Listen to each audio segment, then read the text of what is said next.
AI Read to Me presents Moby Dick by Herman Melville. Part 2. Chapter 44. The Chart. Had you followed Captain Ahab down into his cabin, after the squall that took place on the night succeeding that wild ratification of his purpose with his crew, you would have seen him go to a locker in the transom, and bringing out a large wrinkled roll of yellowish sea charts, spread them before him on his screwed-down table. Then seating himself before it, you would have seen him intently study the various lines and shadings which there met his eye, and with slow but steady pencil trace additional courses over spaces that before were blank.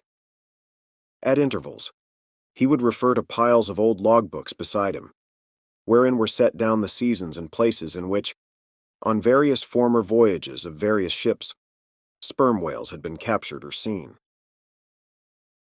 While thus employed, the heavy pewter lamp suspended in chains over his head continually rocked with the motion of the ship, and forever threw shifting gleams and shadows of lines upon his wrinkled brow, till it almost seemed that while he himself was marking out lines and courses on the wrinkled charts, some invisible pencil was also tracing lines and courses upon the deeply marked chart of his forehead. But it was not this night in particular that, in the solitude of his cabin, Ahab thus pondered over his charts. Almost every night they were brought out. Almost every night some pencil marks were effaced, and others were substituted. For with the charts of all four oceans before him, Ahab was threading a maze of currents and eddies, with a view to the more certain accomplishment of that monomaniac thought of his soul. Now, to anyone not fully acquainted with the ways of the Leviathans, it might seem an absurdly hopeless task, thus to seek out one solitary creature in the unhooped oceans of this planet.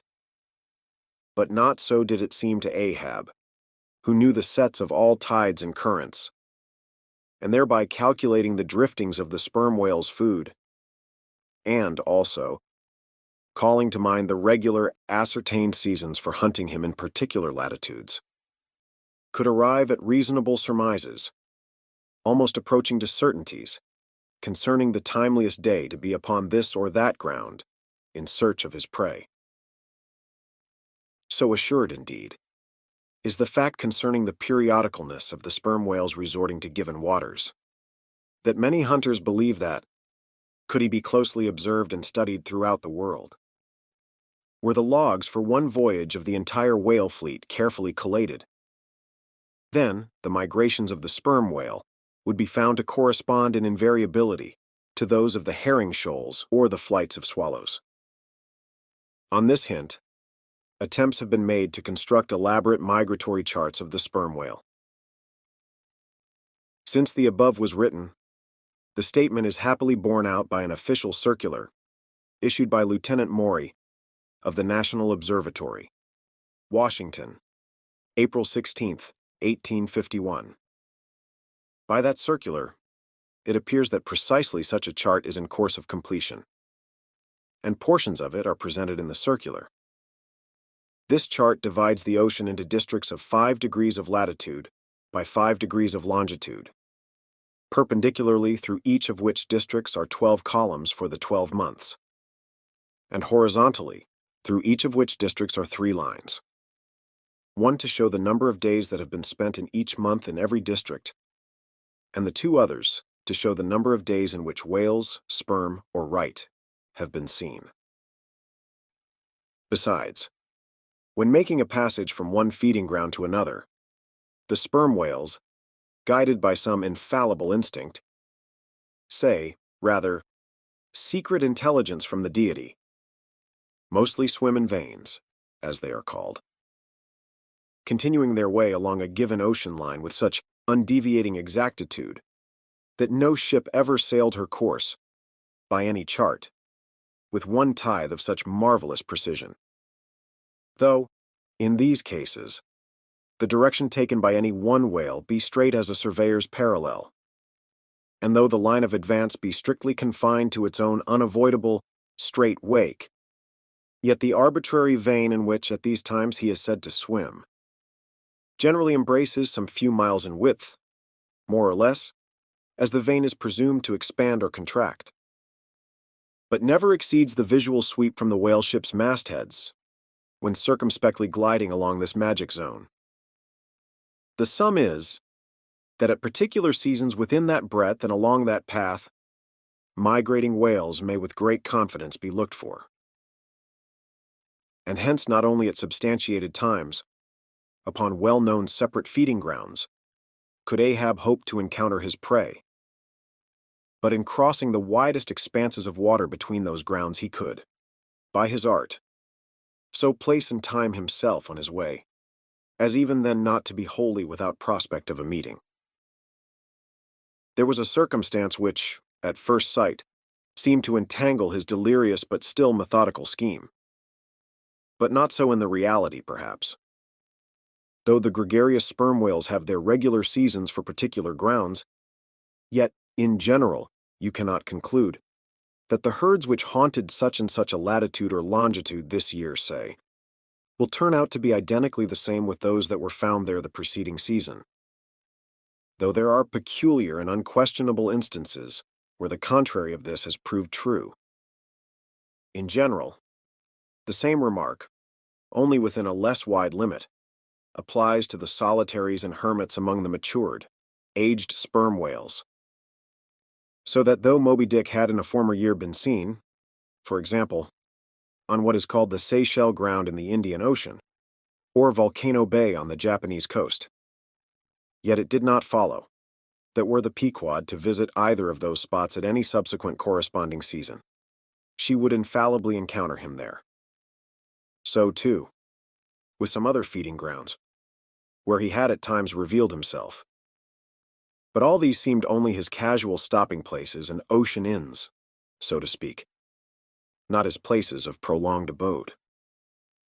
And where Ahab's chances of accomplishing his object have hitherto been spoken of, allusion has only been made to whatever wayside, antecedent, extra prospects were his, ere a particular set time or place were attained, when all possibilities would become probabilities, and, as Ahab fondly thought, every possibility the next thing to a certainty.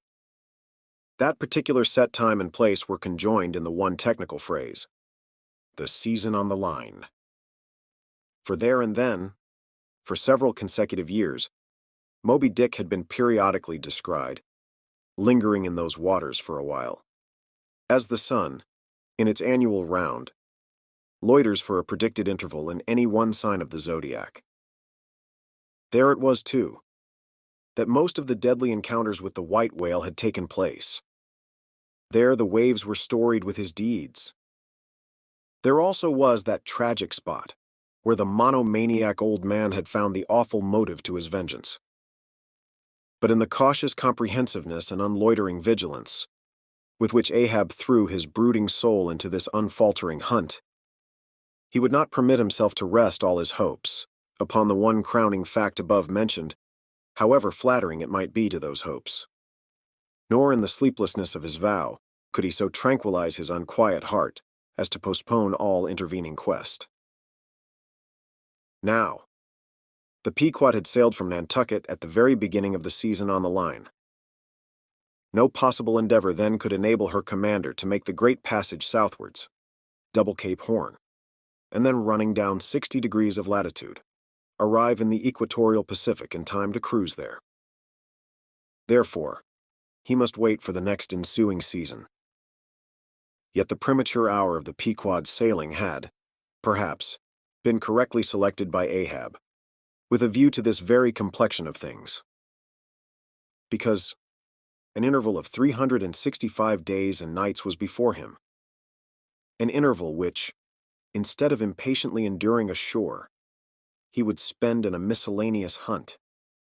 If by chance the white whale, spending his vacation in seas far remote from his periodical feeding grounds, should turn up his wrinkled brow off the Persian Gulf, or in the Bengal Bay, or China Seas, or in any other waters haunted by his race, so that monsoons, pampas, nor'westers, harmattans, trades, any wind but the Levanter and Simoon might blow Moby Dick into the devious zigzag world circle of the Pequod's circumnavigating wake. But granting all this, yet, regarded discreetly and coolly, seems it not but a mad idea, this, that in the broad, boundless ocean, one solitary whale, even if encountered, should be thought capable of individual recognition from his hunter, even as a white-bearded mufti in the thronged thoroughfares of Constantinople? Yes, for the peculiar snow-white brow of Moby Dick, and his snow-white hump, could not but be unmistakable. And have I not tallied the whale, Ahab would mutter to himself, as after poring over his charts till long after midnight, he would throw himself back in reveries. Tallied him, and shall he escape? His broad fins are bored, and scalloped out like a lost sheep's ear. And here, his mad mind would run on in a breathless race, till a weariness and faintness of pondering came over him, and in the open air of the deck he would seek to recover his strength. Ah, God, what trances of torments does that man endure, who is consumed with one unachieved revengeful desire? He sleeps with clenched hands, and wakes with his own bloody nails in his palms. Often, when forced from his hammock by exhausting and intolerably vivid dreams of the night, which, resuming his own intense thoughts through the day, carried them on amid a clashing of frenzies, and whirled them round and round and round in his blazing brain, till the very throbbing of his life-spot became insufferable anguish. And when, as was sometimes the case, these spiritual throes in him heaved his being up from its base, and a chasm seemed opening in him, from which forked flames and lightnings shot up, and accursed fiends beckoned him to leap down among them. When this hell in himself yawned beneath him, a wild cry would be heard through the ship, and with glaring eyes Ahab would burst from his stateroom, as though escaping from a bed that was on fire. Yet these, perhaps, instead of being the unsuppressible symptoms of some latent weakness, or fright at his own resolve, were but the plainest tokens of its intensity. For, at such times, crazy Ahab, the scheming, unappeasedly steadfast hunter of the white whale, this Ahab that had gone to his hammock, was not the agent that so caused him to burst from it in horror again. The latter was the eternal, living principle or soul in him, and in sleep, being for the time dissociated from the characterizing mind, which at other times employed it for its outer vehicle or agent, it spontaneously sought escape from the scorching contiguity of the frantic thing, of which, for the time, it was no longer an integral. But as the mind does not exist unless leagued with the soul, therefore it must have been that, in Ahab's case, yielding up all his thoughts and fancies to his one supreme purpose. That purpose, by its own sheer inveteracy of will, forced itself against gods and devils into a kind of self-assumed, independent being of its own. Nay, could grimly live and burn, while the common vitality to which it was conjoined fled horror-stricken from the unbidden and unfathered birth. Therefore, the tormented spirit that glared out of bodily eyes, when what seemed Ahab rushed from his room, was for the time but a vacated thing, a formless, somnambulistic being, a ray of living light, to be sure, but without an object to color, and therefore a blankness in itself. God help thee, old man, thy thoughts have created a creature in thee, and he whose intense thinking thus makes him a Prometheus. A vulture feeds upon that heart forever, that vulture the very creature he creates. Chapter 45. The Affidavit.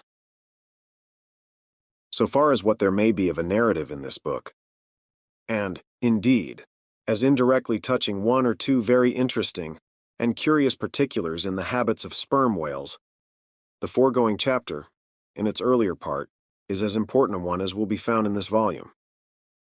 but the leading matter of it requires to be still further and more familiarly enlarged upon, in order to be adequately understood, and moreover to take away any incredulity which a profound ignorance of the entire subject may induce in some minds, as to the natural verity of the main points of this affair. I care not to perform this part of my task methodically, but shall be content to produce the desired impression by separate citations of items practically or reliably known to me as a whaleman. And from these citations I take it, the conclusion aimed at will naturally follow of itself. First, I have personally known 3 instances where a whale, after receiving a harpoon, has effected a complete escape, and after an interval, in one instance of 3 years, has been again struck by the same hand and slain. When the 2 irons, both marked by the same private cipher, have been taken from the body. In the instance where 3 years intervened between the flinging of the 2 harpoons, and I think it may have been something more than that, the man who darted them happening, in the interval, to go in a trading ship on a voyage to Africa, went ashore there, joined a discovery party, and penetrated far into the interior, where he traveled for a period of nearly 2 years, often endangered by serpents, savages, tigers, poisonous miasmas, with all the other common perils incident to wandering in the heart of unknown regions. Meanwhile, the whale he had struck must also have been on its travels. No doubt it had thrice circumnavigated the globe, brushing with its flanks all the coasts of Africa, but to no purpose. This man and this whale again came together, and the one vanquished the other. I say I, myself, have known 3 instances similar to this. That is, in 2 of them I saw the whales struck, and upon the second attack, saw the 2 irons with the respective marks cut in them, afterwards taken from the dead fish. In the 3-year instance, it so fell out that I was in the boat both times, first and last, and the last time distinctly recognized a peculiar sort of huge mole under the whale's eye, which I had observed there 3 years previous. I say 3 years, but I'm pretty sure it was more than that. Here are 3 instances, then, which I personally know the truth of, but I have heard of many other instances, from persons whose veracity in the matter there is no good ground to impeach. Secondly, it is well known in the sperm whale fishery, however ignorant the world ashore may be of it, that there have been several memorable historical instances where a particular whale in the ocean has been at distant times and places popularly cognizable. Why such a whale became thus marked was not altogether and originally owing to his bodily peculiarities, as distinguished from other whales. For however peculiar in that respect any chance whale may be, they soon put an end to his peculiarities by killing him and boiling him down into a peculiarly valuable oil. No, the reason was this: that from the fatal experiences of the fishery, there hung a terrible prestige of perilousness about such a whale as there did about Rinaldo Rinaldini, insomuch that most fishermen were content to recognize him, by merely touching their tarpaulins, when he would be discovered lounging by them on the sea, without seeking to cultivate a more intimate acquaintance. Like some poor devils ashore that happen to know an irascible great man, they make distant, unobtrusive salutations to him in the street, lest if they pursued the acquaintance further, they might receive a summary thump for their presumption. But not only did each of these famous whales enjoy great individual celebrity, nay, you may call it an ocean-wide renown. Not only was he famous in life, and now is immortal in forecastle stories after death, but he was admitted into all the rights, privileges, and distinctions of a name. Had as much a name indeed as Cambyses or Caesar.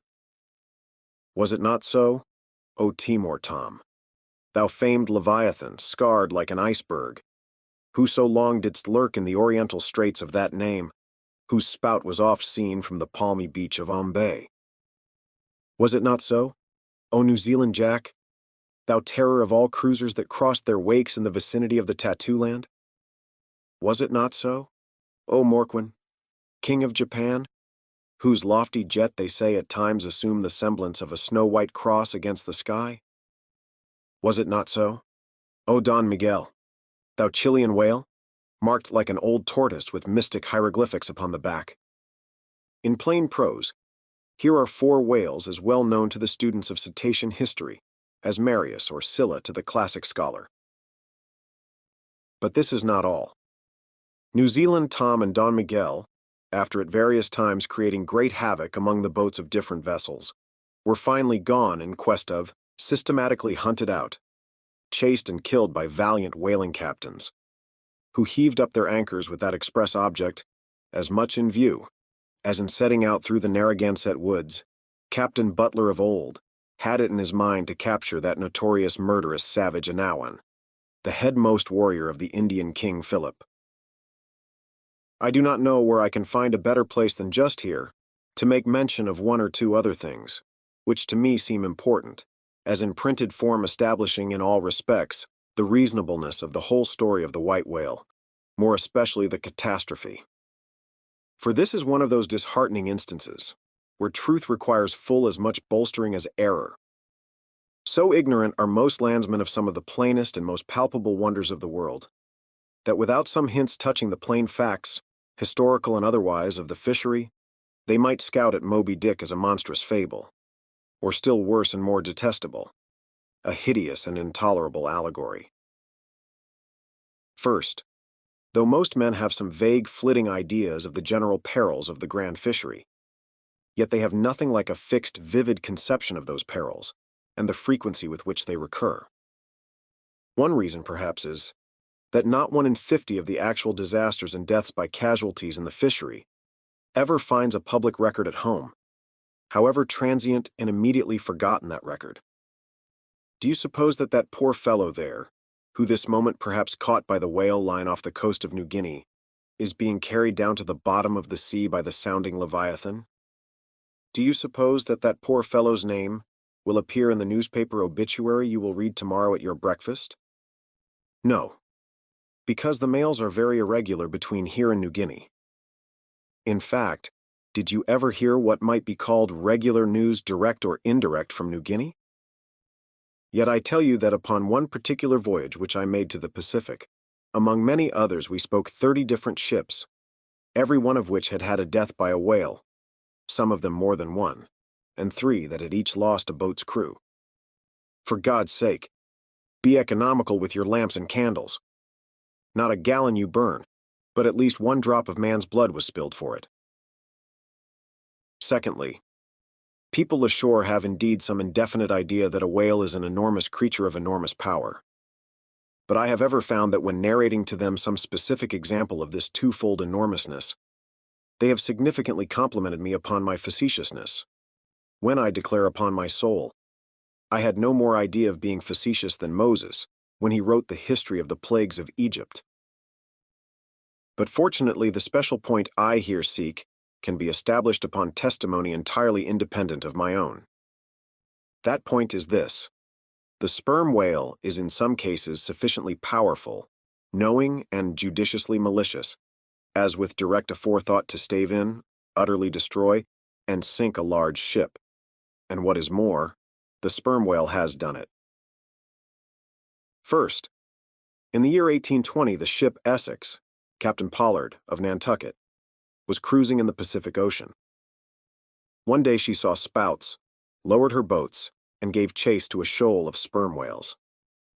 Ere long, several of the whales were wounded, when suddenly a very large whale escaping from the boats issued from the shoal and bore directly down upon the ship. Dashing his forehead against her hull, he so stove her in that in less than 10 minutes she settled down and fell over. Not a surviving plank of her has been seen since. After the severest exposure, part of the crew reached the land in their boats. Being returned home at last, Captain Pollard once more sailed for the Pacific in command of another ship, but the gods shipwrecked him again upon unknown rocks and breakers. For the second time his ship was utterly lost, and forthwith forswearing the sea, he has never tempted it since. At this day, Captain Pollard is a resident of Nantucket. I have seen Owen Chase, who was chief mate of the Essex at the time of the tragedy. I have read his plain and faithful narrative. I have conversed with his son, and all this within a few miles of the scene of the catastrophe. The following are extracts from Chase's narrative.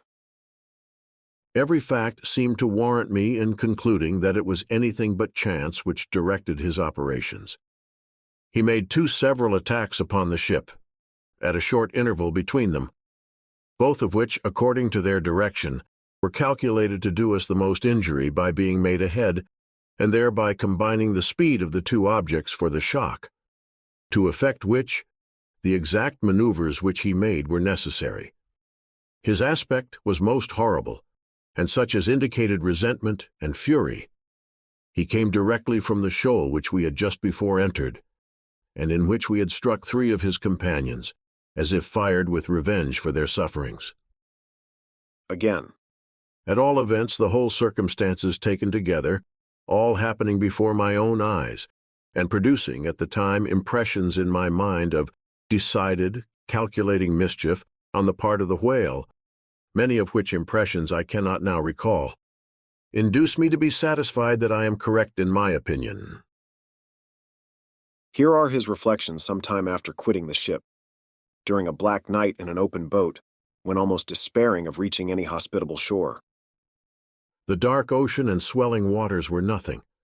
The fears of being swallowed up by some dreadful tempest, or dashed upon hidden rocks, with all the other ordinary subjects of fearful contemplation, seemed scarcely entitled to a moment's thought. The dismal-looking wreck and the horrid aspect and revenge of the whale wholly engrossed my reflections, until day again made its appearance. In another place, page 45, he speaks of the mysterious and mortal attack of the animal. Secondly, the ship Union, also of Nantucket, was in the year 1807 totally lost off the Azores by a similar onset. But the authentic particulars of this catastrophe I have never chanced to encounter, though from the whale hunters I have now and then heard casual allusions to it. Thirdly, some 18 or 20 years ago, Commodore J., then commanding an American sloop of war of the first class, happened to be dining with a party of whaling captains on board a Nantucket ship in the harbor of Oahu, Sandwich Islands. Conversation turning upon whales, the Commodore was pleased to be skeptical touching the amazing strength ascribed to them by the professional gentlemen present. He peremptorily denied, for example, that any whale could so smite his stout sloop of war as to cause her to leak so much as a thimbleful. Very good, but there is more coming. Some weeks after, the Commodore set sail in this impregnable craft for Valparaiso. But he was stopped on the way by a portly sperm whale that begged a few moments' confidential business with him. That business consisted in fetching the Commodore's craft such a thwack that with all his pumps going he made straight for the nearest port to heave down and repair. I am not superstitious, but I consider the Commodore's interview with that whale as providential. Was not Saul of Tarsus converted from unbelief by a similar fright? I tell you, the sperm whale will stand no nonsense. I will now refer you to Langsdorff's Voyages for a little circumstance in point, peculiarly interesting to the writer hereof. Langsdorff, you must know by the way, was attached to the Russian Admiral Krusenstern's famous discovery expedition in the beginning of the present century. Captain Langsdorff thus begins his 17th chapter.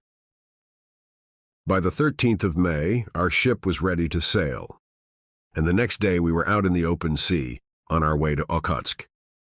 The weather was very clear and fine, but so intolerably cold that we were obliged to keep on our fur clothing. For some days we had very little wind. It was not till the 19th that a brisk gale from the northwest sprang up. An uncommon large whale, the body of which was larger than the ship itself, lay almost at the surface of the water, but was not perceived by anyone on board till the moment when the ship, which was in full sail, was almost upon him, so that it was impossible to prevent its striking against him. We were thus placed in the most imminent danger, as this gigantic creature, setting up its back, raised the ship 3 feet at least out of the water. The masts reeled, and the sails fell altogether, while we who were below all sprang instantly upon the deck, concluding that we had struck upon some rock. Instead of this, we saw the monster sailing off with the utmost gravity and solemnity. Captain de Wolfe applied immediately to the pumps to examine whether or not the vessel had received any damage from the shock, but we found that very happily it had escaped entirely uninjured. Now the Captain de Wolfe here alluded to as commanding the ship in question is a New Englander, who, after a long life of unusual adventures as a sea captain, this day resides in the village of Dorchester near Boston.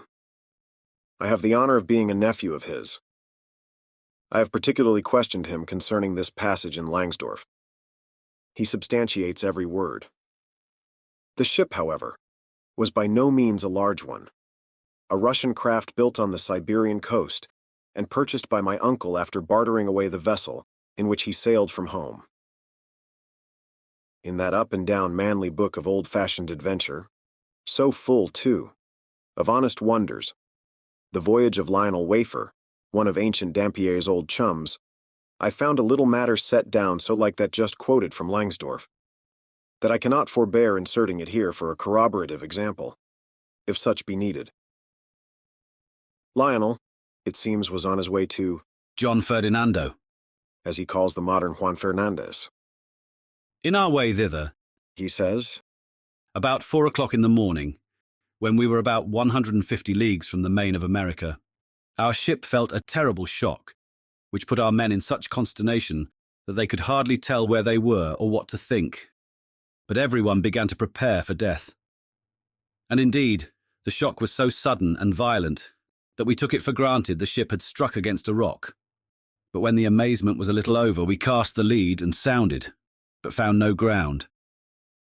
The suddenness of the shock made the guns leap in their carriages, and several of the men were shaken out of their hammocks.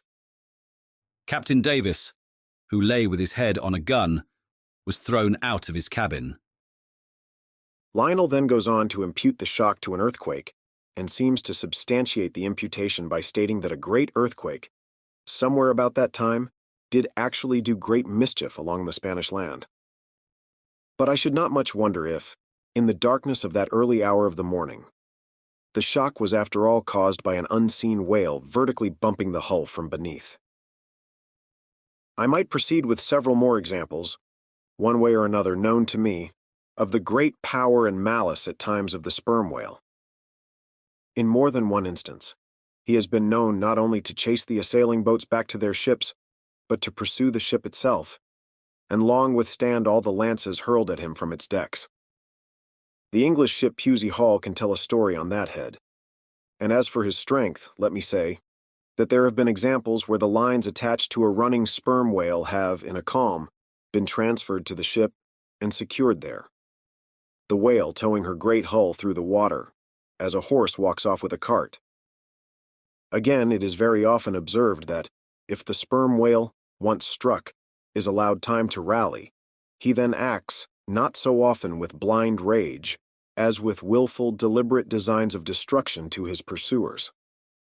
Nor is it without conveying some eloquent indication of his character, that upon being attacked, he will frequently open his mouth, and retain it in that dread expansion for several consecutive minutes.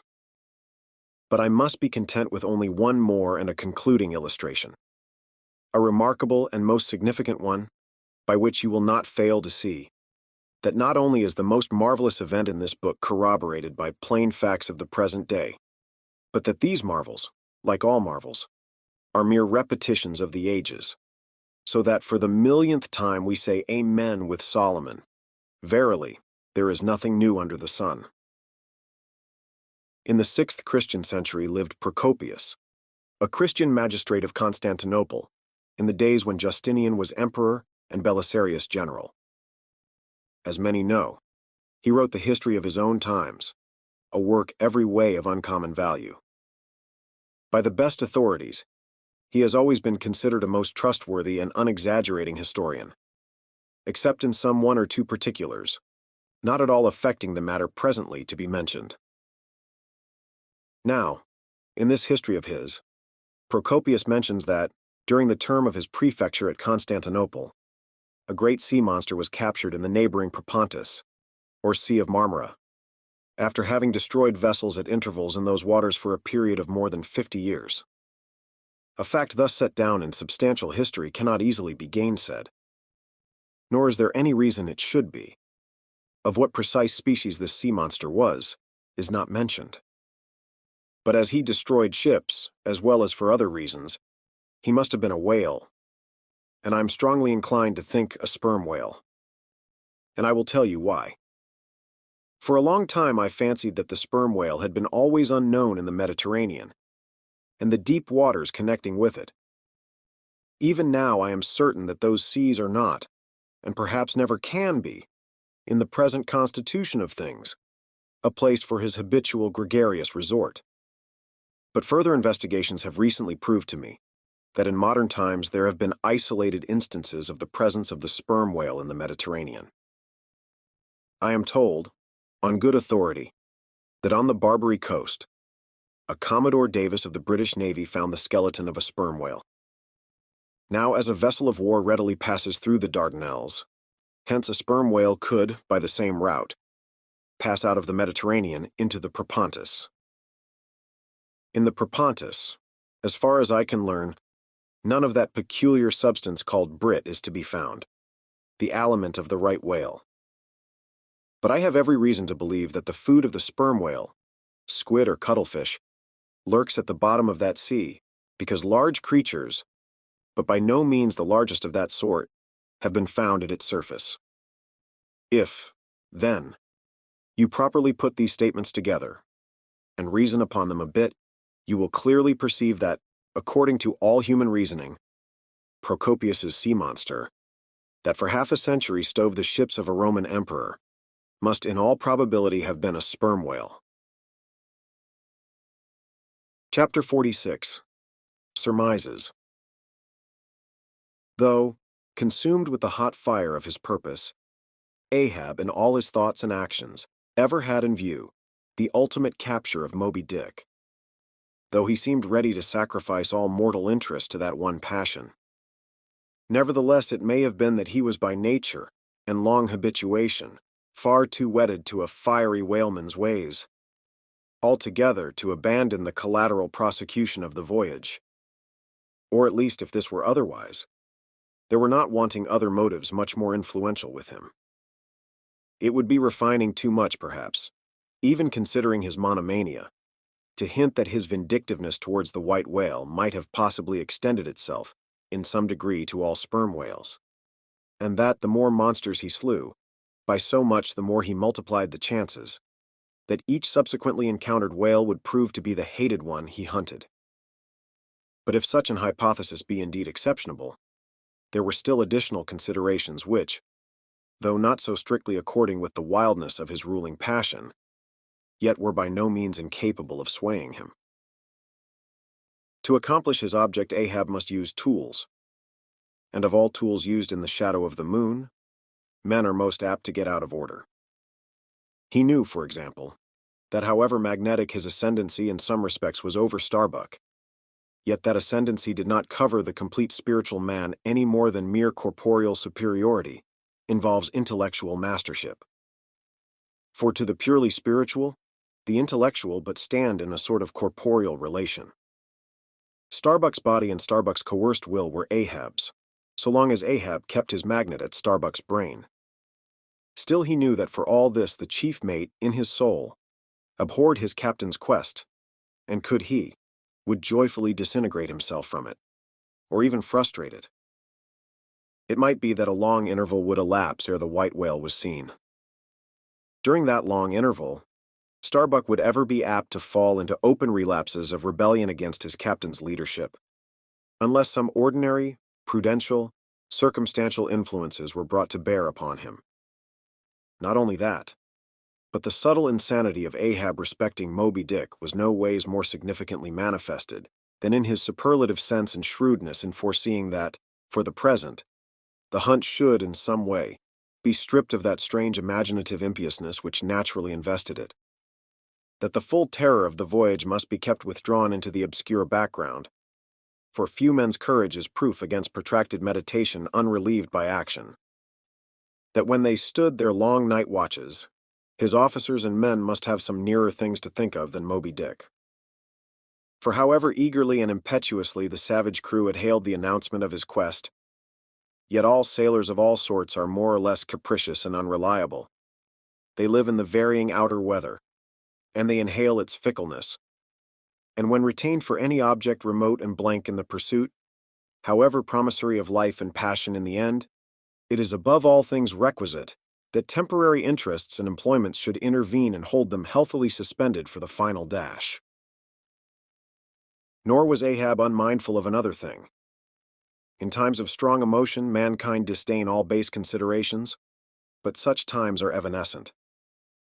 The permanent constitutional condition of the manufactured man, thought Ahab, is sordidness. Granting that the white whale fully incites the hearts of this my savage crew, and playing round their savageness even breeds a certain generous knight-errantism in them, still, while for the love of it they give chase to Moby Dick, they must also have food for their more common daily appetites. For even the high-lifted and chivalric crusaders of old times were not content to traverse 2,000 miles of land to fight for their holy sepulchre, without committing burglaries, picking pockets, and gaining other pious perquisites by the way. Had they been strictly held to their one final and romantic object, that final and romantic object, too many would have turned from in disgust. I will not strip these men, thought Ahab, of all hopes of cash. Aye, cash. They may scorn cash now. But let some months go by, and no prospective promise of it to them, and then the same quiescent cash all at once mutinying in them. The same cash would soon cashier Ahab. Nor was there wanting still another precautionary motive more related to Ahab personally. Having impulsively, it is probable, and perhaps somewhat prematurely revealed the prime but private purpose of the Pequod's voyage, Ahab was now entirely conscious that, in so doing, he had indirectly laid himself open to the unanswerable charge of usurpation, and with perfect impunity, both moral and legal, his crew, if so disposed, and to that end competent, could refuse all further obedience to him, and even violently wrest from him the command. From even the barely hinted imputation of usurpation, and the possible consequences of such a suppressed impression gaining ground, Ahab must of course have been most anxious to protect himself. That protection could only consist in his own predominating brain and heart and hand, backed by a heedful, closely calculating attention to every minute atmospheric influence which it was possible for his crew to be subjected to. For all these reasons, then, and others perhaps too analytic to be verbally developed here, Ahab plainly saw that he must still in a good degree continue true to the natural, nominal purpose of the Pequod's voyage, observe all customary usages, and not only that, but force himself to evince all his well-known passionate interest in the general pursuit of his profession. Be all this as it may, his voice was now often heard, hailing the 3 mastheads and admonishing them to keep a bright lookout, and not omit reporting even a porpoise. This vigilance was not long without reward. Chapter 47. The Mat Maker. It was a cloudy, sultry afternoon. The seamen were lazily lounging about the decks, or vacantly gazing over into the lead-colored waters. Queequeg and I were mildly employed weaving what is called a sword mat, for an additional lashing to our boat. So still and subdued and yet somehow preluding was all the scene, and such an incantation of reverie lurked in the air that each silent sailor seemed resolved into his own invisible self. I was the attendant or page of Queequeg, while busy at the mat. As I kept passing and repassing the filling or woof of marline between the long yarns of the warp, using my own hand for the shuttle, and as Queequeg, standing sideways, ever and anon slid his heavy oaken sword between the threads, and idly looking off upon the water, carelessly and unthinkingly drove home every yarn. I say so strange a dreaminess did there then reign, all over the ship, and all over the sea, only broken by the intermitting dull sound of the sword, that it seemed as if this were the loom of time, and I myself were a shuttle mechanically weaving and weaving away at the fates. There lay the fixed threads of the warp subject to but one single, ever-returning, unchanging vibration, and that vibration merely enough to admit of the crosswise interblending of other threads with its own. This warp seemed a necessity, and here, thought I, with my own hand I ply my own shuttle and weave my own destiny into these unalterable threads. Meantime, Queequeg's impulsive, indifferent sword, sometimes hitting the woof slantingly, or crookedly, or strongly, or weakly, as the case might be. And by this difference in the concluding blow, producing a corresponding contrast in the final aspect of the completed fabric. This savage's sword, thought I, which thus finally shapes and fashions both warp and woof. This easy, indifferent sword must be chance. Aye, chance, free will and necessity, nowise incompatible, all interweavingly working together. The straight warp of necessity, not to be swerved from its ultimate course, its every alternating vibration indeed, only tending to that. Free will still free to ply her shuttle between given threads, and chance, though restrained in its play within the right lines of necessity, and sideways in its motions directed by free will, though thus prescribed to by both, chance by turns rules either, and has the last featuring blow at events. Thus we were weaving and weaving away when I started at a sound so strange, long drawn and musically wild and unearthly, that the ball of free will dropped from my hand, and I stood gazing up at the clouds whence that voice dropped like a wing. High aloft in the cross-trees was that mad gay-header, Tashtego. His body was reaching eagerly forward, his hand stretched out like a wand, and at brief sudden intervals he continued his cries. To be sure, the same sound was that very moment perhaps being heard all over the seas, from hundreds of whalemen's lookouts perched as high in the air. But from few of those lungs could that accustomed old cry have derived such a marvelous cadence as from Tashtego the Indians. As he stood hovering over you half suspended in air, so wildly and eagerly peering towards the horizon, you would have thought him some prophet or seer beholding the shadows of fate, and by those wild cries announcing their coming. There she blows. There, she blows. She blows. Where away? On the lee beam, about 2 miles off. A school of them. Instantly all was commotion.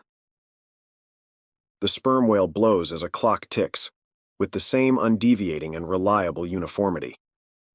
And thereby whalemen distinguished this fish from other tribes of his genus. There go flukes, was now the cry from Tashtego, and the whales disappeared. Quick, steward!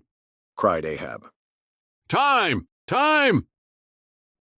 Doughboy hurried below, glanced at the watch, and reported the exact minute to Ahab.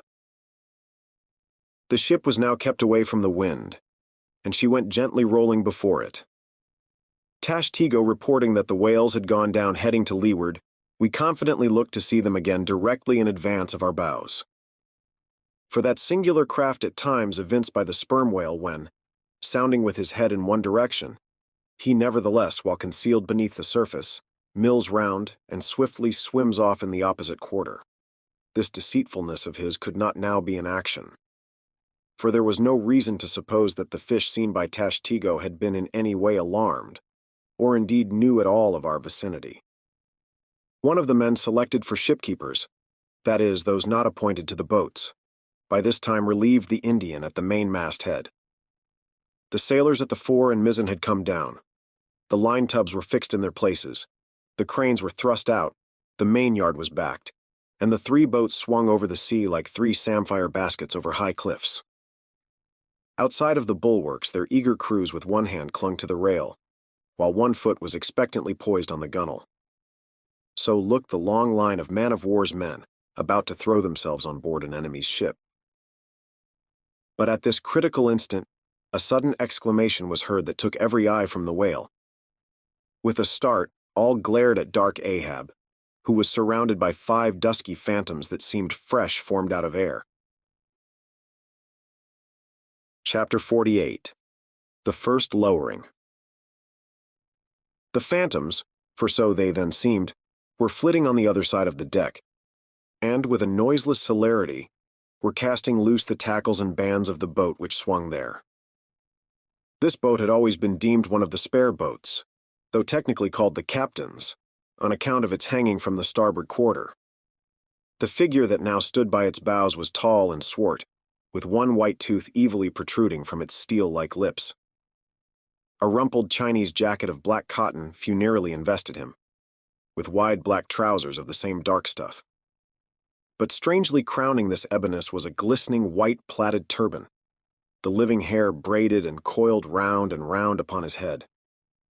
Less swart in aspect, the companions of this figure were of that vivid tiger-yellow complexion, peculiar to some of the aboriginal natives of the Manilas, a race notorious for a certain diabolism of subtlety, and by some honest white mariners, supposed to be the paid spies and secret confidential agents on the water of the devil, their lord, whose counting room they supposed to be elsewhere.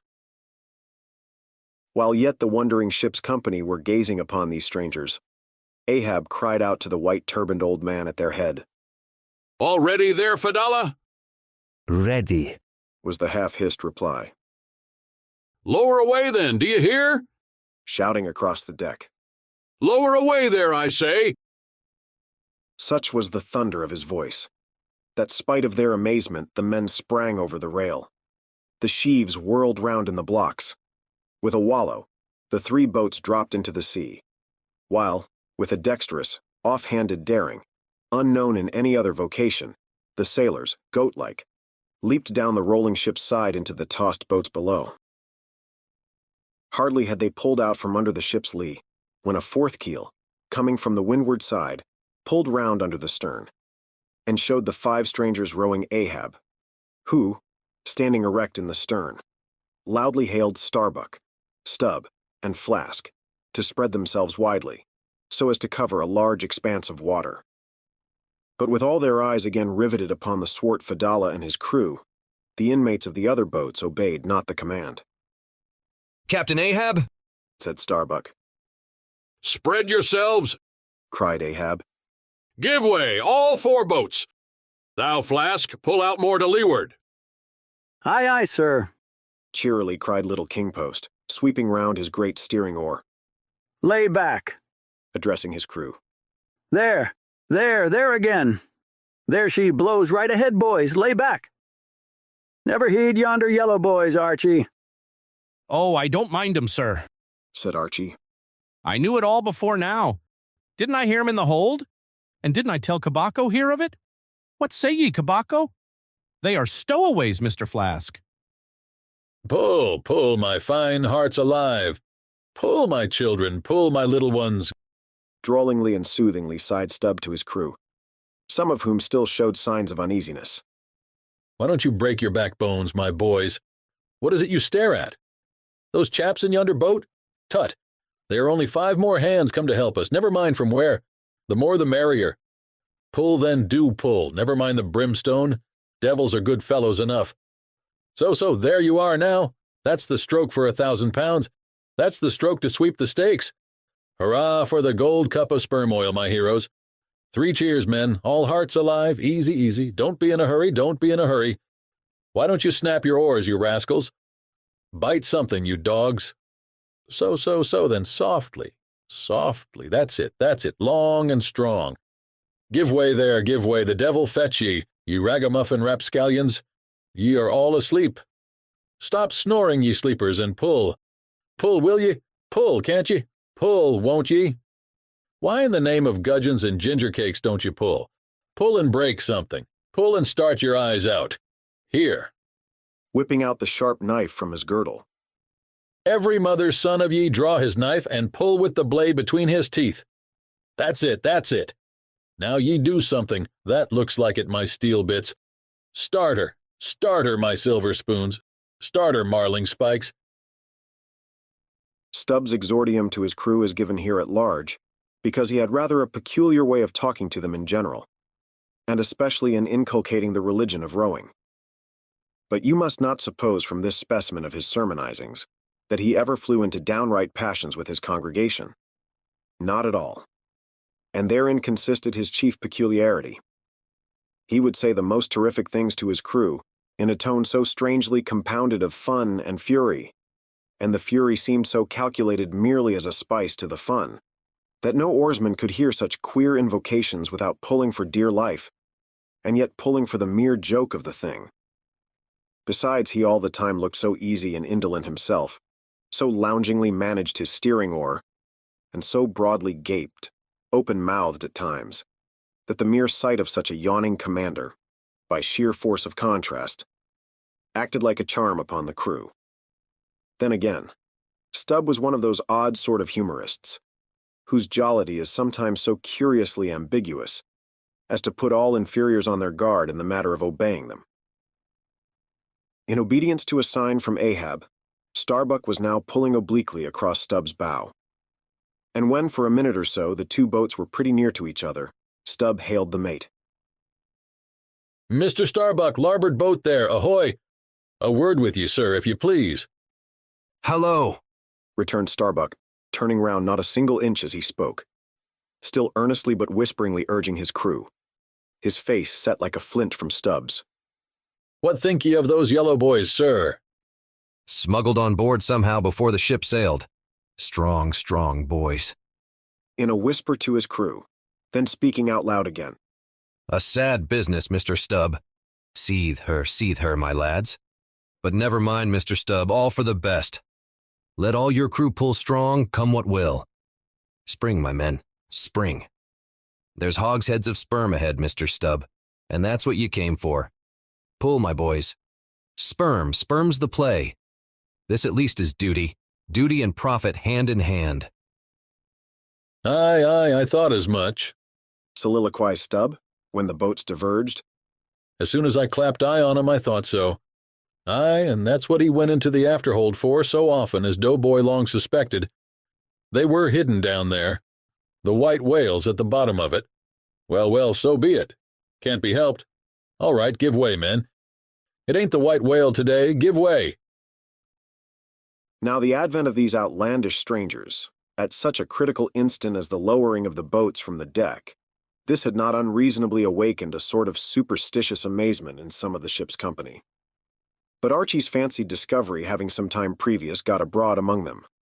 Though indeed not credited then, this had in some small measure prepared them for the event. It took off the extreme edge of their wonder, and so what with all this, and Stubb's confident way of accounting for their appearance, they were for the time freed from superstitious surmisings, though the affair still left abundant room for all manner of wild conjectures as to dark Ahab's precise agency in the matter from the beginning. For me, I silently recalled the mysterious shadows I had seen creeping on board the Pequod during the dim Nantucket dawn, as well as the enigmatical hintings of the unaccountable Elijah. Meantime, Ahab, out of hearing of his officers, having sighted the furthest to windward, was still ranging ahead of the other boats, a circumstance bespeaking how potent a crew was pulling him. Those tiger-yellow creatures of his seemed all steel and whalebone. Like 5 trip hammers, they rose and fell with regular strokes of strength, which periodically started the boat along the water like a horizontal burst boiler out of a Mississippi steamer. As for Fedallah, who was seen pulling the harpooner oar, he had thrown aside his black jacket and displayed his naked chest with the whole part of his body above the gunwale, clearly cut against the alternating depressions of the watery horizon, while at the other end of the boat Ahab, with one arm like a fencer's, thrown half backward into the air, as if to counterbalance any tendency to trip. Ahab was seen steadily managing his steering oar, as in 1,000 boat lowerings ere the white whale had torn him. All at once the outstretched arm gave a peculiar motion, and then remained fixed, while the boat's 5 oars were seen simultaneously peaked. Boat and crew sat motionless on the sea. Instantly the 3 spread boats in the rear paused on their way. The whales had irregularly settled bodily down into the blue, thus giving no distantly discernible token of the movement, though from his closer vicinity Ahab had observed it. Every man look out along his oars, cried Starbuck. Thou, Queequeg, stand up. Nimbly springing up on the triangular raised box in the bow, the savage stood erect there, and with intensely eager eyes gazed off towards the spot where the chase had last been descried. Likewise upon the extreme stern of the boat, where it was also triangularly platformed level with the gunwale, Starbuck himself was seen, coolly and adroitly balancing himself to the jerking tossings of his chip of a craft, and silently eyeing the vast blue eye of the sea. Not very far distant Flask's boat was also lying breathlessly still, its commander recklessly standing upon the top of the loggerhead, a stout sort of post rooted in the keel, and rising some 2 feet above the level of the stern platform. It is used for catching turns with the whale line. Its top is not more spacious than the palm of a man's hand, and standing upon such a base as that, Flask seemed perched at the masthead of some ship which had sunk to all but her trucks. But Little King Post was small and short, and at the same time Little King Post was full of a large and tall ambition, so that this loggerhead standpoint of his did by no means satisfy King Post. I can't see 3 seas off. Tip us up an oar there and let me onto that. Upon this, Daggoo, with either hand upon the gunwale to steady his way, swiftly slid aft, and then erecting himself, volunteered his lofty shoulders for a pedestal. Good a masthead as any, sir. Will you mount? That I will, and thank you very much, my fine fellow. Only I wish you 50 feet taller. Whereupon, planting his feet firmly against 2 opposite planks of the boat, the gigantic man, stooping a little, presented his flat palm to Flask's foot, and then putting Flask's hand on his hearse-plumed head, and bidding him spring as he himself should toss, with one dexterous fling landed the little man high and dry on his shoulders. And here was Flask now standing, Daggoo with one lifted arm furnishing him with a breastband to lean against and steady himself by. At any time it is a strange sight to the tyro to see with what wondrous habitude of unconscious skill the whaleman will maintain an erect posture in his boat, even when pitched about by the most riotously perverse and cross-running seas. Still more strange to see him giddily perched upon the loggerhead itself, under such circumstances. But the sight of little Flask mounted upon gigantic Daggoo was yet more curious, for sustaining himself with a cool, indifferent, easy, unthought of barbaric majesty, the noble man to every roll of the sea harmoniously rolled his fine form. On his broad back, flaxen-haired Flask seemed a snowflake. The bearer looked nobler than the rider. Though truly vivacious, tumultuous, ostentatious little Flask would now and then stamp with impatience, but not one added heave did he thereby give to the Daggoo's lordly chest. So have I seen passion and vanity stamping the living magnanimous earth, but the earth did not alter her tides and her seasons for that. Meanwhile Stubb, the third mate, betrayed no such far-gazing solicitudes. The whales might have made one of their regular soundings, not a temporary dive from mere fright. And if that were the case, Stubb, as his wont in such cases it seems, was resolved to solace the languishing interval with his pipe. He withdrew it from his hatband, where he always wore it aslant like a feather. He loaded it, and rammed home the loading with his thumb end. But hardly had he ignited his match across the rough sandpaper of his hand, when Tashtego, his harpooneer, whose eyes had been setting to windward like 2 fixed stars, suddenly dropped like light from his erect attitude to his seat, crying out in a quick frenzy of hurry, Down, down all, and give way. There they are. To a landsman, no whale, nor any sign of a herring, would have been visible at that moment. Nothing but a troubled bit of greenish-white water, and thin, scattered puffs of vapor hovering over it, and suffusingly blowing off to leeward, like the confused scud from white rolling billows. The air around suddenly vibrated and tingled, as it were, like the air over intensely heated plates of iron. Beneath this atmospheric waving and curling, and partially beneath a thin layer of water, also, the whales were swimming. Seen in advance of all the other indications, the puffs of vapor they spouted seemed their forerunning couriers and detached flying outriders. All 4 boats were now in keen pursuit of that one spot of troubled water and air. But it bade fair to outstrip them. It flew on, as a mass of interblending bubbles borne down a rapid stream from the hills. Pull, pull, my good boys, said Starbuck, in the lowest possible but intensest concentrated whisper to his men, while the sharp fixed glance from his eyes darted straight ahead of the bow, almost seemed as two visible needles in two unerring binnacle compasses. He did not say much to his crew, though, nor did his crew say anything to him. Only the silence of the boat was at intervals startlingly pierced by one of his peculiar whispers, now harsh with command, now soft with entreaty. How different the loud little king-post. Sing out and say something, my hearties. Roar and pull, my thunderbolts. Beach me on their black backs, boys. Only do that for me, and I'll sign over to you my Martha's Vineyard plantation, boys, including wife and children, boys. Lay me on, O Lord, Lord, but I shall go stark, staring mad. See that white water. And so shouting, he pulled his hat from his head and stamped up and down on it.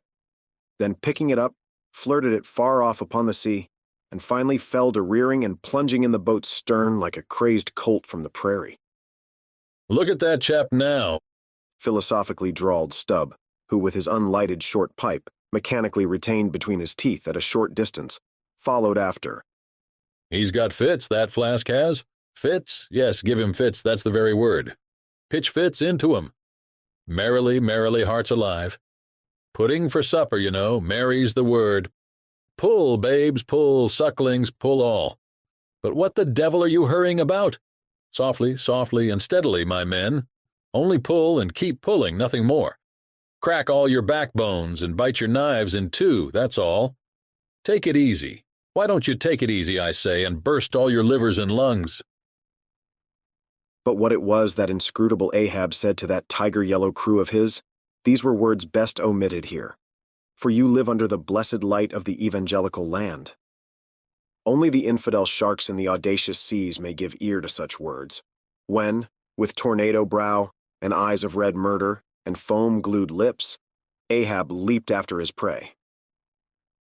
Meanwhile, all the boats tore on. The repeated specific allusions of Flask to that whale, as he called the fictitious monster, which he declared to be incessantly tantalizing his boat's bow with its tail. These allusions of his were at times so vivid and lifelike that they would cause some one or two of his men to snatch a fearful look over the shoulder. But this was against all rule, for the oarsmen must put out their eyes and ram a skewer through their necks, usage pronouncing that they must have no organs but ears and no limbs but arms in these critical moments. It was a sight full of quick wonder and awe.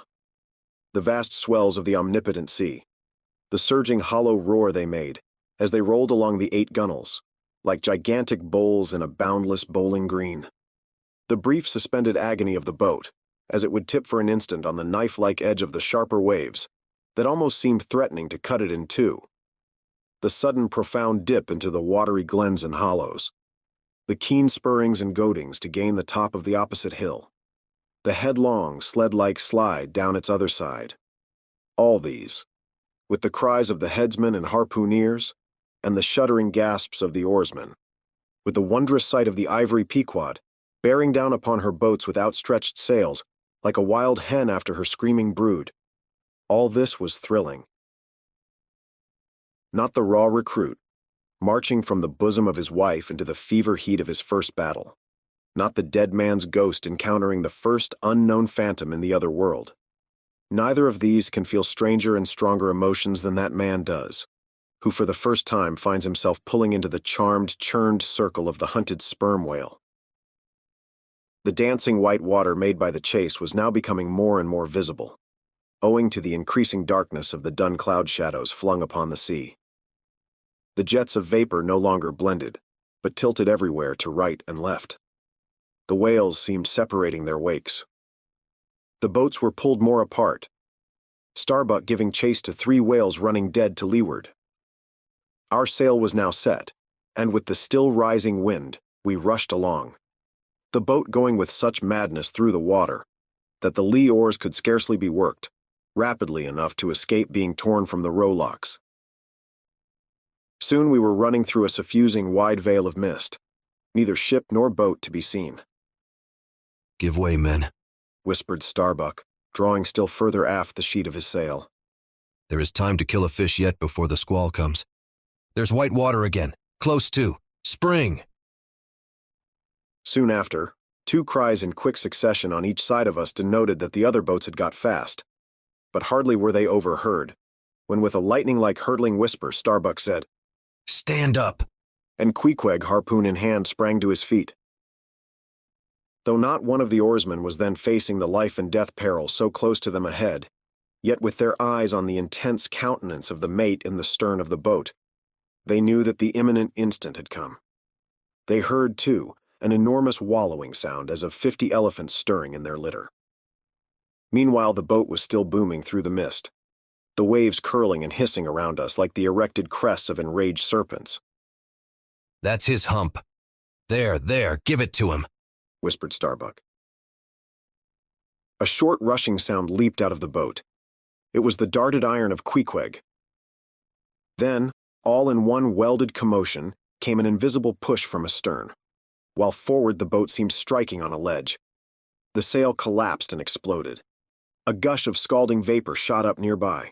Something rolled and tumbled like an earthquake beneath us. The whole crew were half suffocated, as they were tossed helter-skelter into the white curdling cream of the squall. Squall, whale, and harpoon had all blended together, and the whale, merely grazed by the iron, escaped. Though completely swamped, the boat was nearly unharmed. Swimming round it, we picked up the floating oars, and lashing them across the gunwale, tumbled back to our places. There we sat up to our knees in the sea, the water covering every rib and plank, so that to our downward-gazing eyes the suspended craft seemed a coral boat grown up to us from the bottom of the ocean.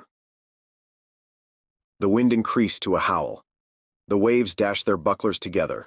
The whole squall roared, forked, and crackled around us like a white fire upon the prairie, in which, unconsumed, we were burning, immortal in these jaws of death.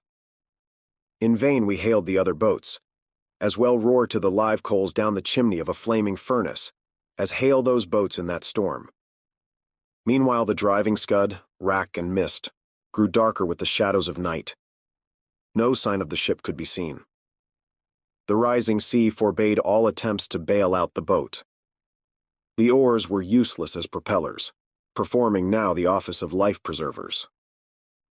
So, cutting the lashing of the waterproof match keg, after many failures, Starbuck contrived to ignite the lamp in the lantern, then stretching it on a waif pole, handed it to Queequeg as the standard bearer of this forlorn hope. There, then, he sat, holding up that imbecile candle in the heart of that almighty forlornness. There, then, he sat, the sign and symbol of a man without faith, hopelessly holding up hope in the midst of despair. Wet, drenched through and shivering cold, despairing of ship or boat, we lifted up our eyes as the dawn came on. The mist still spread over the sea, the empty lantern lay crushed in the bottom of the boat. Suddenly, Queequeg started to his feet, hollowing his hand to his ear. We all heard a faint creaking, as of ropes and yards hitherto muffled by the storm. The sound came nearer and nearer. The thick mists were dimly parted by a huge, vague form. Affrighted, we all sprang into the sea as the ship at last loomed into view, bearing right down upon us within a distance of not much more than its length. Floating on the waves, we saw the abandoned boat, as for one instant it tossed and gaped beneath the ship's bows, like a chip at the base of a cataract, and then the vast hull rolled over it, and it was seen no more till it came up weltering astern. Again we swam for it, were dashed against it by the seas, and were at last taken up and safely landed on board. Ere the squall came close to, the other boats had cut loose from their fish and returned to the ship in good time.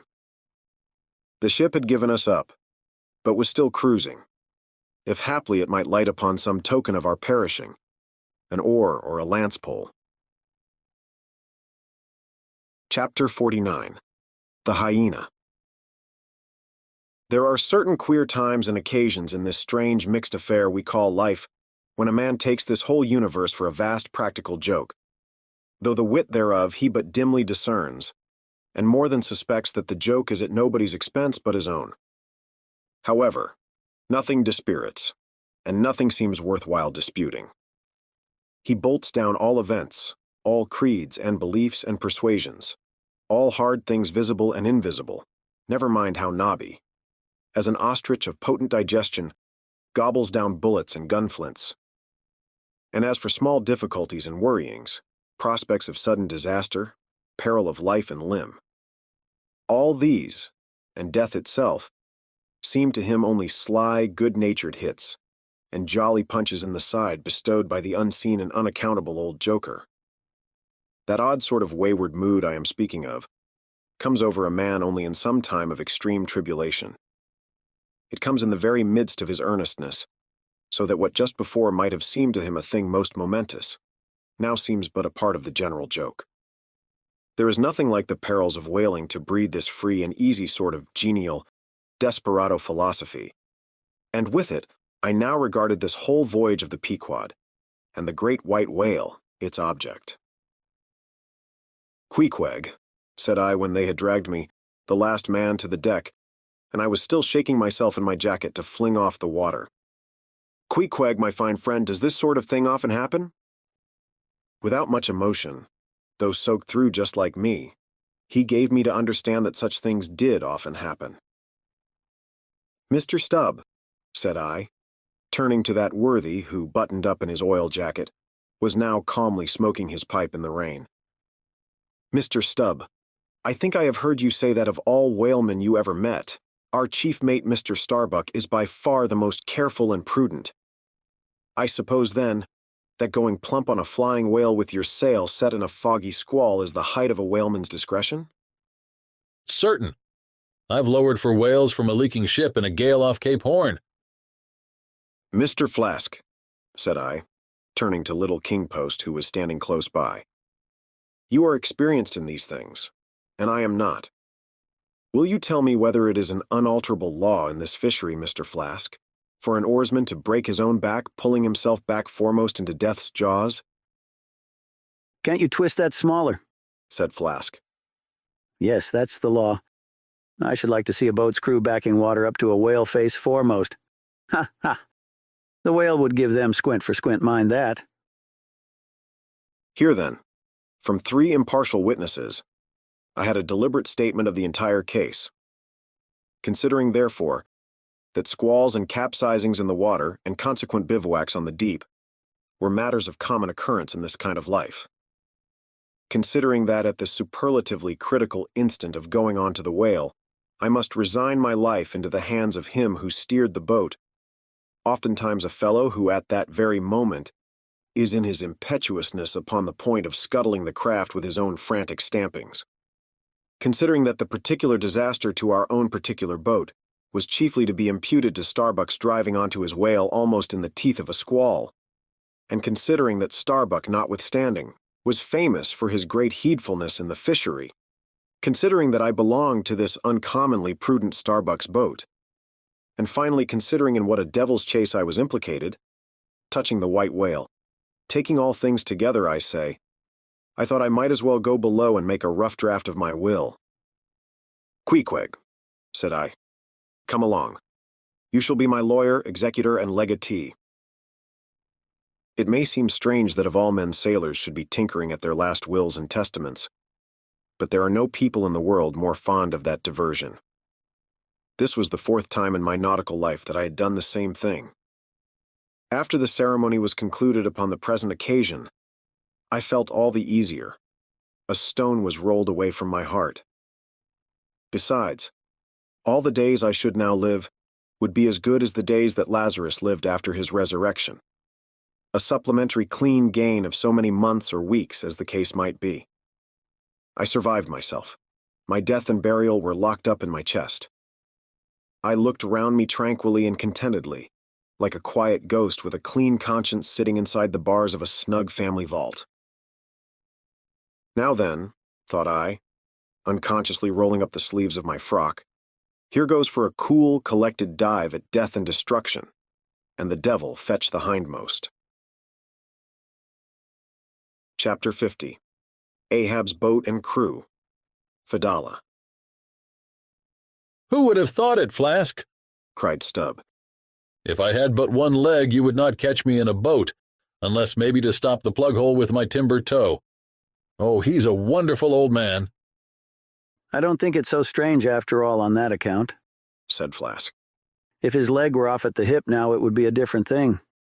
That would disable him, but he has one knee and a good part of the other left, you know. I don't know that, my little man. I never yet saw him kneel. Among whale-wise people, it has often been argued whether, considering the paramount importance of his life to the success of the voyage, it is right for a whaling captain to jeopardize that life in the active perils of the chase. So Tamerlane's soldiers often argued with tears in their eyes whether that invaluable life of his ought to be carried into the thickest of the fight. But with Ahab, the question assumed a modified aspect. Considering that with 2 legs, man is but a hobbling wight in all times of danger. Considering that the pursuit of whales is always under great and extraordinary difficulties. That every individual moment, indeed, then comprises a peril. Under these circumstances, is it wise for any maimed man to enter a whaleboat in the hunt? As a general thing, the joint owners of the Pequod must have plainly thought not.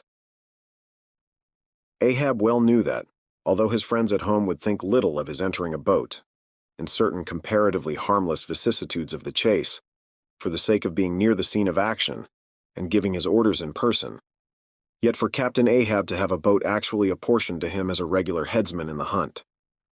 Above all, for Captain Ahab to be supplied with 5 extra men, as that same boat's crew, he well knew that such generous conceits never entered the heads of the owners of the Pequod. Therefore he had not solicited a boat's crew from them, nor had he in any way hinted his desires on that head. Nevertheless, he had taken private measures of his own touching all that matter. Until Cabaco's published discovery, the sailors had little foreseen it, though to be sure when, after being a little while out of port, all hands had concluded the customary business of fitting the whaleboats for service.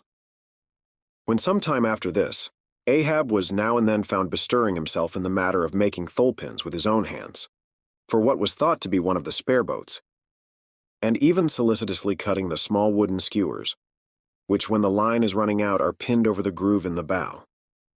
When all this was observed in him, and particularly his solicitude in having an extra coat of sheathing in the bottom of the boat, as if to make it better withstand the pointed pressure of his ivory limb, and also the anxiety he evinced in exactly shaping the thigh-board, or clumsy cleat, as it is sometimes called, the horizontal piece in the boat's bow for bracing the knee against in darting or stabbing at the whale. When it was observed how often he stood up in that boat, with his solitary knee fixed in the semicircular depression in the cleat, and with the carpenter's chisel gouged out a little here and straightened it a little there. All these things, I say, had awakened much interest and curiosity at the time. But almost everybody supposed that this particular preparative heedfulness in Ahab must only be with a view to the ultimate chase of Moby Dick, for he had already revealed his intention to hunt that mortal monster in person. But such a supposition did by no means involve the remotest suspicion as to any boat's crew being assigned to that boat.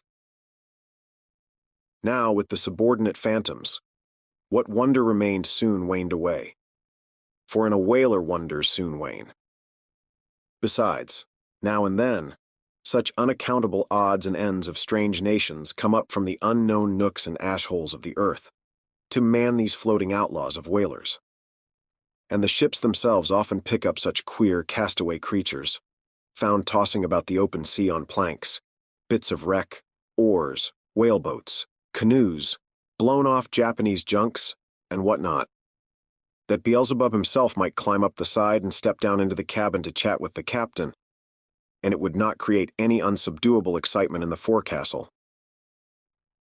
But be all this as it may, certain it is that while the subordinate phantoms soon found their place among the crew, though still as it were somehow distinct from them, yet that hair-turbaned Fedallah remained a muffled mystery to the last.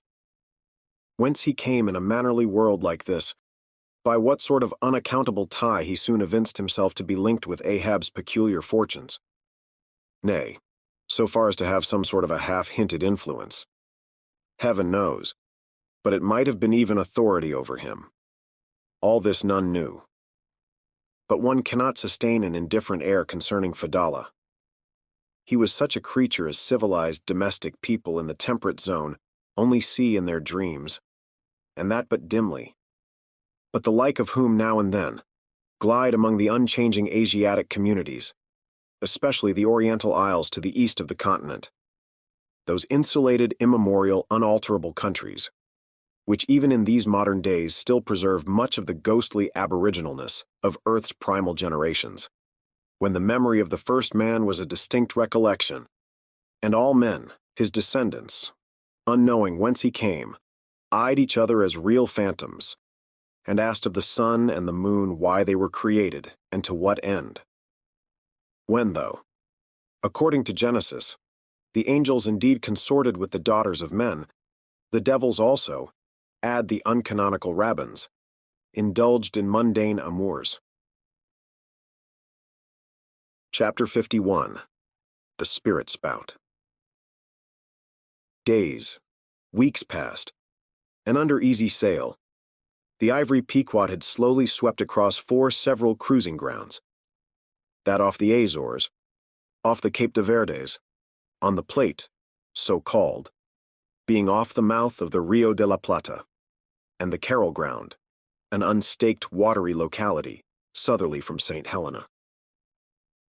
It was while gliding through these latter waters that one serene and moonlight night, when all the waves rolled by like scrolls of silver, and by their soft, suffusing seethings made what seemed a silvery silence, not a solitude.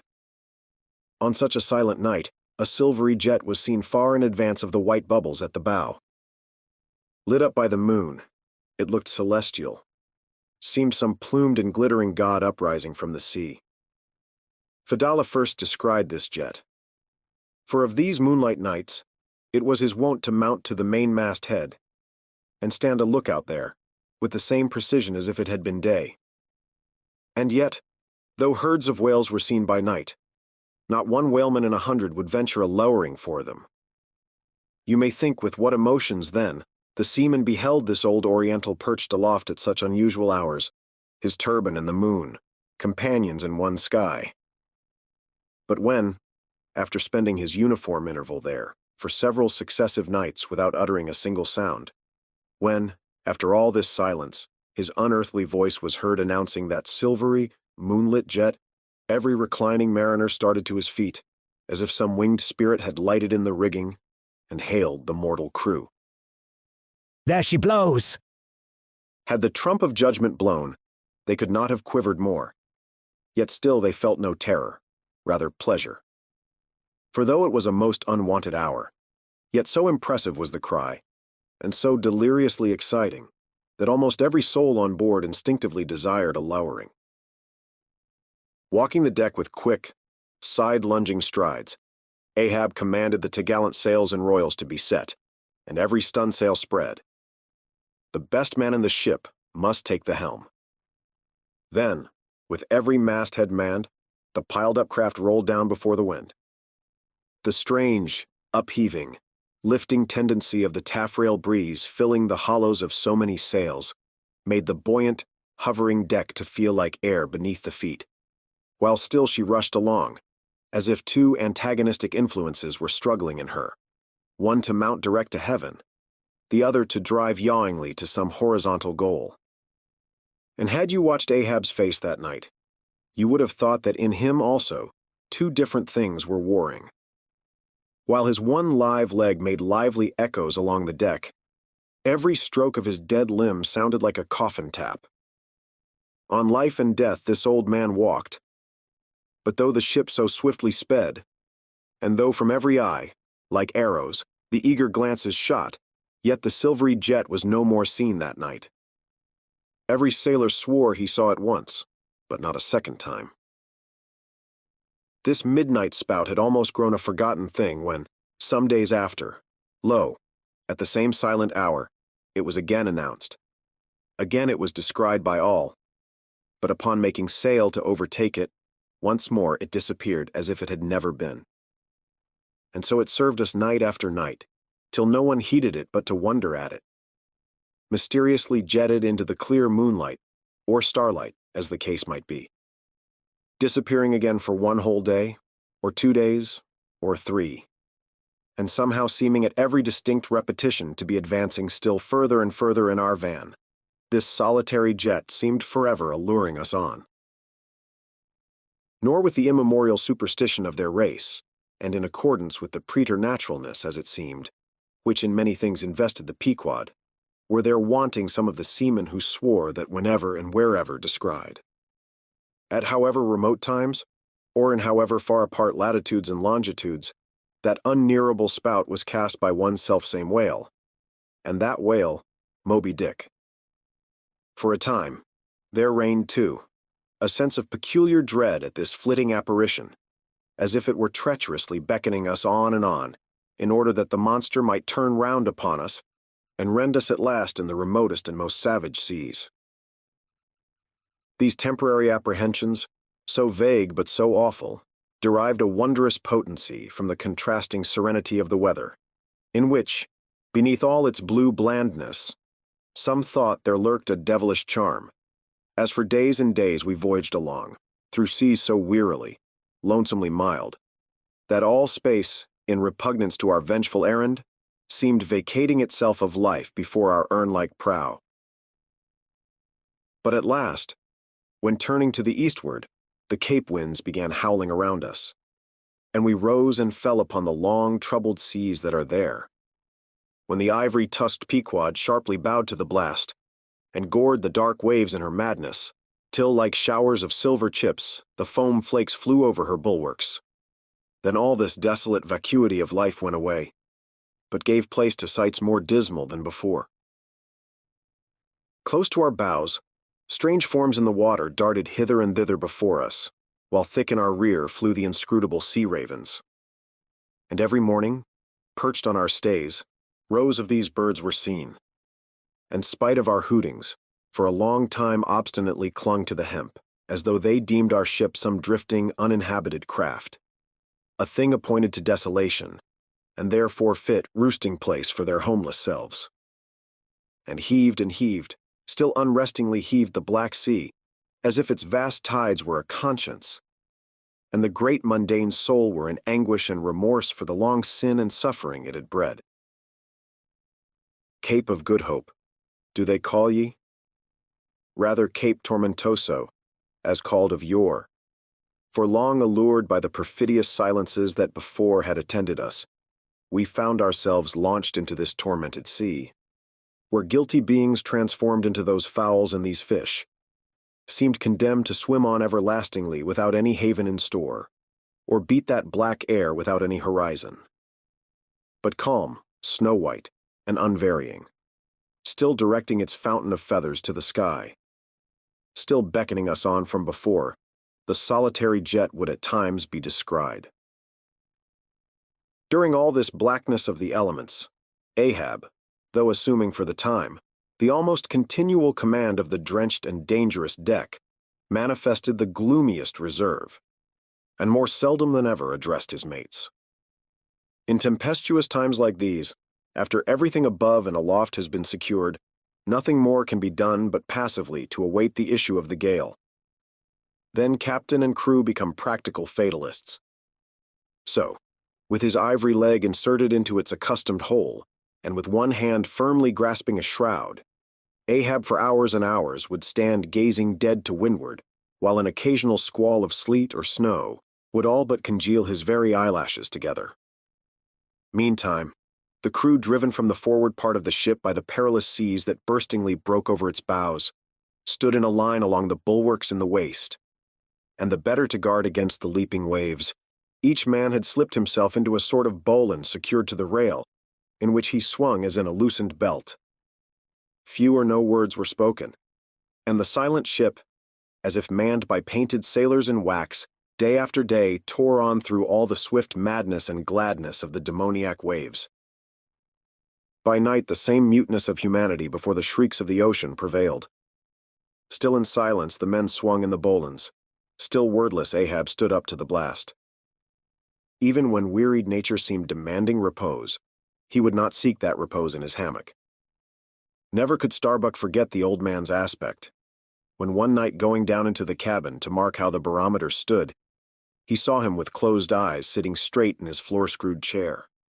The rain and half-melted sleet of the storm from which he had some time before emerged, still slowly dripping from the unremoved hat and coat. On the table beside him lay unrolled one of those charts of tides and currents which have previously been spoken of. His lantern swung from his tightly clenched hand. Though the body was erect, the head was thrown back, so that the closed eyes were pointed towards the needle of the telltale that swung from a beam in the ceiling. The cabin compass is called the telltale, because without going to the compass at the helm, the captain, while below, can inform himself of the course of the ship. Terrible old man, thought Starbuck with a shudder. Sleeping in this gale, still thou steadfastly eyest thy purpose. Chapter 52. The Albatross. Southeastward from the Cape, off the distant Crozettes, a good cruising ground for right whalemen, a sail loomed ahead. The Goney, Albatross, by name. As she slowly drew nigh, from my lofty perch at the foremasthead, I had a good view of that sight so remarkable to a tyro in the far ocean fisheries, a whaler at sea, and long absent from home. As if the waves had been fullers, this craft was bleached like the skeleton of a stranded walrus. All down her sides, this spectral appearance was traced with long channels of reddened rust, while all her spars and her rigging were like the thick branches of trees furred over with hoarfrost. Only her lower sails were set. A wild sight it was to see her long bearded lookouts at those three mastheads. They seemed clad in the skins of beasts, so torn and bepatched the raiment that had survived nearly 4 years of cruising. Standing in iron hoops nailed to the mast, they swayed and swung over a fathomless sea. And though, when the ship slowly glided close under our stern, we 6 men in the air came so nigh to each other that we might almost have leaped from the mastheads of one ship to those of the other. Yet, those forlorn-looking fishermen, mildly eyeing us as they passed, said not one word to our own lookouts, while the quarterdeck hail was being heard from below. "Ship ahoy! Have you seen the white whale?" But as the strange captain, leaning over the pallid bulwarks, was in the act of putting his trumpet to his mouth, it somehow fell from his hand into the sea, and the wind now rising amain, he in vain strove to make himself heard without it. Meantime his ship was still increasing the distance between, while in various silent ways the seamen of the Pequod were evincing their observance of this ominous incident. At the first mere mention of the white whale's name to another ship, Ahab for a moment paused. It almost seemed as though he would have lowered a boat to board the stranger, had not the threatening wind forbade. But taking advantage of his windward position, he again seized his trumpet, and knowing by her aspect that the stranger vessel was a Nantucketer, and shortly bound home, he loudly hailed, "Ahoy there! This is the Pequod bound round the world. Tell them to address all future letters to the Pacific Ocean, and this time 3 years. If I am not at home, tell them to address them to—" At that moment the 2 wakes were fairly crossed, and instantly then, in accordance with their singular ways, shoals of small harmless fish that for some days before had been placidly swimming by our side, darted away with what seemed shuddering fins, and ranged themselves fore and aft with the stranger's flanks. Though in the course of his continual voyagings, Ahab must often before have noticed a similar sight, yet to any monomaniac man, the various trifles capriciously carry meanings. "Swim away from me, do ye?" murmured Ahab, gazing over into the water. There seemed but little in the words, but the tone conveyed more of deep, helpless sadness than the insane old man had ever before evinced. But turning to the steersman, who thus far had been holding the ship in the wind to diminish her headway, he cried out in his old lion voice, "Up helm! Keep her off round the world!" Round the world. There is much in that sound to inspire proud feelings, but whereto does all that circumnavigation conduct? Only through numberless perils to the very point whence we started, where those that we left behind secure were all the time before us. Were this world an endless plain, and by sailing eastward we could forever reach new distances, and discover sights more sweet and strange than any Cyclades or islands of King Solomon, then there were promise in the voyage. But in pursuit of those far mysteries we dream of, or in tormented chase of that demon phantom that, some time or other, swims before all human hearts, while chasing such over this round globe, they either lead us on in barren mazes, or midway leave us whelmed. Chapter 53. The Gam. The ostensible reason why Ahab did not go on board of the whaler we had spoken was this: the wind and sea betokened storms. But even had this not been the case, he would not, after all, perhaps, have boarded her. Judging by his subsequent conduct on similar occasions, if so it had been that, by the process of hailing, he had obtained a negative answer to the question he put. For, as it eventually turned out, he cared not to consort, even for 5 minutes, with any stranger captain, except he could contribute some of that information he so absorbingly sought. But all this might remain inadequately estimated, were not something said here of the peculiar usages of whaling vessels, when meeting each other in foreign seas, and especially on a common cruising ground. If two strangers crossing the Pine Barrens in New York State, or the equally desolate Salisbury Plain in England, if casually encountering each other in such inhospitable wilds, these twain, for the life of them, cannot well avoid a mutual salutation, and stopping for a moment to interchange the news, and perhaps sitting down for a while and resting in concert. Then, how much more natural that upon the illimitable Pine Barrens and Salisbury Plains of the sea, two whaling vessels descrying each other at the ends of the earth, off lone Fanning's Island, or the faraway King's Mills. How much more natural, I say, that under such circumstances these ships should not only interchange hails, but come into still closer, more friendly and sociable contact. And especially would this seem to be a matter of course in the case of vessels owned in one seaport, and whose captains, officers, and not a few of the men are personally known to each other, and consequently have all sorts of dear domestic things to talk about. For the long-absent ship, the outward bounder, perhaps, has letters on board. At any rate, she will be sure to let her have some papers of a date a year or two later than the last one on her blurred and thumb-worn files.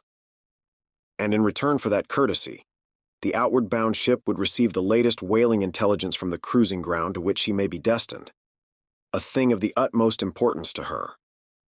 And in degree, all this will hold true concerning whaling vessels crossing each other's track on the cruising ground itself, even though they are equally long absent from home.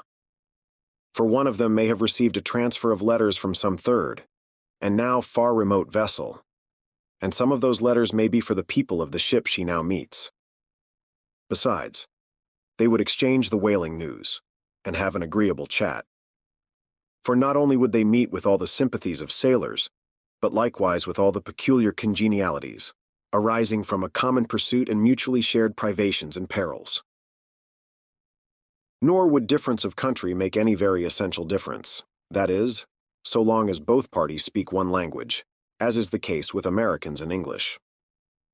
Though to be sure, from the small number of English whalers, such meetings do not very often occur, and when they do occur, there is too apt to be a sort of shyness between them. For your Englishman is rather reserved, and your Yankee, he does not fancy that sort of thing in anybody but himself. Besides, the English whalers sometimes affect a kind of metropolitan superiority over the American whalers, regarding the long, lean Nantucketer, with his nondescript provincialisms, as a sort of sea peasant. But where this superiority in the English whaleman does really consist, it would be hard to say, seeing that the Yankees in one day, collectively, kill more whales than all the English, collectively, in 10 years. But this is a harmless little foible in the English whale hunters, which the Nantucketer does not take much to heart, probably because he knows that he has a few foibles himself. So then, we see that of all ships separately sailing the sea, the whalers have most reason to be sociable, and they are so. Whereas, some merchant ships crossing each other's wake in the mid-Atlantic will oftentimes pass on without so much as a single word of recognition, mutually cutting each other on the high seas, like a brace of dandies in Broadway, and all the time indulging, perhaps, in finical criticism upon each other's rig. As for men of war, when they chance to meet at sea, they first go through such a string of silly bowings and scrapings, such a ducking of ensigns, that there does not seem to be much right-down hearty goodwill and brotherly love about it at all. As touching slave ships meeting, why they are in such a prodigious hurry. They run away from each other as soon as possible. And as for pirates, when they chance to cross each other's crossbones, the first hail is, How many skulls? the same way that whalers hail. How many barrels?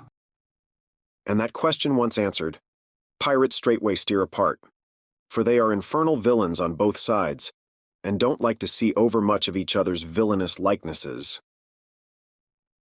But look at the godly, honest, unostentatious, hospitable, sociable, free and easy whaler. What does the whaler do when she meets another whaler in any sort of decent weather? She has a gam, a thing so utterly unknown to all other ships that they never heard of the name even. And if by chance they should hear of it, they only grin at it, and repeat gamesome stuff about spouters and blubber boilers, and such like pretty exclamations. Why it is that all merchant seamen, and also all pirates and man-of-war's men, and slave ship sailors, cherish such a scornful feeling towards whale ships. This is a question it would be hard to answer. Because, in the case of pirates, say, I should like to know whether that profession of theirs has any peculiar glory about it. It sometimes ends in uncommon elevation, indeed, but only at the gallows. And besides, when a man is elevated in that odd fashion, he has no proper foundation for his superior altitude. Hence, I conclude, that in boasting himself to be high-lifted above a whaleman, in that assertion the pirate has no solid basis to stand on. But what is a gam? You might wear out your index finger running up and down the columns of dictionaries, and never find the word. Dr. Johnson never attained to that erudition. Noah Webster's Ark does not hold it. Nevertheless, this same expressive word has now for many years been in constant use among some 15,000 true-born Yankees. Certainly, it needs a definition, and should be incorporated into the lexicon. With that view, let me learnedly define it. Gam, noun. A social meeting of two or more whale ships, generally on a cruising ground, when, after exchanging hails, they exchange visits by boat's cruise, the two captains remaining, for the time, on board of one ship, and the two chief mates on the other. There is another little item about gamming which must not be forgotten here. All professions have their own little peculiarities of detail. So has the whale fishery. In a pirate, man of war, or slave ship, when the captain is rowed anywhere in his boat, he always sits in the stern sheets on a comfortable, sometimes cushioned seat there, and often steers himself with a pretty little milliner's tiller decorated with gay cords and ribbons. But the whale boat has no seat astern, no sofa of that sort whatever, and no tiller at all.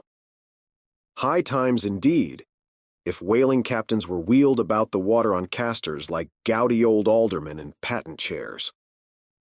And as for a tiller, the whaleboat never admits of any such effeminacy. And therefore, as in gamming, a complete boat's crew must leave the ship. And hence, as the boat's steerer or harpooneer is of the number, that subordinate is the steersman upon the occasion, and the captain, having no place to sit in, is pulled off to his visit, all standing like a pine tree. And often you will notice that, being conscious of the eyes of the whole visible world, resting on him from the sides of the two ships, this standing captain is all alive to the importance of sustaining his dignity by maintaining his legs. Nor is this any very easy matter, for in his rear is the immense projecting steering oar, hitting him now and then in the small of his back, the after oar reciprocating by wrapping his knees in front. He is thus completely wedged before and behind, and can only expand himself sideways by settling down on his stretched legs. But a sudden, violent pitch of the boat will often go far to topple him. because length of foundation is nothing without corresponding breadth. Merely make a spread angle of 2 poles, and you cannot stand them up. Then, again, it would never do in plain sight of the world's riveted eyes. It would never do, I say, for this straddling captain to be seen steadying himself, the slightest particle, by catching hold of anything with his hands. Indeed, as token of his entire buoyant self-command, he generally carries his hands in his trousers pockets. But perhaps being generally very large, heavy hands, he carries them there for ballast. Nevertheless, there have occurred instances, well authenticated ones too, where the captain has been known for an uncommonly critical moment or two, in a sudden squall, say, to seize hold of the nearest oarsman's hair, and hold on there like grim death. Chapter 54. The Town Ho Story. As told at the Golden Inn. The Cape of Good Hope, and all the watery region round about there, is much like some noted 4 corners of a great highway, where you meet more travelers than in any other part. It was not very long after speaking the Goni that another homeward-bound whaleman, the Town Ho, was encountered. She was manned almost wholly by Polynesians. In the short gam that ensued, she gave us strong news of Moby Dick.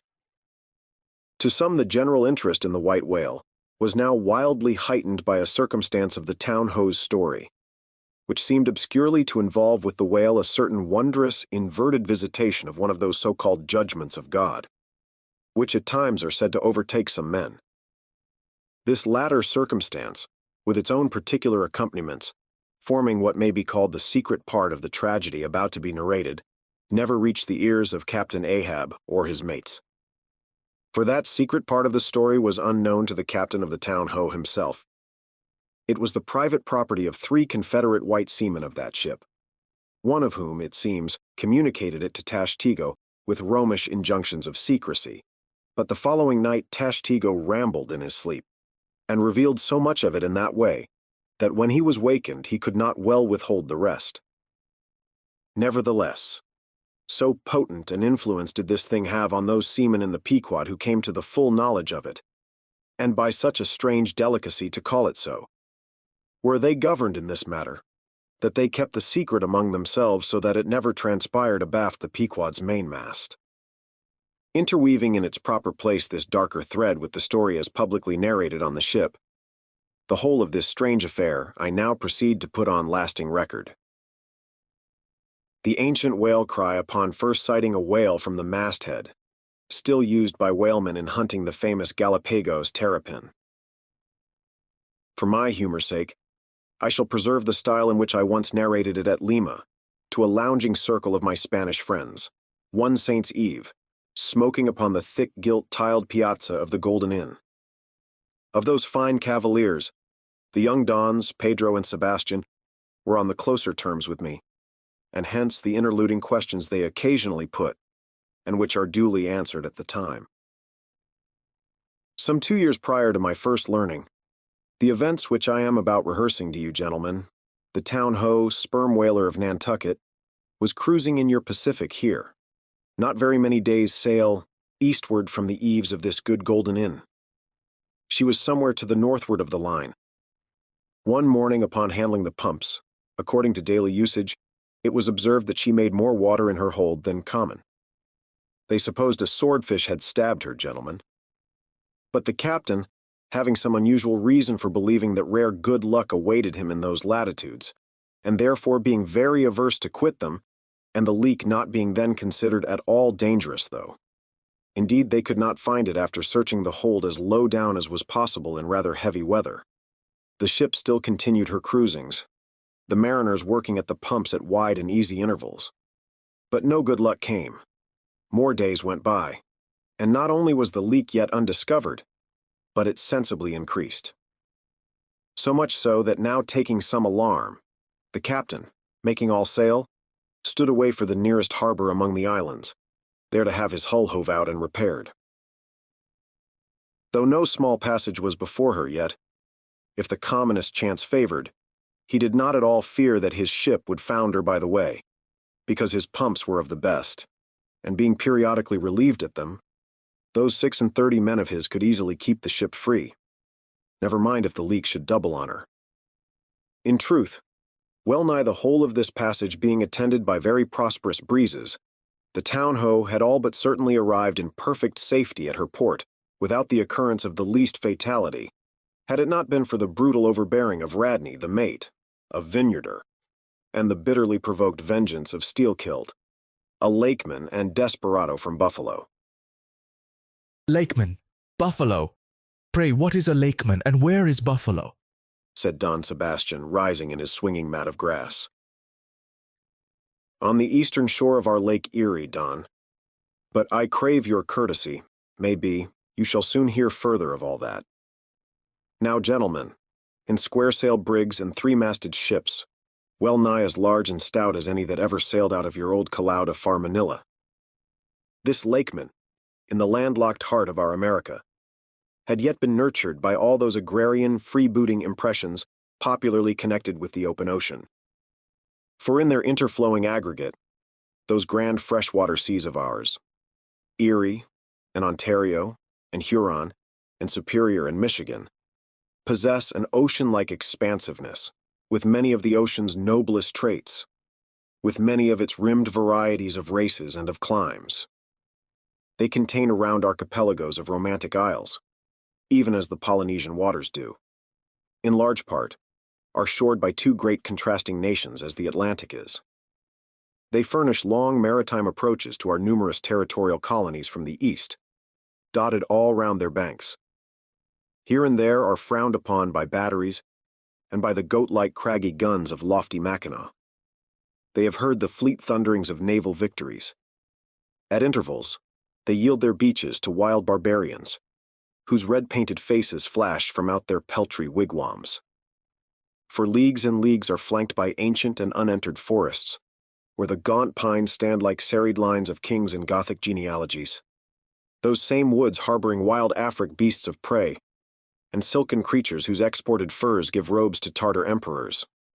They mirror the paved capitals of Buffalo and Cleveland, as well as Winnebago villages. They float alike the full-rigged merchant ship, the armed cruiser of the state, the steamer, and the beach canoe. They are swept by borean and dismasting blasts as direful as any that lash the salted wave. They know what shipwrecks are, for out of sight of land, however inland, they have drowned full many a midnight ship with all its shrieking crew. Thus, gentlemen, though an inlander, Steelkilt was wild ocean born and wild ocean nurtured, as much of an audacious mariner as any. And for Radney, though in his infancy he may have laid him down on the lone Nantucket beach, to nurse at his maternal sea, though in after life he had long followed our austere Atlantic and your contemplative Pacific, yet was he quite as vengeful and full of social quarrel as the backwoods seaman, fresh from the latitudes of buckhorn-handled bowie knives. Yet was this Nantucketer a man with some good-hearted traits, and this lakeman a mariner, who though a sort of devil indeed, might yet by inflexible firmness, only tempered by that common decency of human recognition, which is the meanest slave's right. Thus treated, this Steelkilt had long been retained harmless and docile. At all events, he had proved so thus far, but Radney was doomed and made mad, and Steelkilt. But, gentlemen, you shall hear. It was not more than a day or two at the furthest after pointing her prow for her island haven, that the town-ho's leak seemed again increasing, but only so as to require an hour or more at the pumps every day. You must know that in a settled and civilized ocean like our Atlantic, for example, some skippers think little of pumping their whole way across it, though of a still, sleepy night. Should the officer of the deck happen to forget his duty in that respect, the probability would be that he and his shipmates would never again remember it, on account of all hands gently subsiding to the bottom. Nor in the solitary and savage seas far from you to the westward, gentlemen, is it altogether unusual for ships to keep clanging at their pump handles in full chorus, even for a voyage of considerable length. That is, if it lie along a tolerably accessible coast, or if any other reasonable retreat is afforded them. It is only when a leaky vessel is in some very out-of-the-way part of those waters, some really landless latitude, that her captain begins to feel a little anxious. Much this way had it been with the town-ho. So when her leak was found gaining once more, there was in truth some small concern manifested by several of her company, especially by Radney the mate. He commanded the upper sails to be well hoisted, sheeted home anew, and every way expanded to the breeze. Now this Radney, I suppose, was as little of a coward, and as little inclined to any sort of nervous apprehensiveness touching his own person as any fearless, unthinking creature, on land or on sea, that you can conveniently imagine, gentlemen. Therefore, when he betrayed this solicitude about the safety of the ship, some of the seamen declared that it was only on account of his being a part-owner in her. So when they were working that evening at the pumps, there was on this head no small gamesomeness slyly going on among them, as they stood with their feet continually overflowed by the rippling clear water. Clear as any mountain spring, gentlemen, that bubbling from the pumps ran across the deck and poured itself out in steady spouts at the lee scupper holes. Now, as you well know, it is not seldom the case in this conventional world of ours, watery or otherwise, that when a person placed in command over his fellow men finds one of them to be very significantly his superior in general pride of manhood, straightway against that man he conceives an unconquerable dislike and bitterness, and if he have a chance, he will pull down and pulverize that subaltern's tower and make a little heap of dust of it. Be this conceit of mine as it may, gentlemen, at all events Steelkilt was a tall and noble animal with a head like a Roman, and a flowing golden beard like the tasseled housings of your last viceroy's snorting charger, and a brain and a heart and a soul in him, gentlemen, which had made Steelkilt Charlemagne, had he been born son to Charlemagne's father. But Radney, the mate, was ugly as a mule, yet as hardy, as stubborn as malicious. He did not love Steelkilt, and Steelkilt knew it. Espying the mate drawing near as he was toiling at the pump with the rest, the lakeman affected not to notice him, but unawed, went on with his gay banterings. Aye, my merry lads, it's a lively leak, this. Hold a cannikin, one of ye, and let's have a taste. By the Lord, it's worth bottling. I tell you what, men, old Rad's investment must go for it. He had best cut away his part of the hull and tow it home. The fact is, boys, that Swordfish only began the job. He's come back again with a gang of ship carpenters, sawfish and filefish and whatnot, and the whole posse of 'em are now hard at work cutting and slashing at the bottom, making improvements, I suppose. If old Rad were here now, I'd tell him to jump overboard and scatter him. They're playing the devil with his estate, I can tell him. But he's a simple old soul. Rad and a beauty, too. Boys, they say the rest of his property is invested in looking glasses. I wonder if he'd give a poor devil like me the model of his nose. Damn your eyes! What's that pump stopping for? Roared Radney, pretending not to have heard the sailors talk. Thunder away at it! Aye, sir, said Steelkilt, merry as a cricket. Lively, boys, lively now. And with that the pump clanged like 50 fire engines. The men tossed their hats off to it, and ere long that peculiar gasping of the lungs was heard which denotes the fullest tension of life's utmost energies. Quitting the pump at last, with the rest of his band, the lakeman went forward all panting, and sat himself down on the windlass, his face fiery red, his eyes bloodshot, and wiping the profuse sweat from his brow. Now what cozening fiend it was, gentlemen, that possessed Radney to meddle with such a man in that corporeally exasperated state, I know not. But so it happened. Intolerably striding along the deck, the mate commanded him to get a broom and sweep down the planks, and also a shovel, and remove some offensive matters consequent upon allowing a pig to run at large. Now, gentlemen, sweeping a ship's deck at sea is a piece of household work, which in all times but raging gales is regularly attended to every evening. It has been known to be done in the case of ships actually foundering at the time. Such, gentlemen, is the inflexibility of sea usages and the instinctive love of neatness in seamen, some of whom would not willingly drown without first washing their faces. But in all vessels this broom business is the prescriptive province of the boys, if boys there be aboard. Besides, it was the stronger men in the town-ho that had been divided into gangs, taking turns at the pumps, and being the most athletic seaman of them all, Steelkilt had been regularly assigned captain of one of the gangs. Consequently, he should have been freed from any trivial business not connected with truly nautical duties, such being the case with his comrades. I mention all these particulars so that you may understand exactly how this affair stood between the two men. But there was more than this. The order about the shovel was almost as plainly meant to sting and insult Steelkilt as though Radney had spat in his face. Any man who has gone sailor in a whale ship will understand this.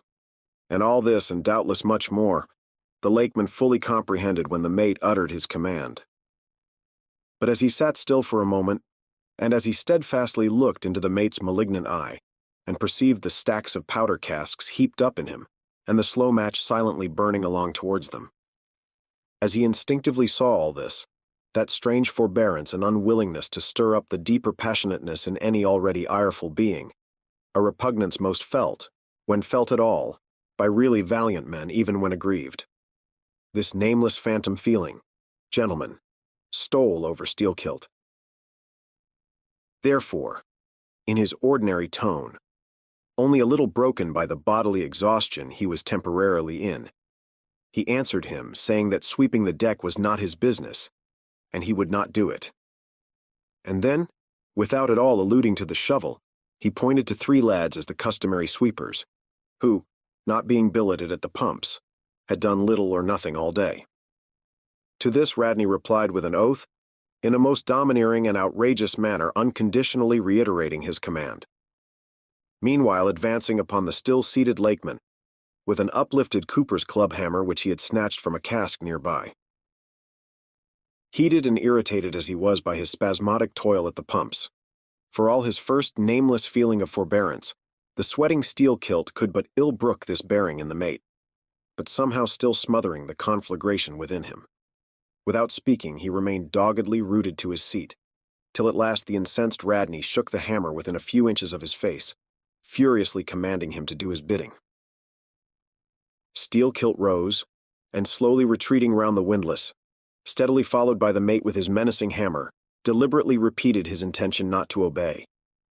Seeing, however, that his forbearance had not the slightest effect, by an awful and unspeakable intimation with his twisted hand, he warned off the foolish and infatuated man. But it was to no purpose. And in this way the two went once slowly round the windlass, when resolved at last no longer to retreat, bethinking him that he had now forborne as much as comported with his humor, the lakeman paused on the hatches and thus spoke to the officer. Mr. Radney, I will not obey you. Take that hammer away or look to yourself. But the predestinated mate, coming still closer to him, where the lakeman stood fixed, now shook the heavy hammer within an inch of his teeth, meanwhile repeating a string of insufferable maledictions. Retreating not the 1,000th part of an inch, stabbing him in the eye with the unflinching poniard of his glance, Steelkilt, clenching his right hand behind him and creepingly drawing it back, told his persecutor that if the hammer but grazed his cheek, he, Steelkilt, would murder him. But, gentlemen, the fool had been branded for the slaughter by the gods. Immediately the hammer touched the cheek. The next instant the lower jaw of the mate was stove in his head. He fell on the hatch, spouting blood like a whale. Ere the cry could go aft, Steelkilt was shaking one of the backstays leading far aloft, to where 2 of his comrades were standing their mastheads. They were both canallers. Canallers! Cried Don Pedro. We have seen many whale ships in our harbors, but never heard of your canallers. Pardon, who and what are they? Canallers, Don, are the boatmen belonging to our grand Erie Canal. You must have heard of it. Nay, senor. Hereabouts in this dull, warm, most lazy and hereditary land, we know but little of your vigorous north. Aye? Well then, Don, refill my cup. Your chicha's very fine. And ere proceeding further, I will tell you what our canallers are, for such information may throw sidelight upon my story.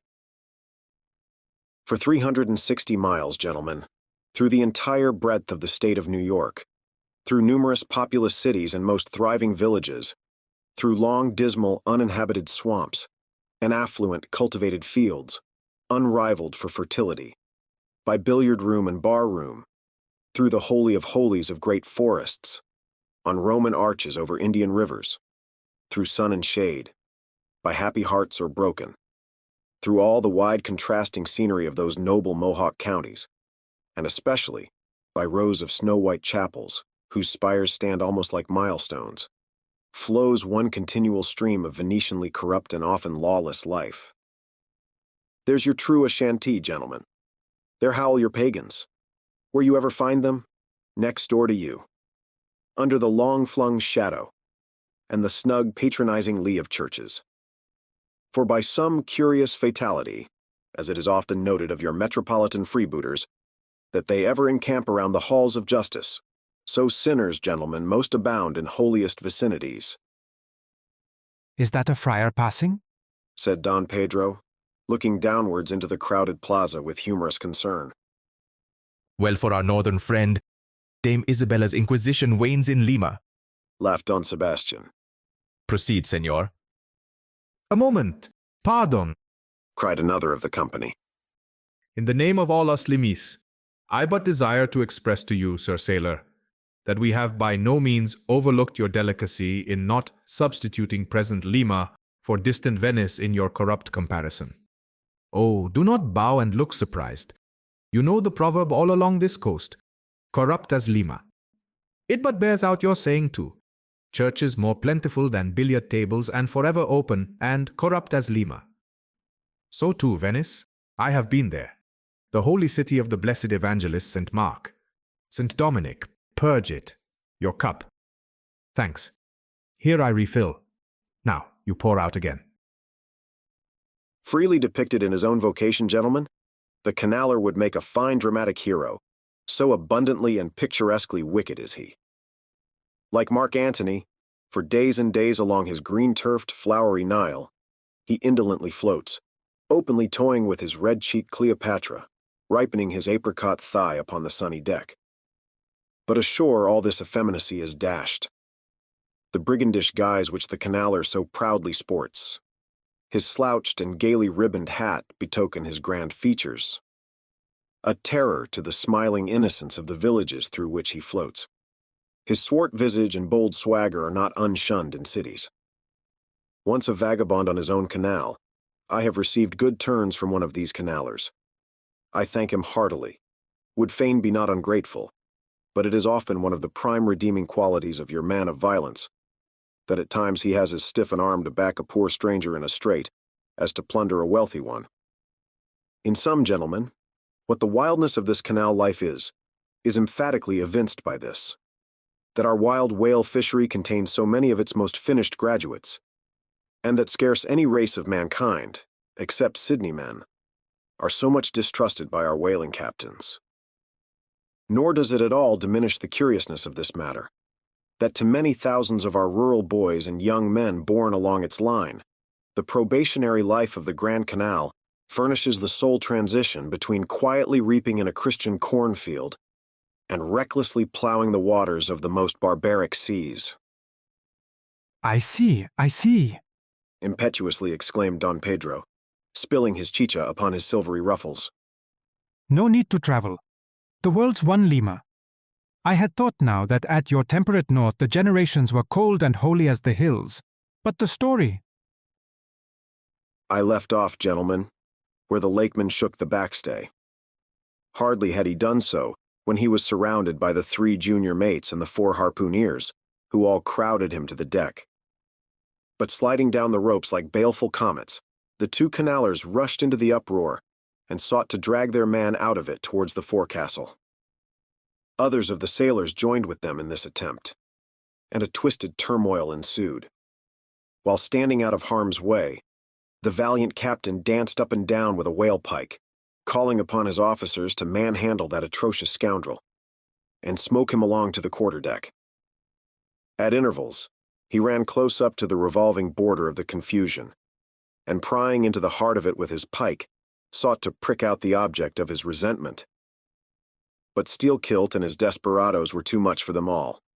They succeeded in gaining the forecastle deck, where, hastily slewing about 3 or 4 large casks in a line with the windlass, These sea Parisians entrenched themselves behind the barricade. "Come out of that, you pirates!" roared the captain, now menacing them with a pistol in each hand, just brought to him by the steward. "Come out of that, you cutthroats!" Steelkilt leaped on the barricade, and striding up and down there, defied the worst the pistols could do, but gave the captain to understand distinctly that his Steelkilt's death would be the signal for a murderous mutiny on the part of all hands. Fearing in his heart lest this might prove but too true, the captain a little desisted, but still commanded the insurgents instantly to return to their duty. "Will you promise not to touch us if we do?" demanded their ringleader. Turn to, I make no promise, to your duty. Do you want to sink the ship by knocking off at a time like this? Turn to! And he once more raised a pistol. "Sink the ship!" cried Steelkilt. "Aye, let her sink. Not a man of us turns to, unless you swear not to raise a rope yarn against us. What say ye, men?" Turning to his comrades. A fierce cheer was their response. The lakeman now patrolled the barricade, all the while keeping his eye on the captain and jerking out such sentences as these. "It's not our fault. We didn't want it. I told him to take his hammer away. It was boy's business. He might have known me before this. I told him not to prick the buffalo. I believe I have broken a finger here against his cursed jaw. Ain't those mincing knives down in the forecastle there, men? Look to those hand spikes, my hearties. Captain, by God, look to yourself. Say the word. Don't be a fool. Forget it all. We are ready to turn to. Treat us decently. And we're your men. But we won't be flogged." Turn to. I make no promises. Turn to, I say. "Look ye now," cried the lakeman, flinging out his arm towards him. "There are a few of us here, and I'm one of them, who have shipped for the cruise, do you see? Now, as you well know, sir, we can claim our discharge as soon as the anchor is down, so we don't want a row. It's not our interest. We want to be peaceable. We are ready to work, but we won't be flogged." Turn to, roared the captain. Steelkilt glanced round him a moment and then said, "I tell you what it is now, Captain. Rather than kill ye and be hung for such a shabby rascal, we won't lift a hand against ye unless ye attack us. But till you say the word about not flogging us, we don't do a hand's turn." Down into the forecastle, then. Down with ye. I'll keep you there till you're sick of it. Down you go.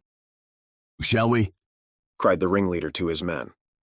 Most of them were against it, but at length, in obedience to Steelkilt, they preceded him down into their dark den, growlingly disappearing like bears into a cave. As the lakeman's bare head was just level with the planks, the captain and his posse leaped the barricade, and rapidly drawing over the slide of the scuttle, planted their group of hands upon it, and loudly called for the steward to bring the heavy brass padlock belonging to the companionway. Then opening the slide a little, the captain whispered something down the crack, closed it, and turned the key upon them, 10 in number, leaving on deck some 20 or more, who thus far had remained neutral. All night a wide-awake watch was kept by all the officers, forward and aft, especially about the forecastle scuttle and fore hatchway, at which last place it was feared the insurgents might emerge, after breaking through the bulkhead below. But the hours of darkness passed in peace, the men who still remained at their duty toiling hard at the pumps, whose clinking and clanking at intervals through the dreary night dismally resounded through the ship. At sunrise the captain went forward, and knocking on the deck, summoned the prisoners to work, but with a yell they refused. Water was then lowered down to them, and a couple of handfuls of biscuit were tossed after it, when again turning the key upon them and pocketing it, the captain returned to the quarter-deck. Twice every day for 3 days this was repeated, but on the fourth morning a confused wrangling, and then a scuffling was heard, as the customary summons was delivered, and suddenly 4 men burst up from the forecastle, saying they were ready to turn to. The fetid closeness of the air, and a famishing diet, united perhaps to some fears of ultimate retribution, had constrained them to surrender at discretion.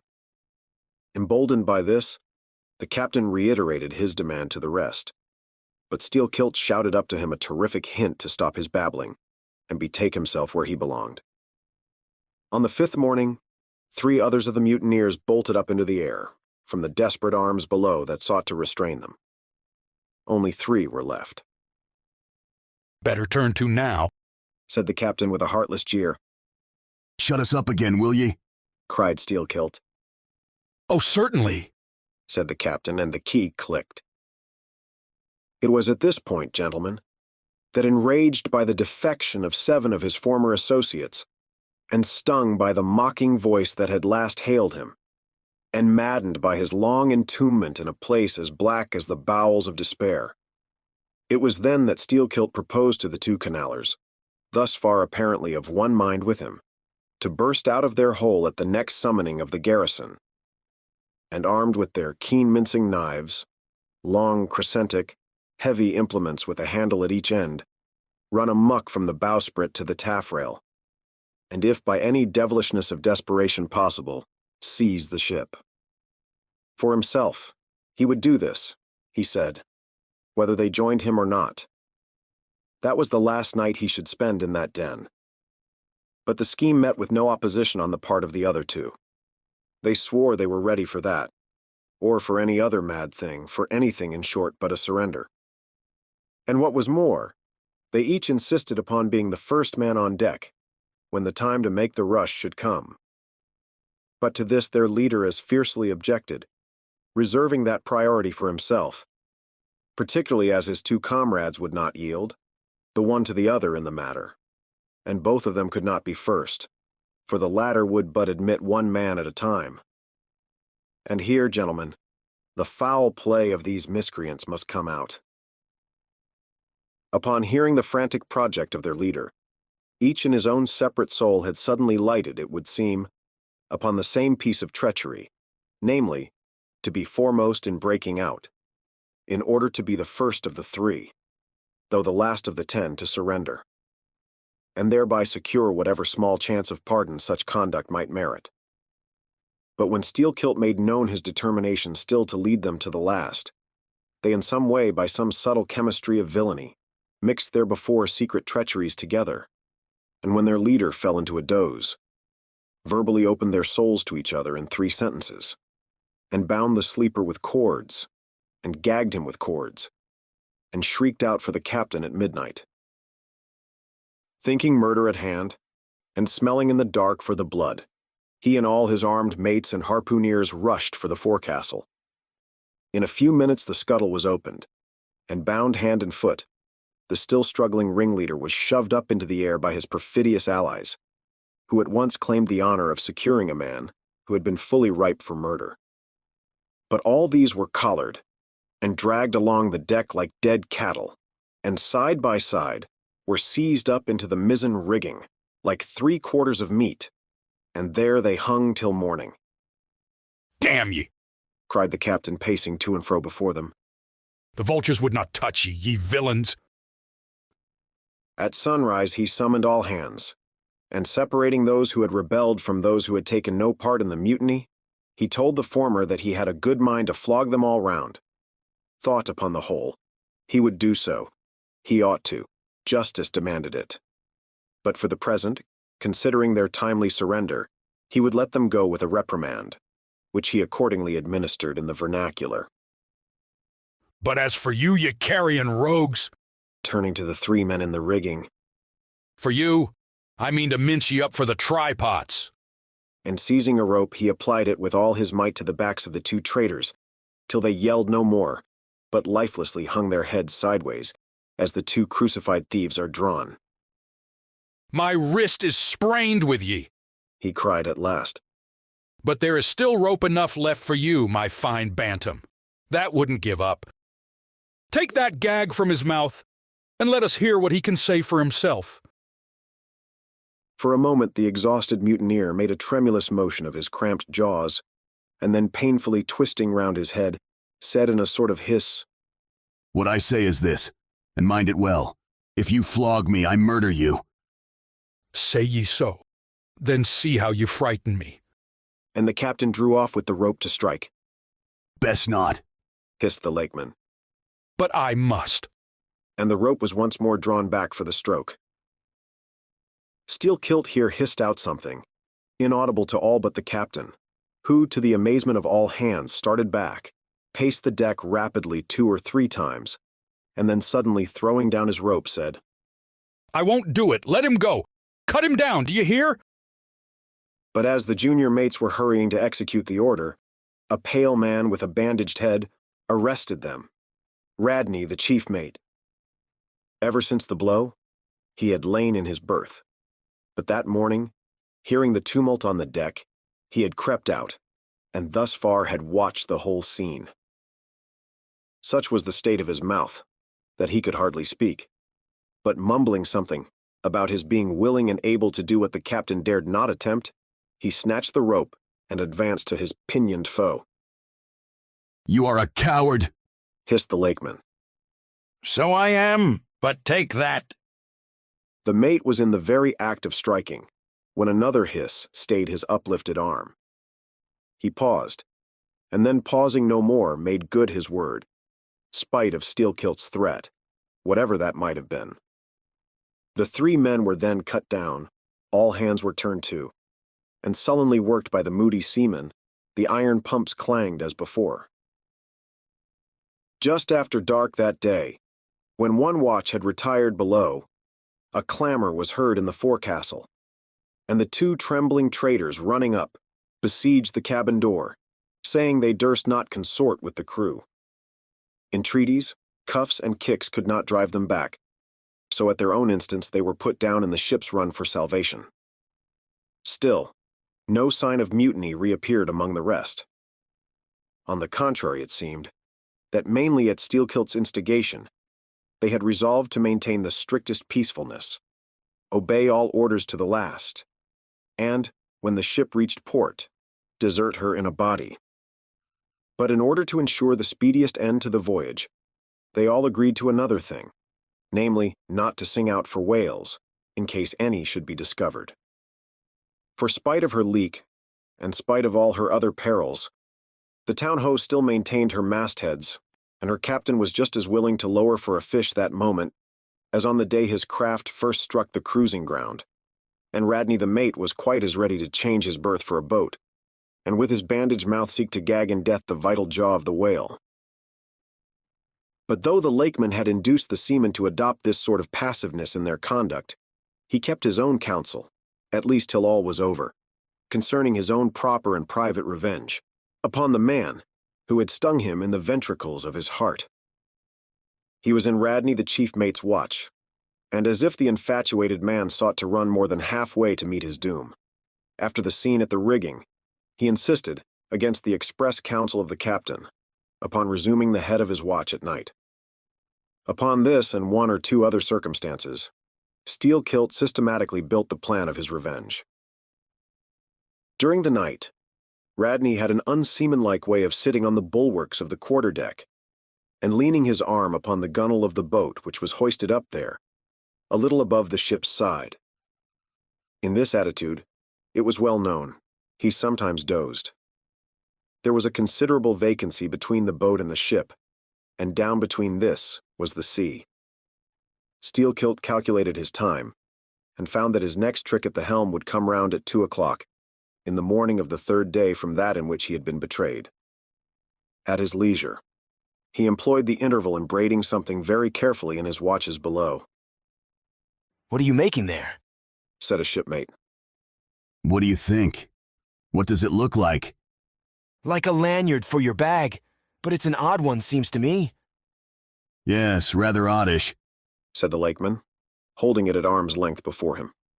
"But I think it will answer. Shipmate, I haven't enough twine. Have you any?" "But there was none in the forecastle." "Then I must get some from old Rad." And he rose to go aft. "You don't mean to go a-begging to him?" said a sailor. "Why not? Do you think he won't do me a turn when it's to help himself in the end, shipmate?" And going to the mate, he looked at him quietly, and asked him for some twine to mend his hammock. It was given him. Neither twine nor lanyard were seen again, but the next night an iron ball, closely netted, partly rolled from the pocket of the lakeman's monkey jacket, as he was tucking the coat into his hammock for a pillow. 24 hours after, his trick at the silent helm, nigh to the man, who was apt to doze over the grave, always ready dug to the seaman's hand, that fatal hour was then to come. And in the foreordaining soul of Steelkilt, the mate was already stark and stretched as a corpse, with his forehead crushed in. But, gentlemen, a fool saved the would-be murderer from the bloody deed he had planned. Yet complete revenge he had, and without being the avenger. For by a mysterious fatality, heaven itself seemed to step in, to take out of his hands into its own the damning thing he would have done. It was just between daybreak and sunrise of the morning of the second day, when they were washing down the decks, that a stupid Tenerife man drawing water in the main chains all at once shouted out, "There she rolls! There she rolls!" Jesu, what a whale! It was Moby Dick. Moby Dick, cried Don Sebastian. Saint Dominic. Sir Sailor, but do whales have christenings? Whom call you Moby Dick? A very white and famous and most deadly immortal monster, Don. But that would be too long a story. How? Cried all the young Spaniards, crowding. Nay, Dons, nay. I cannot rehearse that now. Let me get more into the air, sirs. The chicha, cried Don Pedro. Our vigorous friend looks faint. Fill up his empty glass. No need, gentlemen, one moment, and I proceed. Now, gentlemen, so suddenly perceiving the snowy whale within 50 yards of the ship, forgetful of the compact among the crew, in the excitement of the moment, the Tenerife man had instinctively and involuntarily lifted his voice for the monster, though for some little time past it had been plainly beheld from the 3 sullen mastheads. All was now a frenzy. The white whale, was the cry from captain mates and harpooneers who, undeterred by fearful rumors, were all anxious to capture so famous and precious a fish, while the dogged crew eyed askance and with curses the appalling beauty of the vast milky mass that, lit up by a horizontal spangling sun, shifted and glistened like a living opal in the blue morning sea. Gentlemen, a strange fatality pervades the whole career of these events, as if verily mapped out before the world itself was charted. The mutineer was the bowsman of the mate, and when fast to a fish it was his duty to sit next him, while Radney stood up with his lance in the prow and haul in or slacken the line at the word of command. Moreover, when the 4 boats were lowered, the mates got the start, and none howled more fiercely with delight than did Steelkilt as he strained at his oar. After a stiff pull, their harpooneer got fast, and spear in hand, Radney sprang to the bow. He was always a furious man, it seems, in a boat. And now his bandaged cry was, to beach him on the whale's topmost back. Nothing loath, his bowsman hauled him up and up, through a blinding foam that blent 2 whitenesses together, till of a sudden the boat struck as against a sunken ledge, and keeling over spilled out the standing mate. That instant, as he fell on the whale's slippery back, the boat righted, and was dashed aside by the swell, while Radney was tossed over into the sea on the other flank of the whale. He struck out through the spray, and for an instant was dimly seen through that veil, wildly seeking to remove himself from the eye of Moby Dick. But the whale rushed round in a sudden maelstrom, seized the swimmer between his jaws, and rearing high up with him, plunged headlong again, and went down. Meantime, at the first tap of the boat's bottom, the lakeman had slackened the line, so as to drop astern from the whirlpool. Calmly looking on, he thought his own thoughts. But a sudden, terrific downward jerking of the boat quickly brought his knife to the line. He cut it, and the whale was free. But at some distance, Moby Dick rose again, with some tatters of Radney's red woolen shirt, caught in the teeth that had destroyed him. All 4 boats gave chase again, but the whale eluded them, and finally wholly disappeared. In good time, the town-ho reached her port, a savage, solitary place, where no civilized creature resided. There, headed by the lakeman, all but 5 or 6 of the foremastmen deliberately deserted among the palms, eventually, as it turned out, seizing a large double war canoe of the savages, and setting sail for some other harbor. The ship's company being reduced to but a handful, the captain called upon the islanders to assist him in the laborious business of heaving down the ship to stop the leak. But to such unresting vigilance over their dangerous allies was this small band of whites necessitated, both by night and by day, and so extreme was the hard work they underwent, that upon the vessel being ready again for sea, they were in such a weakened condition that the captain durst not put off with them in so heavy a vessel. After taking counsel with his officers, he anchored the ship as far offshore as possible, loaded and ran out his 2 cannon from the bows, stacked his muskets on the poop, and warning the islanders not to approach the ship at their peril, took 1 man with him, and setting the sail of his best whaleboat, steered straight before the wind for Tahiti, 500 miles distant, to procure a reinforcement to his crew. On the 4th day of the sail, a large canoe was descried, which seemed to have touched at a low isle of corals. He steered away from it, but the savage craft bore down on him, and soon the voice of Steelkilt hailed him to heave to, or he would run him under water. The captain presented a pistol. With 1 foot on each prow of the yoked war canoes, the lakeman laughed him to scorn, assuring him that if the pistol so much as clicked in the lock, he would bury him in bubbles and foam. "What do you want of me?" cried the captain. "Where are you bound, and for what are you bound?" demanded Steelkilt.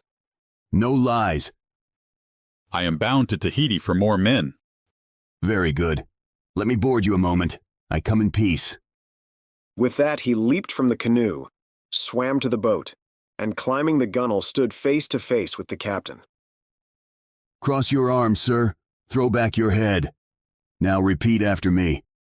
As soon as Steelkilt leaves me, I swear to beach this boat on yonder island, and remain there 6 days. If I do not, may lightning strike me." "A pretty scholar," laughed the lakeman. "Adios, senor."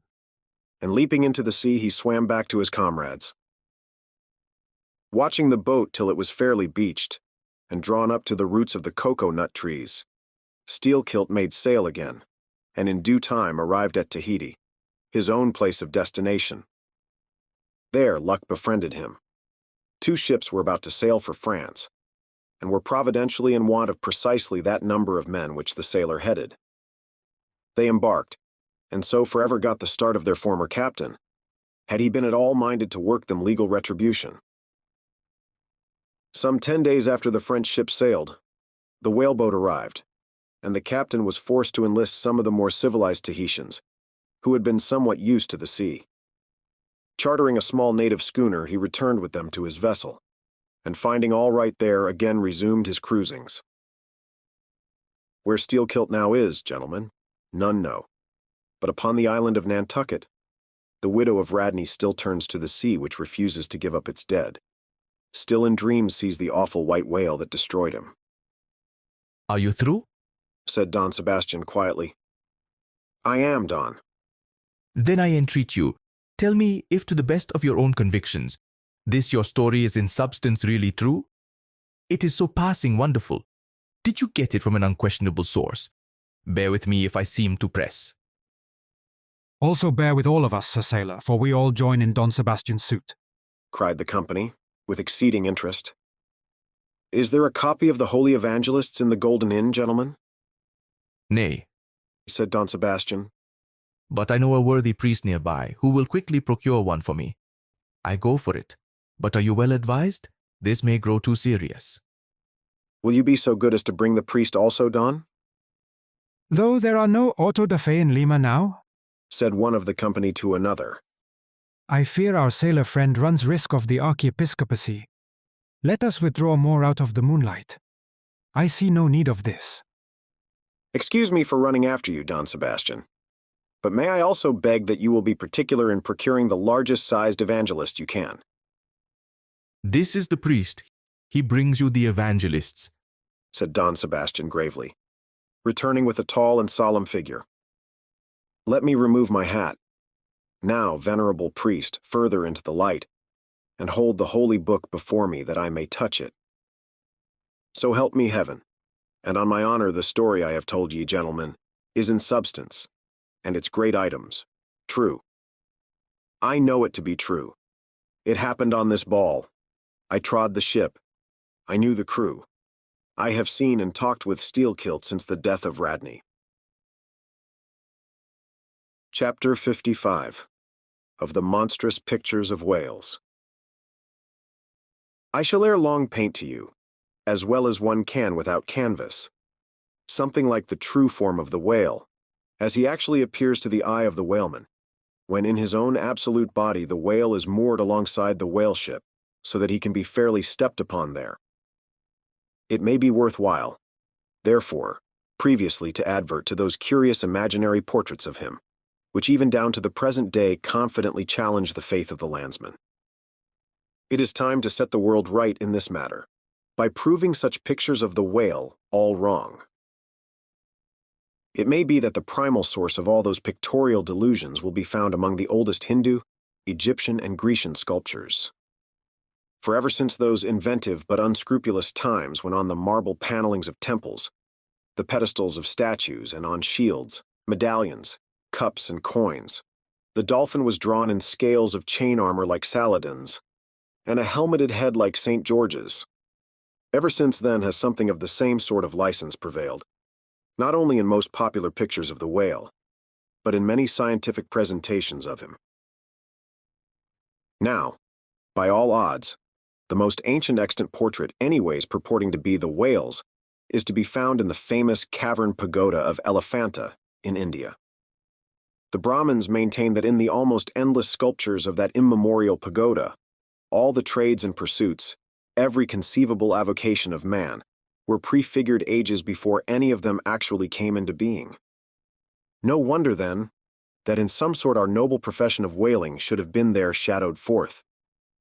The Hindu whale referred to occurs in a separate department of the wall, depicting the incarnation of Vishnu in the form of Leviathan, learnedly known as the Matsya avatar. But though this sculpture is half man and half whale, so as only to give the tail of the latter, yet that small section of him is all wrong. It looks more like the tapering tail of an anaconda than the broad palms of the true whale's majestic flukes. But go to the old galleries, and look now at a great Christian painter's portrait of this fish, for he succeeds no better than the antediluvian Hindu. It is Guido's picture of Perseus rescuing Andromeda from the sea monster or whale. Where did Guido get the model of such a strange creature as that?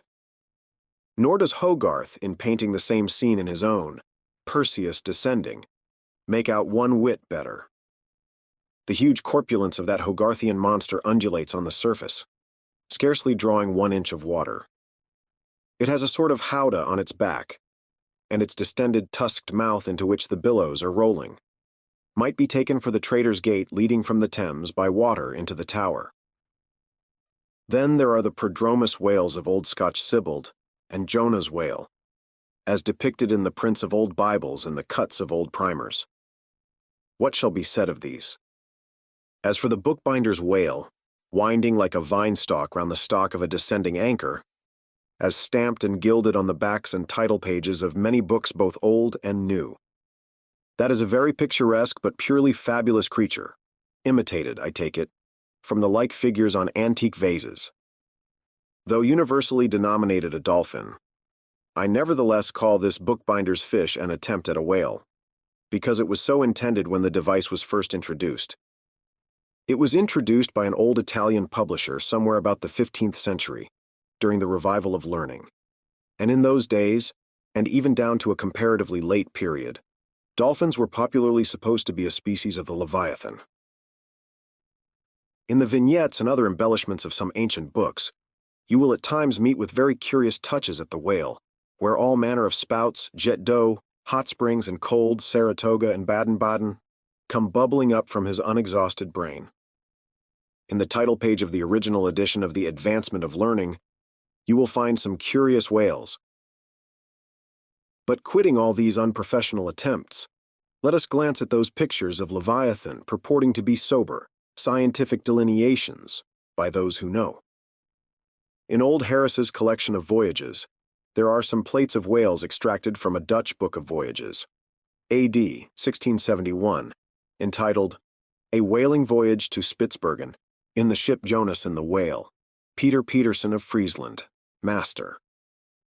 In one of those plates, the whales, like great rafts of logs, are represented lying among ice isles, with white bears running over their living backs.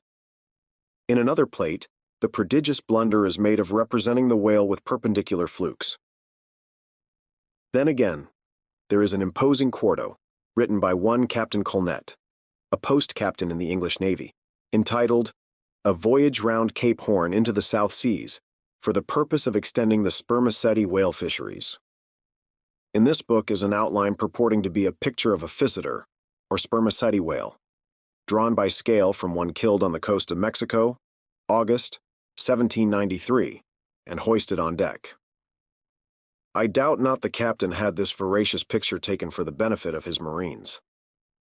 To mention but one thing about it, let me say that it has an eye which applied, according to the accompanying scale, to a full-grown sperm whale, would make the eye of that whale a bow window some 5 feet long. Ah, my gallant captain, why did you not give us Jonah looking out of that eye? Nor are the most conscientious compilations of natural history for the benefit of the young and tender, free from the same heinousness of mistake. Look at that popular work, Goldsmith's Animated Nature. In the abridged London edition of 1807, there are plates of an alleged whale and a narwhale. I do not wish to seem inelegant, but this unsightly whale looks much like an amputated sow, and as for the narwhale, one glimpse at it is enough to amaze one that in this 19th century such a hippogriff could be palmed for genuine upon any intelligent public of schoolboys. Then again, in 1825, Bernard Germain, Count de Lacépède, a great naturalist, published a scientific systemized whale book, wherein are several pictures of the different species of the Leviathan. All these are not only incorrect, but the picture of the Mysticetus or Greenland whale, that is to say, the right whale. Even Scoresby, a long-experienced man as touching that species, declares not to have its counterpart in nature. But the placing of the capsheaf to all this blundering business was reserved for the scientific Frederick Cuvier, brother to the famous Baron. In 1836, he published a natural history of whales, in which he gives what he calls a picture of the sperm whale. Before showing that picture to any Nantucketer, you had best provide for your summary retreat from Nantucket. In a word, Frederick Cuvier's sperm whale is not a sperm whale, but a squash. Of course, he never had the benefit of a whaling voyage. Such men seldom have. But whence he derived that picture, who can tell? Perhaps he got it as his scientific predecessor in the same field, Desmarest, got one of his authentic abortions. That is, from a Chinese drawing. And what sort of lively lads with the pencil those Chinese are, many queer cups and saucers inform us. As for the sign painter's whales seen in the streets hanging over the shops of oil dealers, what shall be said of them? They are generally Richard III whales, with dromedary humps, and very savage, breakfasting on 3 or 4 sailor tarts, that is whaleboats full of mariners, their deformities floundering in seas of blood and blue paint. But these manifold mistakes in depicting the whale are not so very surprising after all. Consider.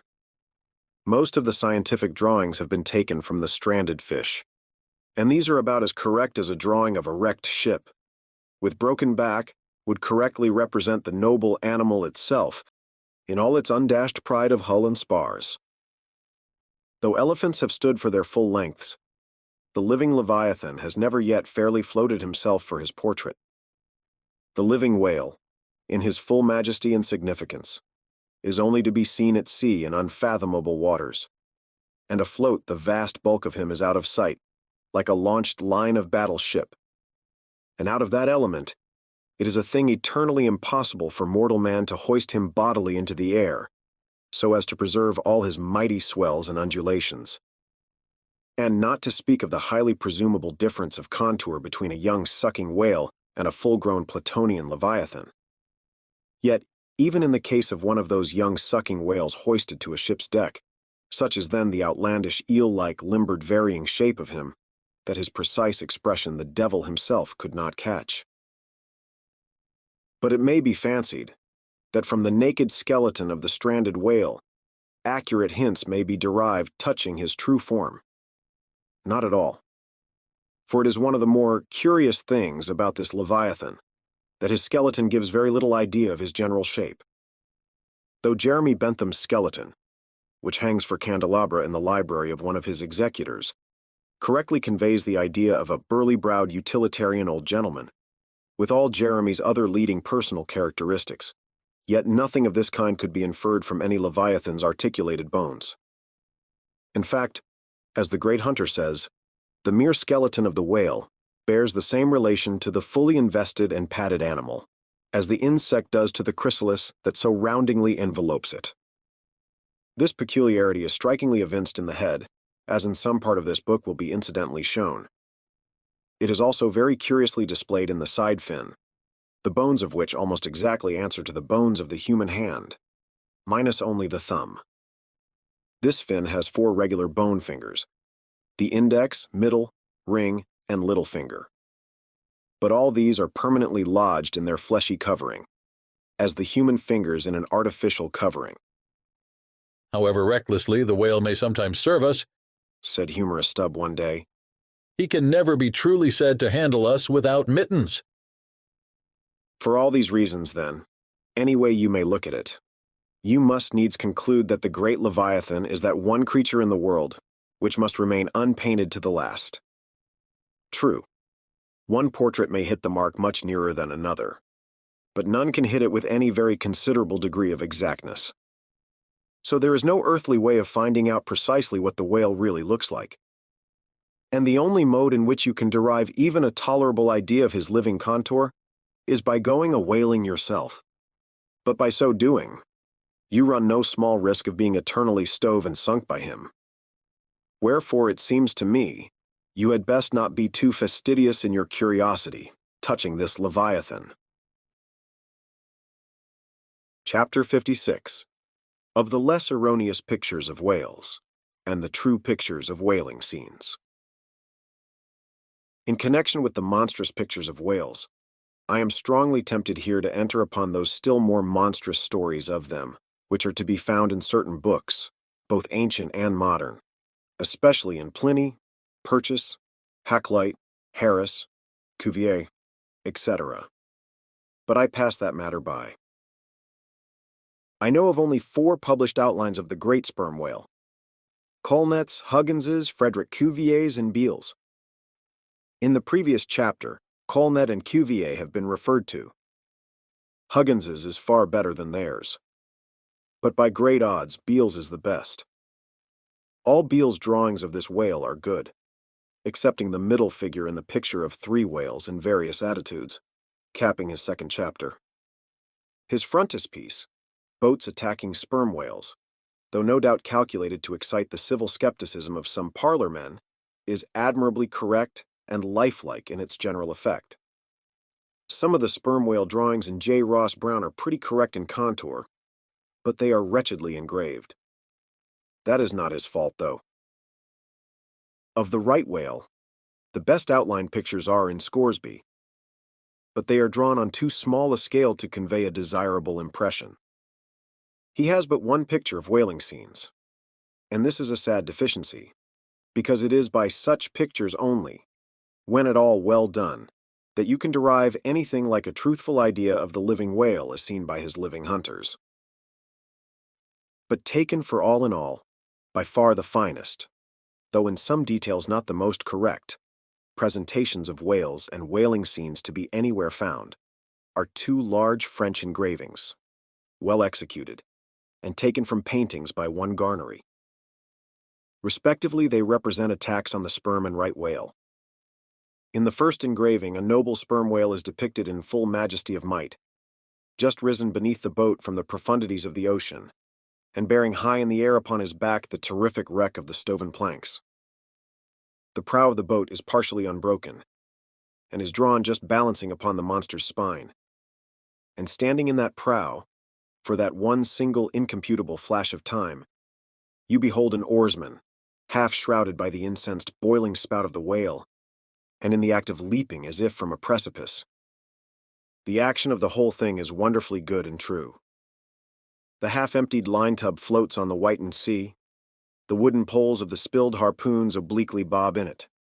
The heads of the swimming crew are scattered about the whale in contrasting expressions of affright. While in the black stormy distance, the ship is bearing down upon the scene.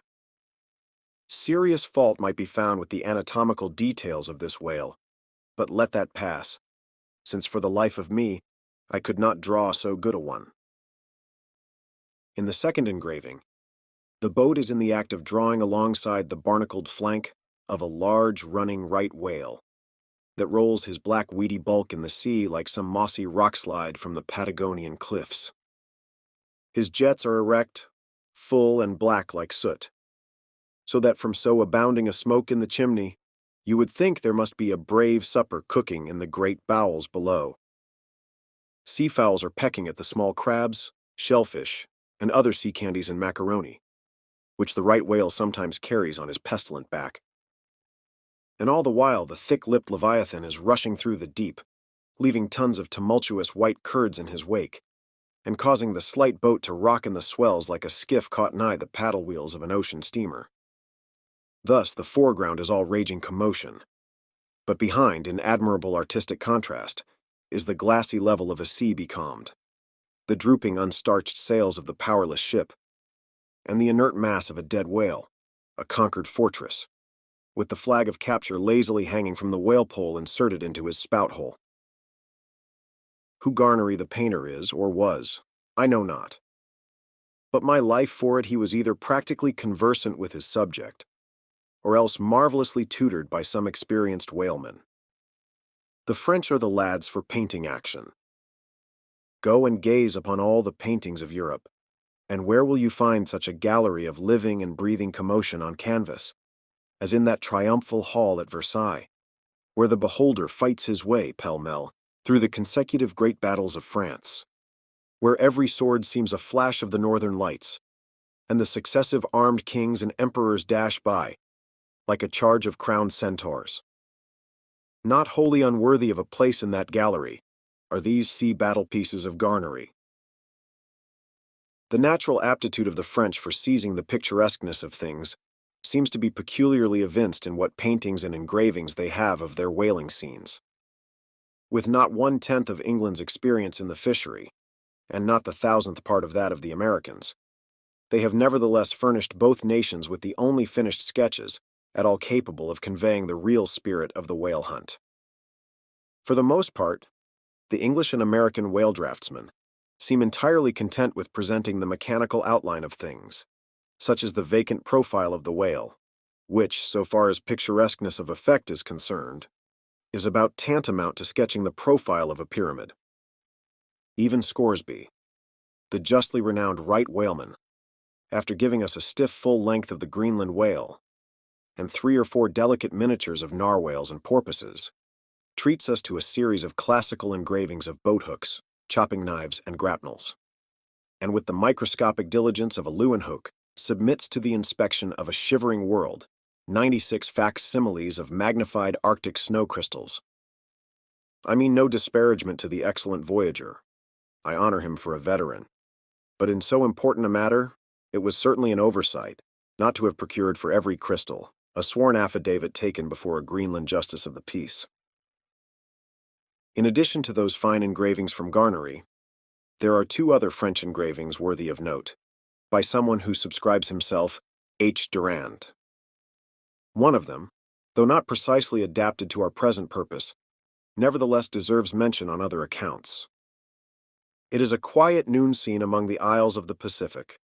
A French whaler anchored, inshore in a calm and lazily taking water on board. The loosened sails of the ship and the long leaves of the palms in the background, both drooping together in the breezeless air. The effect is very fine, when considered with reference to its presenting the hardy fishermen, under one of their few aspects of oriental repose. The other engraving is quite a different affair. The ship hove to upon the open sea, and in the very heart of the leviathanic life, with a right whale alongside. The vessel, in the act of cutting in, hove over to the monster as if to a quay, and a boat hurriedly pushing off from this scene of activity is about giving chase to whales in the distance. The harpoons and lances lie leveled for use.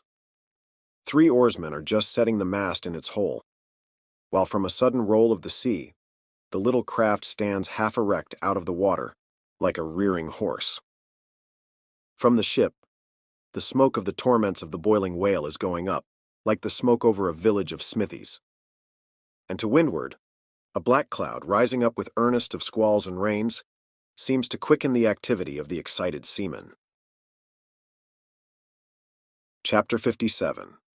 Of whales in paint, in teeth, in wood, in sheet iron, in stone, in mountains, in stars. On Tower Hill, as you go down to the London docks, you may have seen a crippled beggar, or kedger, as the sailors say, holding a painted board before him, representing the tragic scene in which he lost his leg. There are 3 whales and 3 boats, and one of the boats, presumed to contain the missing leg in all its original integrity, is being crunched by the jaws of the foremost whale. Any time these 10 years, they tell me, has that man held up that picture and exhibited that stump to an incredulous world. But the time of his justification has now come. His 3 whales are as good whales as were ever published in Wapping, at any rate, and his stump as unquestionable a stump as any you will find in the western clearings. But though forever mounted on that stump, never a stump speech does the poor whaleman make, but, with downcast eyes, stands ruefully contemplating his own amputation. Throughout the Pacific, and also in Nantucket and New Bedford and Sag Harbor, you will come across lively sketches of whales and whaling scenes, graven by the fishermen themselves on sperm whale teeth, or ladies' busks wrought out of the right whalebone, and other like scrimshander articles, as the whalemen call, the numerous little ingenious contrivances they elaborately carve out of the rough material in their hours of ocean leisure. Some of them have little boxes of dentistical-looking implements, specially intended for the scrimshandering business. But in general, they toil with their jackknives alone, and with that almost omnipotent tool of the sailor, they will turn you out anything you please, in the way of a mariner's fancy. Long exile from Christendom and civilization inevitably restores a man to that condition in which God placed him, i.e., what is called savagery. Your true whale hunter is as much a savage as an Iroquois. I myself am a savage, owning no allegiance but to the king of the cannibals, and ready at any moment to rebel against him. Now, one of the peculiar characteristics of the savage in his domestic hours is his wonderful patience of industry. An ancient Hawaiian war club or spear paddle, in its full multiplicity and elaboration of carving, is as great a trophy of human perseverance as a Latin lexicon.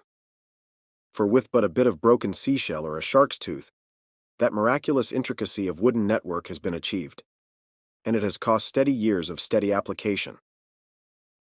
As with the Hawaiian savage, so with the white sailor savage.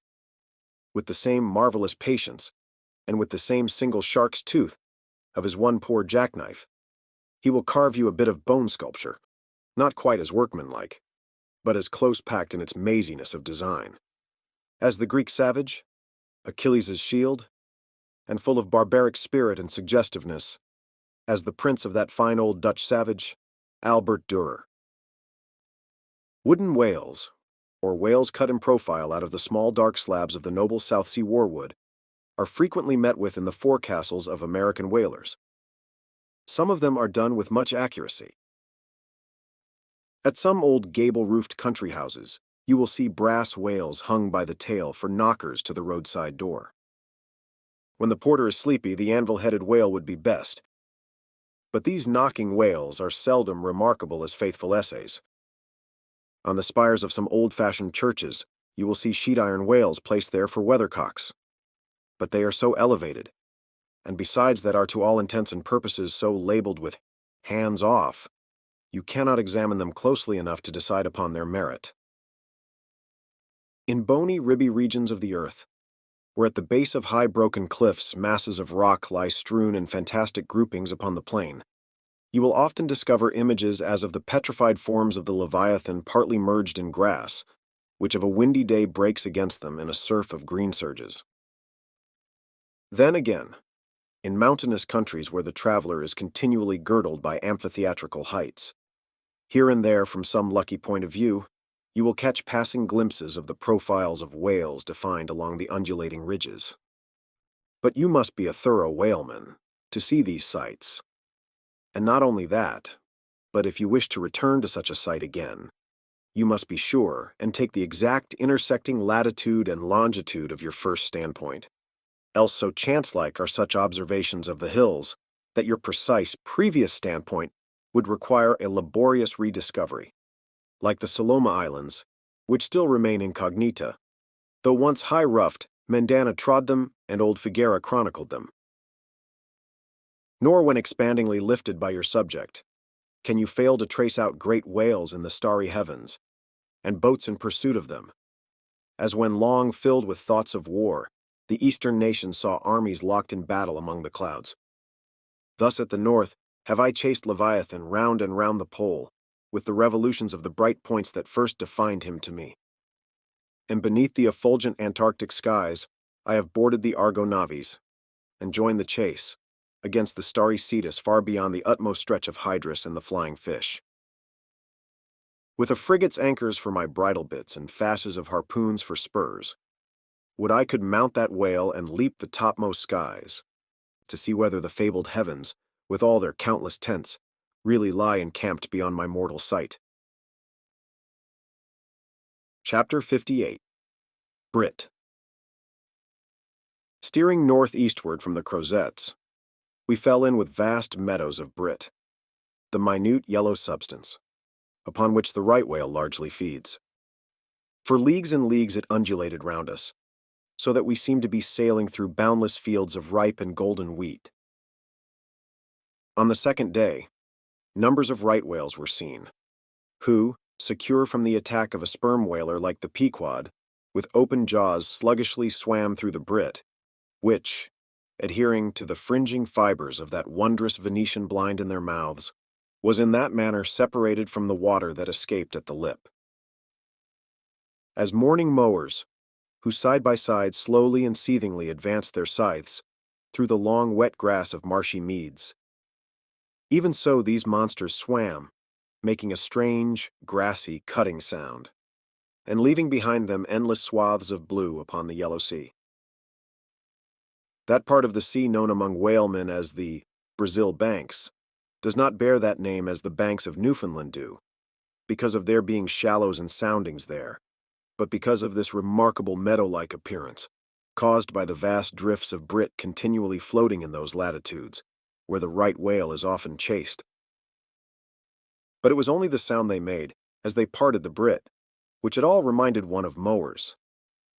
Seen from the mastheads, especially when they paused and were stationary for a while, their vast black forms looked more like lifeless masses of rock than anything else. And as in the great hunting countries of India, the stranger at a distance will sometimes pass on the plains recumbent elephants without knowing them to be such, taking them for bare, blackened elevations of the soil. Even so often, with him, who for the first time beholds this species of the leviathans of the sea. And even when recognized at last, their immense magnitude renders it very hard really to believe that such bulky masses of overgrowth can possibly be instinct, in all parts, with the same sort of life that lives in a dog or a horse. Indeed, in other respects, you can hardly regard any creatures of the deep with the same feelings that you do those of the shore. For though some old naturalists have maintained that all creatures of the land are of their kind in the sea, and though taking a broad general view of the thing, this may very well be. Yet coming to specialties, where, for example, does the ocean furnish any fish that in disposition answers to the sagacious kindness of the dog? The accursed shark alone can in any generic respect be said to bear comparative analogy to him. But though to landsmen in general, the native inhabitants of the seas, have ever been regarded with emotions unspeakably unsocial and repelling. Though we know the sea to be an everlasting terra incognita, so that Columbus sailed over numberless unknown worlds to discover his one superficial western one. Though by vast odds, the most terrific of all mortal disasters, have immemorially and indiscriminately befallen tens and hundreds of thousands of those who have gone upon the waters.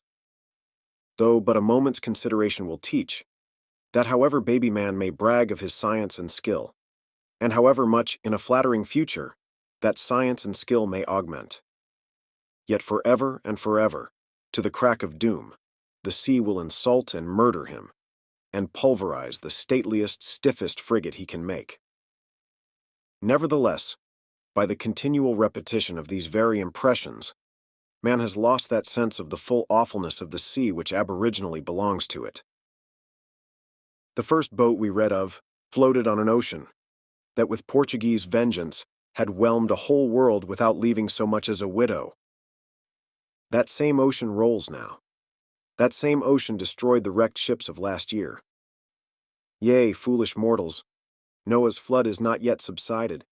2/3 of the fair world it yet covers.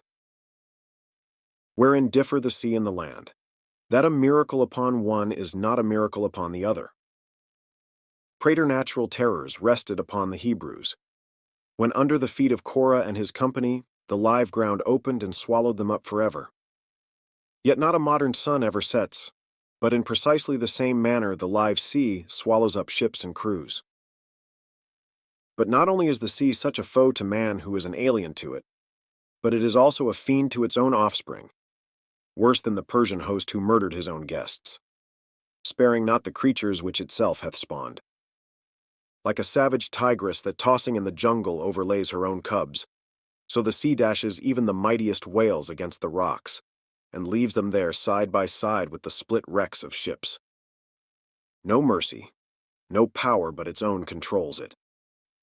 Panting and snorting like a mad battle steed that has lost its rider, the masterless ocean overruns the globe. Consider the subtleness of the sea, how its most dreaded creatures glide under water, unapparent for the most part, and treacherously hidden beneath the loveliest tints of azure. Consider also the devilish brilliance and beauty of many of its most remorseless tribes, as the dainty embellished shape of many species of sharks. Consider once more the universal cannibalism of the sea, all whose creatures prey upon each other, carrying on eternal war since the world began.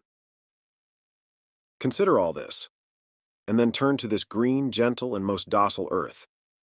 Consider them both, the sea and the land. And do you not find a strange analogy to something in yourself? For as this appalling ocean surrounds the verdant land, so in the soul of man there lies one insular Tahiti, full of peace and joy, but encompassed by all the horrors of the half-known life. God keep thee. Push not off from that isle. Thou canst never return. Chapter 59. Squid. Slowly wading through the meadows of Brit, the Pequod still held on her way northeastward towards the island of Java, a gentle air impelling her keel, so that in the surrounding serenity, her 3 tall tapering masts mildly waved to that languid breeze, as 3 mild palms on a plain. And still, at wide intervals in the silvery night, the lonely, alluring jet would be seen. But one transparent blue morning, when a stillness almost preternatural spread over the sea, however unattended with any stagnant calm, when the long burnished sun glade on the waters seemed a golden finger laid across them, enjoining some secrecy, when the slippered waves whispered together as they softly ran on, in this profound hush of the visible sphere, a strange specter was seen by Daggoo from the main masthead.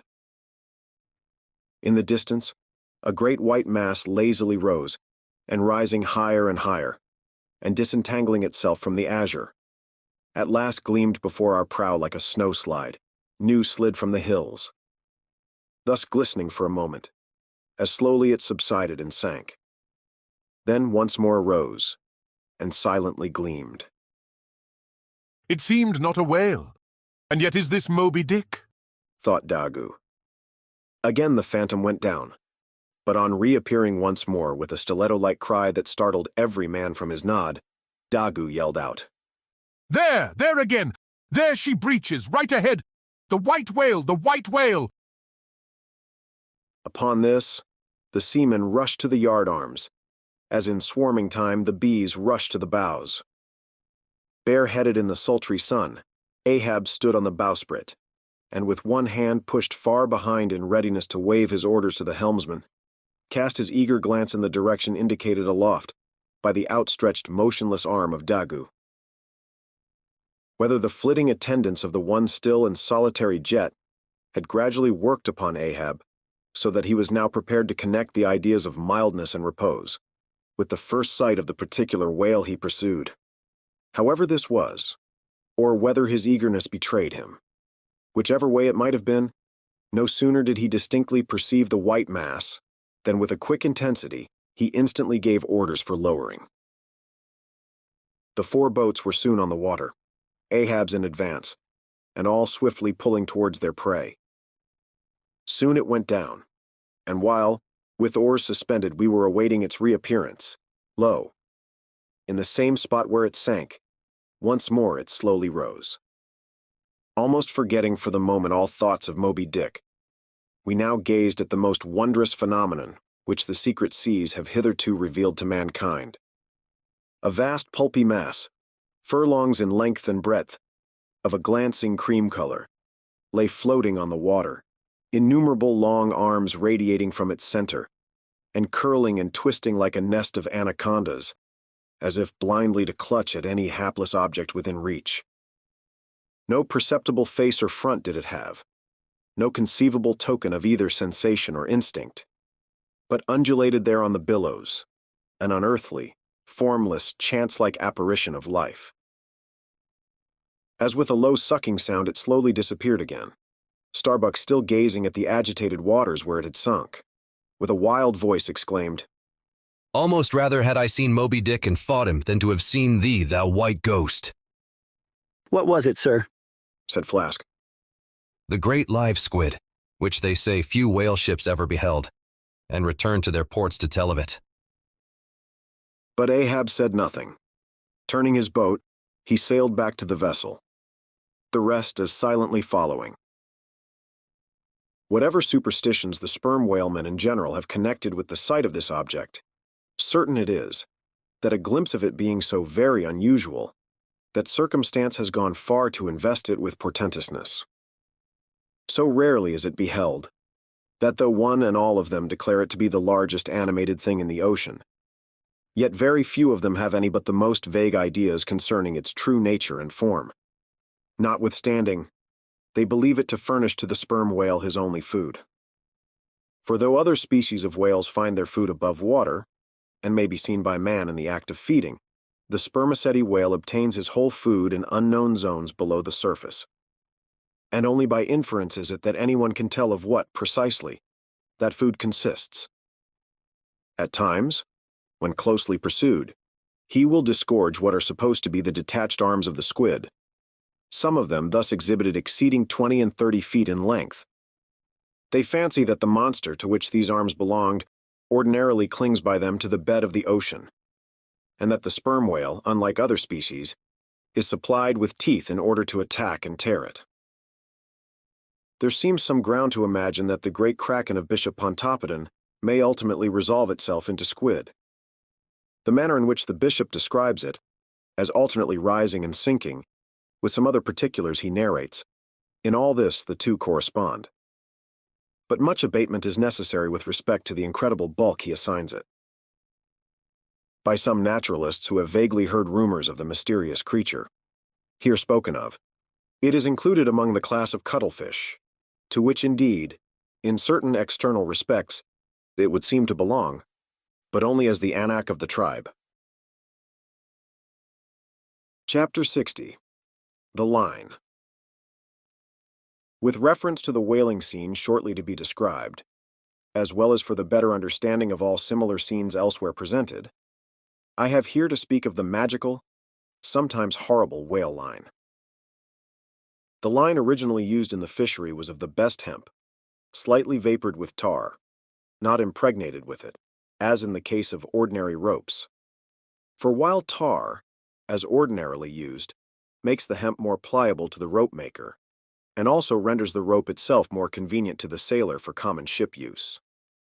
Yet, not only would the ordinary quantity too much stiffen the whale line for the close coiling to which it must be subjected, but as most seamen are beginning to learn, tar in general by no means adds to the rope's durability or strength, however much it may give it compactness and gloss. Of late years, the manila rope has in the American fishery almost entirely superseded hemp as a material for whale lines. For though not so durable as hemp, it is stronger and far more soft and elastic. And I will add, since there is an aesthetics in all things, is much more handsome and becoming to the boat than hemp. Hemp is a dusky, dark fellow, a sort of Indian. But manila is as a golden-haired Circassian to behold. The whale line is only 2/3 of an inch in thickness. At first sight, you would not think it so strong as it really is. By experiment, its 1 in 50 yarns will each suspend a weight of 120 pounds, so that the whole rope will bear a strain nearly equal to 3 tons. In length, the common sperm whale line measures something over 200 fathoms. Towards the stern of the boat, it is spirally coiled away in the tub.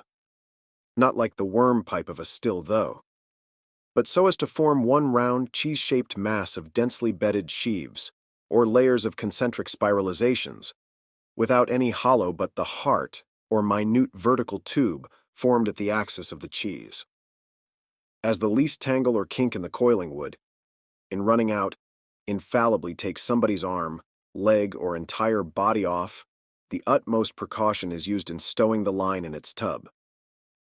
Some harpooneers will consume almost an entire morning in this business, carrying the line high aloft and then reeving it downwards through a block towards the tub, so as in the act of coiling to free it from all possible wrinkles and twists. In the English boats, 2 tubs are used instead of 1, the same line being continuously coiled in both tubs. There is some advantage in this, because these twin tubs being so small, they fit more readily into the boat and do not strain it so much.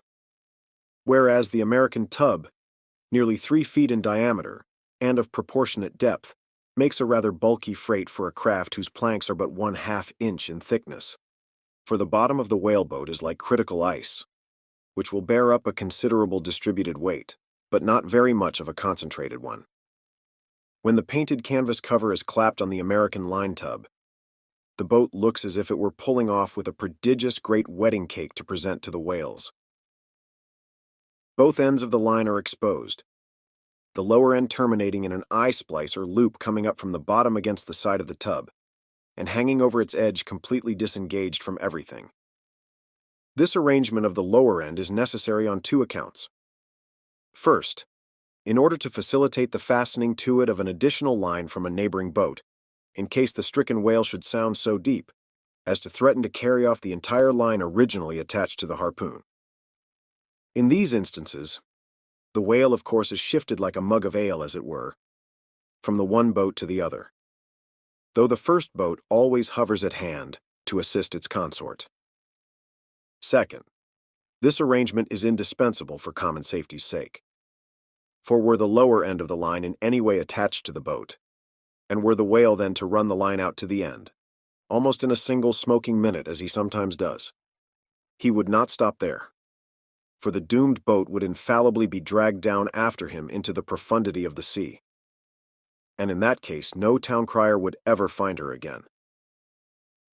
Before lowering the boat for the chase, the upper end of the line is taken aft from the tub, and passing round the loggerhead there, is again carried forward the entire length of the boat, resting crosswise upon the loom or handle of every man's oar, so that it jogs against his wrist in rowing, and also passing between the men, as they alternately sit at the opposite gunwales, to the leaded chocks or grooves in the extreme pointed prow of the boat, where a wooden pin or skewer the size of a common quill prevents it from slipping out. From the chocks it hangs in a slight festoon over the bows, and is then passed inside the boat again. and some 10 or 20 fathoms, called boxline, being coiled upon the box in the bows. It continues its way to the gunwale still a little further aft, and is then attached to the short warp, the rope which is immediately connected with the harpoon. But previous to that connection, the short warp goes through sundry mystifications too tedious to detail. Thus the whale line folds the whole boat in its complicated coils, twisting and writhing around it in almost every direction. All the oarsmen are involved in its perilous contortions, so that to the timid eye of the landsman, they seem as Indian jugglers, with the deadliest snakes sportively festooning their limbs. Nor can any son of mortal woman for the first time seat himself amid those hempen intricacies, and while straining his utmost at the oar, bethink him that at any unknown instant the harpoon may be darted, and all these horrible contortions be put in play like ringed lightnings. He cannot be thus circumstanced without a shudder that makes the very marrow in his bones to quiver in him like a shaken jelly. Yet habit, strange thing, what cannot habit accomplish? Gayer sallies, more merry mirth, better jokes and brighter repartees, you never heard over your mahogany than you will hear over the half-inch white cedar of the whaleboat, when thus hung in hangman's nooses. And like the 6 burghers of Calais before King Edward, the 6 men composing the crew pull into the jaws of death, with a halter around every neck, as you may say. Perhaps a very little thought will now enable you to account for those repeated whaling disasters, some few of which are casually chronicled, of this man or that man being taken out of the boat by the line and lost. For when the line is darting out, to be seated then in the boat is like being seated in the midst of the manifold whizzings of a steam engine in full play, when every flying beam and shaft and wheel is grazing you. It is worse, for you cannot sit motionless in the heart of these perils, because the boat is rocking like a cradle, and you are pitched one way and the other, without the slightest warning. And only by a certain self-adjusting buoyancy and simultaneousness of volition and action can you escape being made a Mazeppa of, and run away with where the all-seeing sun himself could never pierce you out. Again, as the profound calm which only apparently precedes and prophesies of the storm, is perhaps more awful than the storm itself. For indeed the calm is but the wrapper and envelope of the storm, and contains it in itself, as the seemingly harmless rifle holds the fatal powder, and the ball and the explosion. So the graceful repose of the line, as it silently serpentines about the oarsman before being brought into actual play. This is a thing which carries more of true terror than any other aspect of this dangerous affair. But why say more? All men live enveloped in whale lines. All are born with halters round their necks. But it is only when caught in the swift, sudden turn of death that mortals realize the silent, subtle, ever-present perils of life. And if you be a philosopher, though seated in the whaleboat, you would not at heart feel one whit more of terror than though seated before your evening fire with a poker, and not a harpoon, by your side. Chapter 61. Stubb kills a whale. If to Starbuck, the apparition of the squid was a thing of portents, to Queequeg it was quite a different object. When you see him quid, said the savage, then you quick see him palm whale. The next day was exceedingly still and sultry, and with nothing special to engage them, the Pequod's crew could hardly resist the spell of sleep induced by such a vacant sea. For this part of the Indian Ocean through which we then were voyaging is not what whalemen call a lively ground. That is, it affords fewer glimpses of porpoises, dolphins, flying fish, and other vivacious denizens of more stirring waters than those off the Rio de la Plata or the inshore ground off Peru. It was my turn to stand at the foremast head, and with my shoulders leaning against the slackened royal shrouds, to and fro I idly swayed in what seemed an enchanted air. No resolution could withstand it. In that dreamy mood, losing all consciousness, at last my soul went out of my body, though my body still continued to sway as a pendulum will, long after the power which first moved it is withdrawn. Ere forgetfulness altogether came over me, I had noticed that the seamen at the main and mizzenmast heads were already drowsy. So that at last all three of us lifelessly swung from the spars. And for every swing that we made, there was a nod from below from the slumbering helmsman. The waves, too, nodded their indolent crests, and across the wide trance of the sea, east nodded to west, and the sun over all. Suddenly, bubbles seemed bursting beneath my closed eyes. Like vices, my hands grasped the shrouds. Some invisible, gracious agency preserved me. With a shock, I came back to life. And lo, close under our lee, not 40 fathoms off, a gigantic sperm whale lay rolling in the water like the capsized hull of a frigate, his broad, glossy back, of an Ethiopian hue, glistening in the sun's rays like a mirror. But lazily undulating in the trough of the sea, and ever and anon tranquilly spouting his vapory jet, the whale looked like a portly burgher smoking his pipe of a warm afternoon. But that pipe, poor whale, was thy last. As if struck by some enchanter's wand, the sleepy ship and every sleeper in it all at once started into wakefulness, and more than a score of voices from all parts of the vessel, simultaneously with the 3 notes from aloft, shouted forth the accustomed cry, as the great fish slowly and regularly spouted the sparkling brine into the air. "Clear away the boats, luff!" cried Ahab. And obeying his own order, he dashed the helm down before the helmsman could handle the spokes. The sudden exclamations of the crew must have alarmed the whale, and ere the boats were down, majestically turning, he swam away to the leeward, but with such a steady tranquility and making so few ripples as he swam, that thinking after all he might not as yet be alarmed, Ahab gave orders that not an oar should be used, and no man must speak but in whispers. So seated like Ontario Indians on the gunwales of the boats, we swiftly but silently paddled along, the calm not admitting of the noiseless sails being set.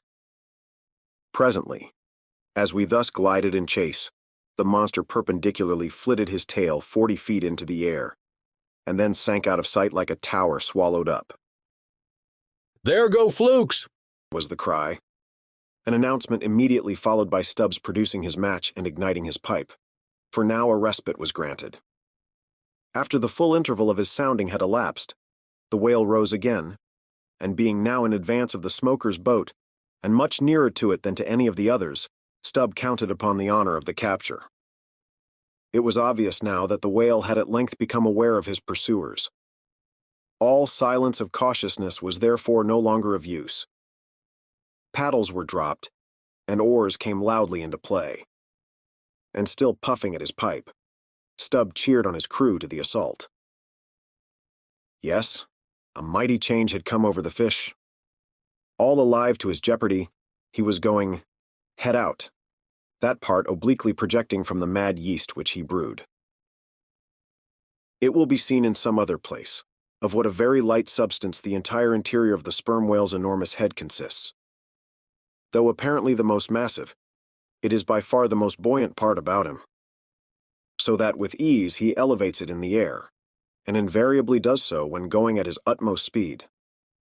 Besides, such is the breadth of the upper part of the front of his head, and such the tapering cut-water formation of the lower part, that by obliquely elevating his head, he thereby may be said to transform himself from a bluff-bowed sluggish galliot into a sharp-pointed New York pilot boat.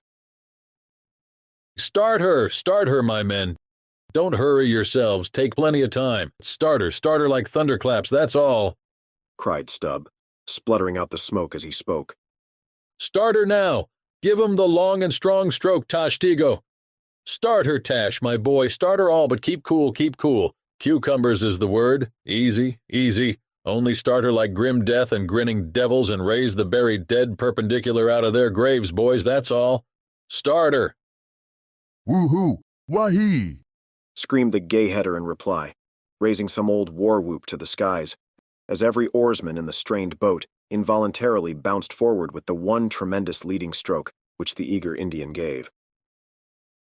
But his wild screams were answered by others quite as wild. "Kihi! Kihi!" yelled Dagu, straining forwards and backwards on his seat, like a pacing tiger in his cage. "Kala Kulu!" howled Queequeg, as if smacking his lips over a mouthful of grenadier's steak. And thus, with oars and yells, the keels cut the sea. Meanwhile, Stubb, retaining his place in the van, still encouraged his men to the onset, all the while puffing the smoke from his mouth. Like desperados, they tugged and they strained, till the welcome cry was heard. "Stand up, Tashtego, give it to him!" The harpoon was hurled. "Stern all!" The oarsmen backed water. The same moment something went hot and hissing along every one of their wrists. It was the magical line. An instant before, Stubb had swiftly caught 2 additional turns with it round the loggerhead, whence, by reason of its increased rapid circlings, a hempen blue smoke now jetted up and mingled with the steady fumes from his pipe. As the line passed round and round the loggerhead, so also, just before reaching that point, it blisteringly passed through and through both of Stubb's hands, from which the handcloths, or squares of quilted canvas sometimes worn at these times, had accidentally dropped. It was like holding an enemy's sharp 2-edged sword by the blade, and that enemy all the time striving to wrest it out of your clutch. "Wet the line! Wet the line!" cried Stubb to the tub oarsman, him seated by the tub, who, snatching off his hat, dashed seawater into it. More turns were taken, so that the line began holding its place. The boat now flew through the boiling water, like a shark all fins. Stubb and Tashtego here changed places, stem for stern, a staggering business truly in that rocking commotion. Partly to show the indispensableness of this act, it may here be stated that, in the old Dutch fishery, a mop was used to dash the running line with water. In many other ships, a wooden piggin or bailer is set apart for that purpose. Your hat, however, is the most convenient. From the vibrating line extending the entire length of the upper part of the boat, and from its now being more tight than a harp string, you would have thought the craft had 2 keels, one cleaving the water, the other the air, as the boat churned on through both opposing elements at once. A continual cascade played at the bows, a ceaseless whirling eddy in her wake, and at the slightest motion from within, even but of a little finger, the vibrating, cracking craft canted over her spasmodic gunwale into the sea. Thus they rushed, each man with might and main clinging to his seat, to prevent being tossed to the foam, and the tall form of Tashtego at the steering oar crouching almost double, in order to bring down his center of gravity. Whole Atlantics and Pacifics seemed past as they shot on their way, till at length the whale somewhat slackened his flight. "Haul in!" cried Stubb to the bowsman, and facing round towards the whale, all hands began pulling the boat up to him, while yet the boat was being towed on. Soon ranging up by his flank, Stubb, firmly planting his knee in the clumsy cleat, darted dart after dart into the flying fish. At the word of command, the boat alternately sterning out of the way of the whale's horrible wallow, and then ranging up for another fling.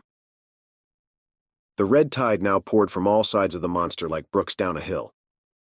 His tormented body rolled not in brine but in blood, which bubbled and seethed for furlongs behind in their wake. The slanting sun playing upon this crimson pond in the sea sent back its reflection into every face, so that they all glowed to each other like red men. And all the while, jet after jet of white smoke was agonizingly shot from the spiracle of the whale, and vehement puff after puff from the mouth of the excited headsman, as at every dart, hauling in upon his crooked lance, by the line attached to it, Stubb straightened it again and again, by a few rapid blows against the gunwale, then again and again sent it into the whale. Pull up! Pull up!" he now cried to the bowsman, as the waning whale relaxed in his wrath. "Pull up! Close, too!" And the boat ranged along the fish's flank. When reaching far over the bow, Stubb slowly churned his long, sharp lance into the fish, and kept it there, carefully churning and churning, as if cautiously seeking to feel after some gold watch that the whale might have swallowed, and which he was fearful of breaking ere he could hook it out. But that gold watch he sought was the innermost life of the fish. And now it is struck. For starting from his trance into that unspeakable thing called his flurry, the monster horribly wallowed in his blood, overwrapped himself in impenetrable, mad, boiling spray, so that the imperiled craft, instantly dropping astern, had much ado blindly to struggle out from that frenzied twilight into the clear air of the day. And now, abating in his flurry, the whale once more rolled out into view, surging from side to side, spasmodically dilating and contracting his spout hole, with sharp, cracking, agonized respirations. At last, gush after gush of clotted red gore, as if it had been the purple lees of red wine, shot into the frighted air, and falling back again, ran dripping down his motionless flanks into the sea. His heart had burst. "He's dead, Mr. Stubb," said Dagu. "Yes, both pipes smoked out." And withdrawing his own from his mouth, Stubb scattered the dead ashes over the water, and for a moment stood thoughtfully eyeing the vast corpse he had made. Chapter 62. The Dart. A word concerning an incident in the last chapter. According to the invariable usage of the fishery, the whaleboat pushes off from the ship, with the headsman or whale killer as temporary steersman, and the harpooner or whale fastener pulling the foremost oar, the one known as the harpooner oar. Now it needs a strong, nervous arm to strike the first iron into the fish, for often, in what is called a long dart, the heavy implement has to be flung to the distance of 20 or 30 feet. But however prolonged and exhausting the chase, the harpooner is expected to pull his oar meanwhile to the uttermost. Indeed, he is expected to set an example of superhuman activity to the rest, not only by incredible rowing, but by repeated loud and intrepid exclamations. And what it is to keep shouting at the top of one's compass, while all the other muscles are strained and half-started. What that is none know but those who have tried it. For one, I cannot bawl very heartily, and work very recklessly at one and the same time. In this straining, bawling state, then, with his back to the fish, all at once the exhausted harpooner hears the exciting cry. "Stand up and give it to him."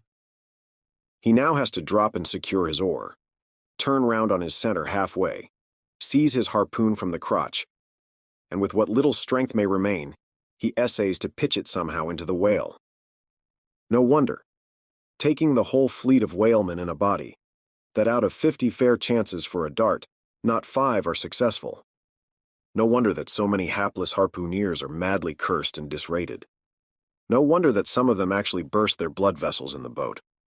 No wonder that some sperm whalemen are absent 4 years with 4 barrels. No wonder that to many ship owners, whaling is but a losing concern. For it is the harpooner that makes the voyage. And if you take the breath out of his body, how can you expect to find it there when most wanted? Again, if the dart be successful, then at the second critical instant, that is, when the whale starts to run, the boatheader and harpooner likewise start to running fore and aft, to the imminent jeopardy of themselves and everyone else.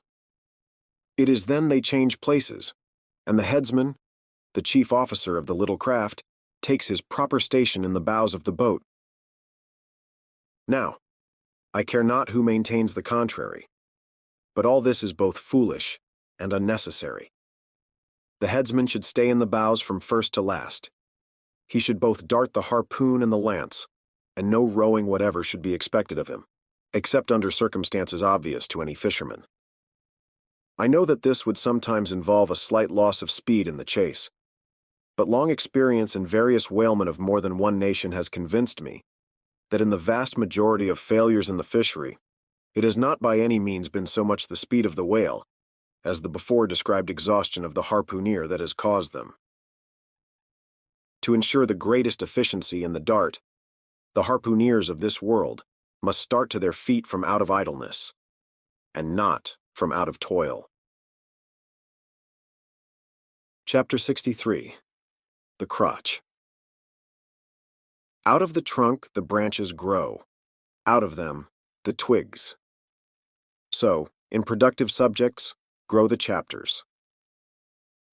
The crotch alluded to on a previous page deserves independent mention. It is a notched stick of a peculiar form, some 2 feet in length, which is perpendicularly inserted into the starboard gunwale near the bow, for the purpose of furnishing a rest for the wooden extremity of the harpoon, whose other naked barbed end slopingly projects from the prow. Thereby the weapon is instantly at hand to its hurler, who snatches it up as readily from its rest as a backwoodsman swings his rifle from the wall. It is customary to have 2 harpoons reposing in the crotch, respectively called the first and second irons. But these 2 harpoons, each by its own cord, are both connected with the line, the object being this: to dart them both, if possible, one instantly after the other into the same whale, so that if, in the coming drag, one should draw out, the other may still retain a hold. It is a doubling of the chances. But it very often happens that owing to the instantaneous, violent, convulsive running of the whale upon receiving the first iron, it becomes impossible for the harpooner, however lightning-like in his movements, to pitch the second iron into him. Nevertheless, as the second iron is already connected with the line, and the line is running, hence that weapon must, at all events, be anticipatingly tossed out of the boat, somehow and somewhere, else the most terrible jeopardy would involve all hands. Tumbled into the water, it accordingly is in such cases. The spare coils of boxline, mentioned in a preceding chapter, making this feat, in most instances, prudently practicable. But this critical act is not always unattended with the saddest and most fatal casualties. Furthermore, you must know that when the second iron is thrown overboard, it thenceforth becomes a dangling, sharp-edged terror, skittishly curveting about both boat and whale, entangling the lines, or cutting them, and making a prodigious sensation in all directions. Nor, in general, is it possible to secure it again until the whale is fairly captured and a corpse.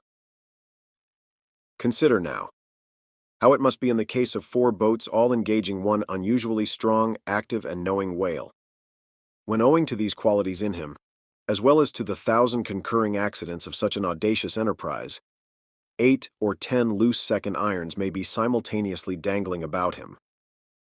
For of course, each boat is supplied with several harpoons to bend onto the line, should the first one be ineffectually darted without recovery. All these particulars are faithfully narrated here, as they will not fail to elucidate several most important, however intricate passages in scenes hereafter to be painted. Chapter 64. Stubb's Supper. Stubb's whale had been killed some distance from the ship. It was a calm, so forming a tandem of 3 boats, we commenced the slow business of towing the trophy to the Pequod. And now, as we 18 men with our 36 arms and 180 thumbs and fingers slowly toiled hour after hour upon that inert, sluggish corpse in the sea, and it seemed hardly to budge at all, except at long intervals. Good evidence was hereby furnished of the enormousness of the mass we moved. For upon the great canal of Hang-Ho, or whatever they call it, in China, 4 or 5 laborers on the footpath will draw a bulky freighted junk at the rate of a mile an hour. But this grand argosy we towed heavily forged along, as if laden with pig lead in bulk. Darkness came on, but 3 lights up and down in the Pequod's main rigging dimly guided our way, till drawing nearer we saw Ahab dropping one of several more lanterns over the bulwarks. Vacantly eyeing the heaving whale for a moment, he issued the usual orders for securing it for the night, and then handing his lantern to a seaman, went his way into the cabin, and did not come forward again until morning.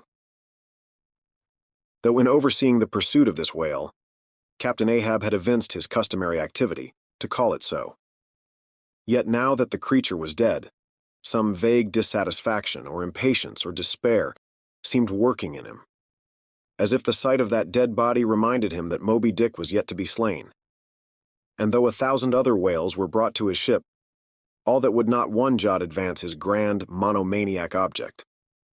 Very soon you would have thought from the sound on the Pequod's decks that all hands were preparing to cast anchor in the deep, for heavy chains are being dragged along the deck and thrust rattling out of the portholes. but by those clanking links the vast corpse itself, not the ship, is to be moored. Tied by the head to the stern, and by the tail to the bows, the whale now lies with its black hull close to the vessels and seen through the darkness of the night, which obscured the spars and rigging aloft. The two, ship and whale, seemed yoked together like colossal bullocks, whereof one reclines, while the other remains standing. A little item may as well be related here. The strongest and most reliable hold which the ship has upon the whale when moored alongside is by the flukes or tail, and as from its greater density, that part is relatively heavier than any other, excepting the side fins. Its flexibility even in death causes it to sink low beneath the surface, so that with the hand you cannot get at it from the boat in order to put the chain round it. But this difficulty is ingeniously overcome. A small, strong line is prepared with a wooden float at its outer end and a weight in its middle, while the other end is secured to the ship. By adroit management, the wooden float is made to rise on the other side of the mass, so that now having girdled the whale, the chain is readily made to follow suit, and being slipped along the body, is at last locked fast round the smallest part of the tail, at the point of junction with its broad flukes or lobes. If moody Ahab was now all quiescence, at least so far as could be known on deck, Stubb, his second mate, flushed with conquest, betrayed an unusual, but still good-natured excitement. Such an unwanted bustle was he in that the staid Starbuck, his official superior, quietly resigned to him for the time the sole management of affairs. One small helping cause of all this liveliness in Stubb was soon made strangely manifest. Stubb was a high liver. He was somewhat intemperately fond of the whale, as a flavorish thing to his palate. A steak, ere I sleep. You, Daggoo, overboard you go and cut me one from his small. Here be it known, that though these wild fishermen do not, as a general thing, and according to the great military maxim, make the enemy defray the current expenses of the war, at least before realizing the proceeds of the voyage, yet now and then you find some of these Nantucketers who have a genuine relish for that particular part of the sperm whale designated by Stubb, comprising the tapering extremity of the body. About midnight that steak was cut and cooked, and lighted by 2 lanterns of sperm oil, Stubb stoutly stood up to his spermaceti supper at the capstan head, as if that capstan were a sideboard. Nor was Stubb the only banqueter on whale's flesh that night. Mingling their mumblings with his own mastications, thousands on thousands of sharks, swarming round the dead leviathan, smackingly feasted on its fatness. The few sleepers below in their bunks were often startled by the sharp slapping of their tails against the hull within a few inches of the sleepers' hearts. Peering over the side, you could just see them, as before you heard them, wallowing in the sullen, black waters, and turning over on their backs as they scooped out huge, globular pieces of the whale of the bigness of a human head. This particular feat of the shark seems all but miraculous. How at such an apparently unassailable surface they contrive to gouge out such symmetrical mouthfuls remains a part of the universal problem of all things. The mark they thus leave on the whale may best be likened to the hollow made by a carpenter in countersinking for a screw. Though amid all the smoking horror and diabolism of a sea fight, sharks will be seen longingly gazing up to the ship's decks, like hungry dogs round a table where red meat is being carved, ready to bolt down every killed man that is tossed to them. And though, while the valiant butchers over the deck table are thus cannibally carving each other's live meat with carving knives all gilded and tasseled, the sharks also, with their jewel-hilted mouths, are quarrelsomely carving away under the table at the dead meat. And though were you to turn the whole affair upside down, it would still be pretty much the same thing. That is to say, a shocking, sharkish business enough for all parties. And though sharks also are the invariable outriders of all slave ships crossing the Atlantic, systematically trotting alongside, to be handy in case a parcel is to be carried anywhere, or a dead slave to be decently buried. And though 1 or 2 other like instances might be set down, touching the set terms, places, and occasions, when sharks do most socially congregate, and most hilariously feast. Yet is there no conceivable time or occasion when you will find them in such countless numbers, and in gayer or more jovial spirits, than around a dead sperm whale, moored by night to a whale ship at sea. If you have never seen that sight, then suspend your decision about the propriety of devil worship and the expediency of conciliating the devil. But, as yet, Stubb heeded not the mumblings of the banquet that was going on so nigh him, no more than the sharks heeded the smacking of his own Epicurean lips. "Cook, cook! Where's that old fleece?" he cried at length, widening his legs still further, as if to form a more secure base for his supper, and at the same time darting his fork into the dish, as if stabbing with his lance. "Cook, you cook! Sail this way, cook!" The old man, not in any very high glee, at having been previously roused from his warm hammock at a most unseasonable hour, came shambling along from his galley, for, like many old men, there was something the matter with his knee-pans, which he did not keep well scoured like his other pans. This old fleece, as they called him, came shuffling and limping along, assisting his step with his tongs, which, after a clumsy fashion, were made of straightened iron hoops. This old ebony floundered along, and in obedience to the word of command, came to a dead stop on the opposite side of Stubb's sideboard, when, with both hands folded before him, and resting on his two-legged cane, he bowed his arched back still further over, at the same time sideways, inclining his head, so as to bring his best ear into play. "Cook," said Stubb, rapidly lifting a rather reddish morsel to his mouth. "Don't you think this steak is rather overdone? You've been beating this steak too much, cook. It's too tender. Don't I always say that to be good, a whale steak must be tough? There are those sharks now over the side. Don't you see they prefer it tough and rare? What a shindy they are kicking up. Cook, go and talk to 'em. Tell 'em they are welcome to help themselves civilly and in moderation, but they must keep quiet. Blast me if I can hear my own voice. Away, cook, and deliver my message. Here, take this lantern," snatching one from his sideboard. "Now then, go and preach to 'em." Sullenly taking the offered lantern, Old Fleece limped across the deck to the bulwarks, and then, with one hand dropping his light low over the sea, so as to get a good view of his congregation, with the other hand he solemnly flourished his tongs, and leaning far over the side in a mumbling voice began addressing the sharks, while Stubb, softly crawling behind, overheard all that was said.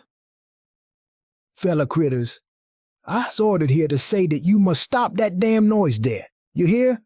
Stop that damn smacking ob the lip.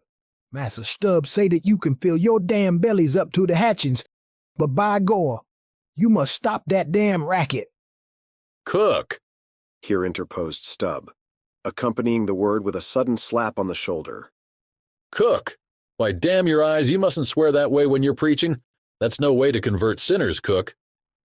"Who dat? Didn't preach to him yourself?" sullenly turning to go. "No, cook. Go on, go on." "Well, then, beloobed fellow critters." "Right," exclaimed Stubb approvingly. "Coax him to it. Try that." And Fleece continued. "Do you is all sharks, and by nature very voracious, yet I say to you, fellow critters, that voraciousness, stop that damn slapping of the tail. How you think to hear? Suppose you keep up such a damn slapping and biting there." "Cook," cried Stubb, collaring him. "I won't have that swearing. Talk to him gentlemanly." Once more the sermon proceeded. "Your voraciousness, fellow critters, I don't blame you so much for. That is nature, and can't be helped. But to govern that wicked nature, that is the pint. You is sharks, sartin, but if you govern the shark in you, why then you be angel? For all angel is nothing more than the shark well governed. Now look here, brethren, just try once to be civil, a-helping yourselves from that whale. Don't be tearing the blubber out your neighbor's mouth, I say. Is not one shark dude right as toter to that whale? And by gore, none on you has the right to that whale. That whale belonged to someone else. I know some of you has very brig mouth, brigger than odors. But then the brig mouth sometimes has the small bellies, so that the brigness of the mouth is not to swallow with, but to bit off the blubber for the small fry-ob sharks that can't get into the screws to help themselves. Well done, old fleece, cried Stubb. That's Christianity. Go on. No use going on. The damn villains will keep a-scourging and slapping each other, Massa Stubb. They don't hear one word. No use of preaching to such damn gluttons as you call 'em, till their bellies is full, and their bellies is bottomless, and when they do get 'em full, they won't hear you then, for then they sink in the sea, go fast asleep on the coral, and can't hear nothing at all no more, for aber and aber. Upon my soul, I'm about of the same opinion, so give the benediction, Fleece, and I'll away to my supper. Upon this, Fleece, holding both hands over the fishy mob, raised his shrill voice and cried, Cussed fellow critters, kick up the damnedest row as ever you can, fill your damn bellies till they bust and then die. Now, cook, said Stubb, resuming his supper at the capstan. Stand just where you stood before there over against me and pay particular attention. All dention, said Fleece, again stooping over upon his tongs in the desired position. Well, said Stubb, helping himself freely meanwhile. I shall now go back to the subject of this steak. In the first place, how old are you, cook? What that do with the steak? Said the old man testily. Silence! How old are you, cook? About 90, they say, he gloomily muttered. And you have lived in this world hard upon 100 years, cook, and don't know yet how to cook a whale steak? Rapidly bolting another mouthful at the last word, so that morsel seemed a continuation of the question. Where were you born, cook? Hind the hatchway in ferry boat going over to Roanoke. Born in a ferry boat? That's queer, too. But I want to know what country you were born in, cook. Didn't I say the Roanoke country? He cried sharply. No, you didn't, cook. But I'll tell you what I'm coming to, cook. You must go home and be born over again. You don't know how to cook a whale steak yet. Bless my soul, if I cook no to one, he growled angrily, turning round to depart. Come back, cook. Here, hand me those tongs. Now take that bit of steak there, and tell me if you think that steak cooked as it should be. Take it, I say. Holding the tongs towards him. Take it, and taste it. Faintly smacking his withered lips over it for a moment, the old man muttered, Best cooked steak I ever taste. Juicy, very juicy. Cook, said Stubb, squaring himself once more. Do you belong to the church? Passed one once in Cape Town, said the old man sullenly. And you have once in your life passed a holy church in Cape Town, where you doubtless overheard a holy parson addressing his hearers as his beloved fellow creatures, have you, cook? And yet you come here and tell me such a dreadful lie as you did just now, eh? Said Stubb. Where do you expect to go to, cook? Go to bed very soon, he mumbled, half turning as he spoke. Avast, heave to. I mean, when you die, cook, it's an awful question. Now what's your answer? When this old brack man dies, said the cook slowly, changing his whole air and demeanor. He himself won't go nowhere, but some breast angel will come and fetch him. Fetch him? How? In a coach and four, as they fetched Elijah? And fetch him where? Up there, said Fleece, holding his tongue straight over his head and keeping it there very solemnly. So then you expect to go up into our maintop, do you, cook, when you're dead? But don't you know the higher you climb, the colder it gets? Maintop, eh? Didn't say that tall, said Fleece, again in the sulks. You said up there, didn't you? And now look yourself and see where your tongs are pointing. But perhaps you expect to get into heaven by crawling through the lubber's hole, cook. But no, cook, you don't get there, except you go the regular way, round by the rigging. It's a ticklish business, but must be done, or else it's no go. But none of us are in heaven yet. Drop your tongs, cook, and hear my orders. Do ye hear? Hold your hat in one hand and clap t'other atop of your heart when I'm giving my orders, cook. What? That your heart there? That's your gizzard. Aloft, aloft. That's it, now you have it. Hold it there now and pay attention. All dention, said the old man, with both hands placed as desired, vainly wriggling his grizzled head, as if to get both ears in front at one and the same time. Well then, cook, you see this whale steak of yours was so very bad that I have put it out of sight as soon as possible. You see that, don't you? Well, for the future, when you cook another whale steak for my private table here, the capstan, I'll tell you what to do so as not to spoil it by overdoing. Hold the steak in one hand and show a live coal to it with the other. That done, dish it, do you hear? And now tomorrow, cook, when we are cutting in the fish, be sure you stand by to get the tips of his fins. Have them put in pickle. As for the ends of the flukes, have them soused, cook. There now ye may go. But Fleece had hardly got 3 paces off when he was recalled. Cook, give me cutlets for supper tomorrow night in the mid-watch. Do you hear? Away you sail then. Hello, stop, make a bow before you go. Avast heaving again. Whale balls for breakfast. Don't forget. Wish by gore, whale eat him stead of him eat whale. I'm bressed if he ain't more of Shark Dan Massa's shark himself, muttered the old man, limping away, with which sage ejaculation he went to his hammock. Chapter 65. The Whale as a Dish. That mortal man should feed upon the creature that feeds his lamp, and, like Stubb, eat him by his own light, as you may say. This seems so outlandish a thing that one must needs go a little into the history and philosophy of it. It is upon record that 3 centuries ago the tongue of the right whale was esteemed a great delicacy in France, and commanded large prices there. Also, that in Henry VIII's time, a certain cook of the court obtained a handsome reward for inventing an admirable sauce to be eaten with barbecued porpoises, which, you remember, are a species of whale. Porpoises, indeed, are to this day considered fine eating. The meat is made into balls about the size of billiard balls, and being well seasoned and spiced might be taken for turtle balls or veal balls. The old monks of Dunfermline were very fond of them. They had a great porpoise grant from the crown. The fact is that among his hunters, at least, the whale would by all hands be considered a noble dish, were there not so much of him. But when you come to sit down before a meat pie nearly 100 feet long, it takes away your appetite. Only the most unprejudiced of men like Stubb nowadays partake of cooked whales, but the Eskimo are not so fastidious. We all know how they live upon whales, and have rare old vintages of prime old train oil. Zogranda, one of their most famous doctors, recommends strips of blubber for infants as being exceedingly juicy and nourishing. And this reminds me that certain Englishmen, who long ago were accidentally left in Greenland by a whaling vessel, that these men actually lived for several months on the moldy scraps of whales, which had been left ashore after trying out the blubber.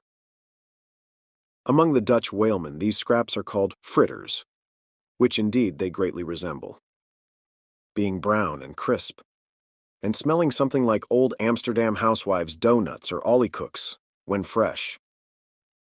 They have such an eatable look that the most self-denying stranger can hardly keep his hands off.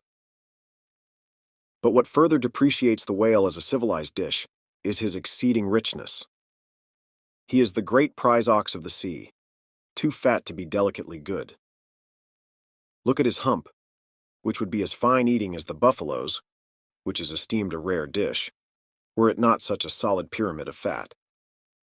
But the spermaceti itself, how bland and creamy that is, like the transparent, half-jellied white meat of a coconut in the 3rd month of its growth, yet far too rich to supply a substitute for butter. Nevertheless, many whalemen have a method of absorbing it into some other substance, and then partaking of it. In the long, try watches of the night, it is a common thing for the seamen to dip their ship biscuit into the huge oil pots and let them fry there a while. Many a good supper have I thus made. In the case of a small sperm whale, the brains are accounted a fine dish. The casket of the skull is broken into with an axe, and the 2 plump, whitish lobes being withdrawn, precisely resembling 2 large puddings. They are then mixed with flour and cooked into a most delectable mess, in flavor somewhat resembling calf's head, which is quite a dish among some epicures. And everyone knows that some young bucks among the epicures, by continually dining upon calves' brains, by and by, get to have a little brains of their own, so as to be able to tell a calf's head from their own heads. which indeed requires uncommon discrimination. And that is the reason why a young buck with an intelligent-looking calf's head before him is somehow one of the saddest sights you can see. The head looks a sort of reproachfully at him with an et tu brute expression. It is not, perhaps, entirely because the whale is so excessively unctuous that landsmen seem to regard the eating of him with abhorrence. That appears to result, in some way, from the consideration before mentioned, i.e., that a man should eat a newly murdered thing of the sea, and eat it too by its own light. But no doubt the first man that ever murdered an ox was regarded as a murderer. Perhaps he was hung. And if he had been put on his trial by oxen, he certainly would have been. And he certainly deserved it if any murderer does. Go to the meat market of a Saturday night and see the crowds of live bipeds staring up at the long rows of dead quadrupeds. Does not that sight take a tooth out of the cannibal's jaw? Cannibals? Who is not a cannibal? I tell you, it will be more tolerable for the Fiji that salted down a lean missionary in his cellar against a coming famine. It will be more tolerable for that provident Fiji, I say, in the day of judgment, than for thee, civilized and enlightened gourmand, who nailest geese to the ground and feastest on their bloated livers in thy pâté de foie gras. But Stubb, he eats the whale by its own light, does he? And that is adding insult to injury, is it? Look at your knife handle there. My civilized and enlightened gourmand dining off that roast beef, what is that handle made of? What but the bones of the brother of the very ox you are eating? And what do you pick your teeth with, after devouring that fat goose? With a feather of the same fowl. And with what quill did the Secretary of the Society for the Suppression of Cruelty to Ganders formally indict his circulars? It is only within the last month or two that society passed a resolution to patronize nothing but steel pens. Chapter 66. The Shark Massacre. When in the southern fishery, a captured sperm whale, after long and weary toil, is brought alongside late at night, it is not, as a general thing at least, customary to proceed at once to the business of cutting him in. For that business is an exceedingly laborious one, is not very soon completed, and requires all hands to set about it. Therefore, the common usage is to take in all sail, lash the helm a-lee, and then send everyone below to his hammock till daylight, with the reservation that, until that time, anchor watches shall be kept. That is, 2 and 2 for an hour. Each couple, the crew in rotation, shall mount the deck to see that all goes well. But sometimes, especially upon the line in the Pacific, this plan will not answer at all, because such incalculable hosts of sharks gather round the moored carcass that were he left so for 6 hours, say, on a stretch, little more than the skeleton would be visible by morning. In most other parts of the ocean, however, where these fish do not so largely abound, their wondrous voracity can be at times considerably diminished by vigorously stirring them up with sharp whaling spades, a procedure notwithstanding, which in some instances only seems to tickle them into still greater activity. But it was not thus in the present case with the Pequod's sharks, though, to be sure, any man unaccustomed to such sights, to have looked over her side that night, would have almost thought the whole round sea was one huge cheese, and those sharks the maggots in it. Nevertheless, upon Stubb setting the anchor watch after his supper was concluded, and when accordingly Queequeg and a forecastle seaman came on deck, no small excitement was created among the sharks. For immediately suspending the cutting stages over the side, and lowering 3 lanterns, so that they cast long gleams of light over the turbid sea, these 2 mariners, darting their long whaling spades, kept up an incessant murdering of the sharks, by striking the keen steel deep into their skulls, seemingly their only vital part. But in the foamy confusion of their mixed and struggling hosts, the marksmen could not always hit their mark, and this brought about new revelations of the incredible ferocity of the foe. They viciously snapped, not only at each other's disembowelments, but like flexible boughs, bent round, and bit their own, till those entrails seemed swallowed over and over again by the same mouth, to be oppositely voided by the gaping wound. Nor was this all. It was unsafe to meddle with the corpses and ghosts of these creatures. A sort of generic or pantheistic vitality seemed to lurk in their very joints and bones, after what might be called the individual life had departed. Killed and hoisted on deck for the sake of his skin, one of these sharks almost took poor Queequeg's hand off when he tried to shut down the dead lid of his murderous jaw. The whaling spade used for cutting in is made of the very best steel, is about the bigness of a man's spread hand, and in general shape corresponds to the garden implement after which it is named. Only its sides are perfectly flat and its upper end considerably narrower than the lower. This weapon is always kept as sharp as possible, and when being used is occasionally honed, just like a razor. In its socket, a stiff pole, from 20 to 30 feet long, is inserted for a handle. Queequeg no care what God made him shark, said the savage, agonizingly lifting his hand up and down. Whether Fiji God or Nantucket God, but the God what made shark must be one damn Injin. Chapter 67. Cutting In. It was a Saturday night, and such a Sabbath as followed. Ex officio professors of Sabbath breaking are all whalemen. The ivory Pequod was turned into what seemed a shamble, every sailor a butcher. You would have thought we were offering up 10,000 red oxen to the sea gods.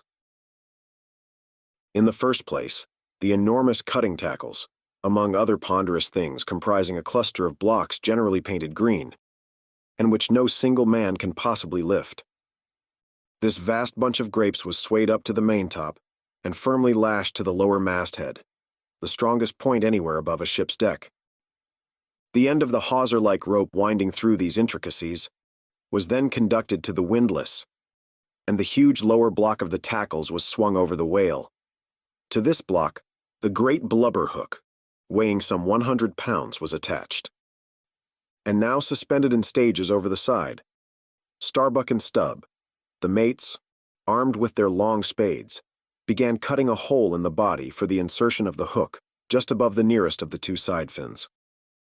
This done, a broad semicircular line is cut round the hole, the hook is inserted, and the main body of the crew, striking up a wild chorus, now commence heaving in one dense crowd at the windlass. When instantly, the entire ship careens over on her side, every bolt in her starts like the nail heads of an old house in frosty weather. She trembles, quivers, and nods her frighted mastheads to the sky. More and more she leans over to the whale, while every gasping heave of the windlass is answered by a helping heave from the billows. Till at last, a swift, startling snap is heard. With a great swash, the ship rolls upwards and backwards from the whale, and the triumphant tackle rises into sight, dragging after it the disengaged semicircular end of the first strip of blubber. Now, as the blubber envelopes the whale precisely as the rind does an orange, so is it stripped off from the body, precisely as an orange is sometimes stripped by spiralizing it. For the strain constantly kept up by the windlass continually keeps the whale rolling over and over in the water, and as the blubber in one strip uniformly peels off along the line called the scarf, simultaneously cut by the spades of Starbuck and Stubb, the mates, and just as fast as it is thus peeled off, and indeed by that very act itself, it is all the time being hoisted higher and higher aloft, till its upper end grazes the maintop. The men at the windlass then cease heaving, and for a moment or two the prodigious blood-dripping mass sways to and fro, as if let down from the sky, and everyone present must take good heed to dodge it when it swings, else it may box his ears and pitch him headlong overboard. One of the attending harpooneers now advances with a long, keen weapon called a boarding sword, and watching his chance he dexterously slices out a considerable hole in the lower part of the swaying mass. Into this hole, the end of the second alternating great tackle is then hooked, so as to retain a hold upon the blubber, in order to prepare for what follows. Whereupon, this accomplished swordsman, warning all hands to stand off, once more makes a scientific dash at the mass, and with a few sidelong, desperate, lunging slicings, severs it completely in twain, so that while the short lower part is still fast, the long upper strip, called a blanket piece, swings clear, and is all ready for lowering. The heavers forward now resume their song, and while the one tackle is peeling and hoisting a second strip from the whale, the other is slowly slackened away, and down goes the first strip through the main hatchway right beneath, into an unfurnished parlor called the blubber room. Into this twilight apartment, sundry nimble hands keep coiling away the long blanket piece, as if it were a great live mass of plaited serpents.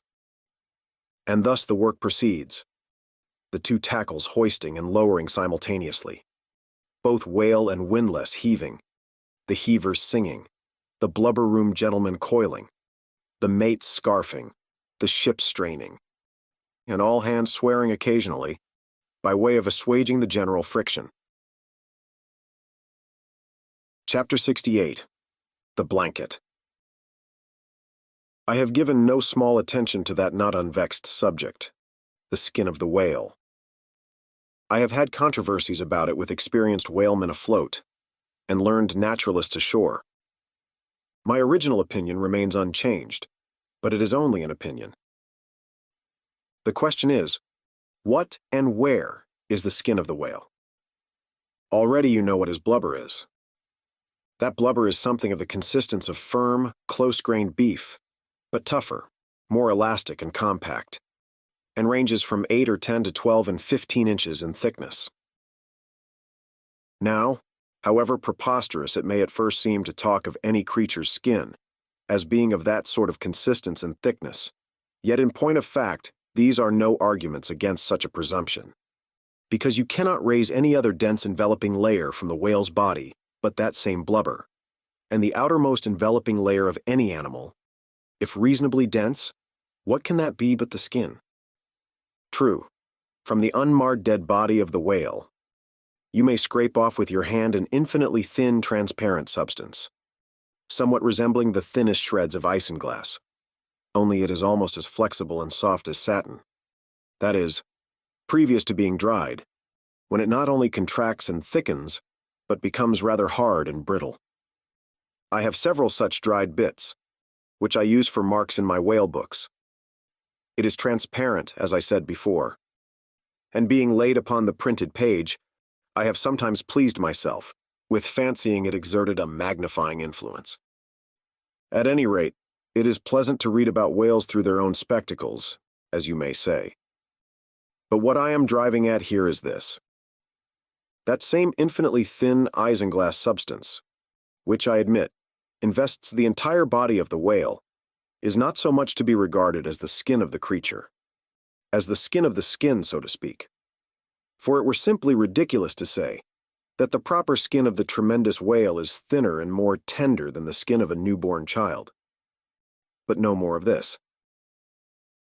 Assuming the blubber to be the skin of the whale, then, when this skin, as in the case of a very large sperm whale, will yield the bulk of 100 barrels of oil, and when it is considered that, in quantity, or rather weight, that oil, in its express state, is only 3/4, and not the entire substance of the coat, some idea may hence be had of the enormousness of that animated mass, a mere part of whose mere integument yields such a lake of liquid as that. Reckoning 10 barrels to the ton, you have 10 tons for the net weight of only 3/4 of the stuff of the whale's skin. In life, the visible surface of the sperm whale is not the least among the many marvels he presents. Almost invariably, it is all over obliquely crossed and recrossed with numberless straight marks in thick array, something like those in the finest Italian line engravings. But these marks do not seem to be impressed upon the isinglass substance above mentioned, but seem to be seen through it, as if they were engraved upon the body itself. Nor is this all. In some instances, to the quick, observant eye, those linear marks, as in a veritable engraving, but afford the ground for far other delineations. These are hieroglyphical. That is, if you call those mysterious ciphers on the walls of pyramids hieroglyphics, then that is the proper word to use in the present connection. By my retentive memory of the hieroglyphics upon one sperm whale in particular, I was much struck with a plate representing the old Indian characters, chiseled on the famous hieroglyphic palisades on the banks of the upper Mississippi. Like those mystic rocks, too, the mystic-marked whale remains undecipherable. This allusion to the Indian rocks reminds me of another thing. Besides all the other phenomena which the exterior of the sperm whale presents, he not seldom displays the back, and more especially his flanks, effaced in great part of the regular linear appearance, by reason of numerous rude scratches, altogether of an irregular, random aspect. I should say that those New England rocks on the sea-coast, which Agassiz imagines to bear the marks of violent scraping contact with vast floating icebergs, I should say that those rocks must not a little resemble the sperm whale in this particular.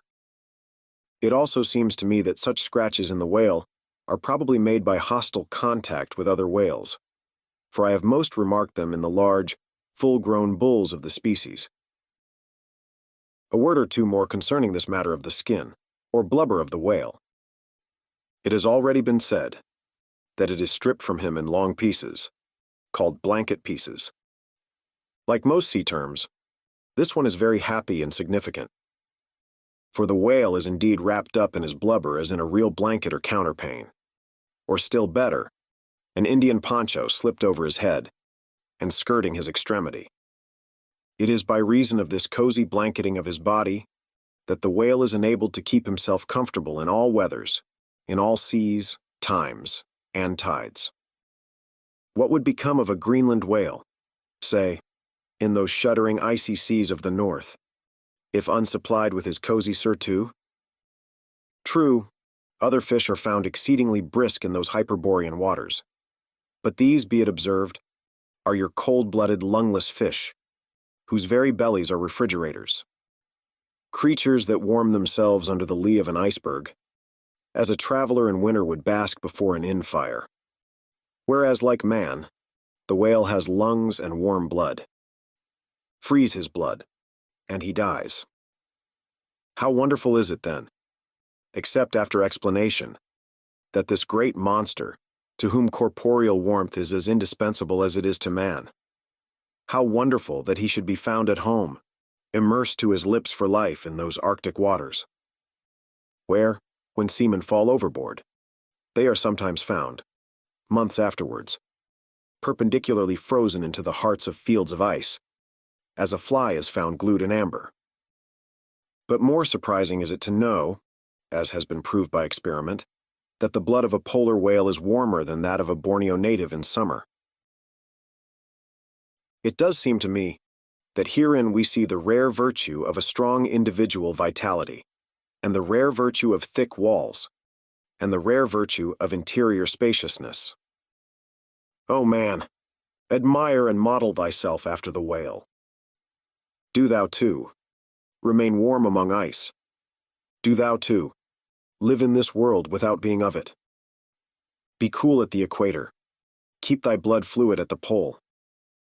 Like the great dome of St. Peter's, and like the great whale, retain, O man, in all seasons a temperature of thine own. But how easy and how hopeless to teach these fine things.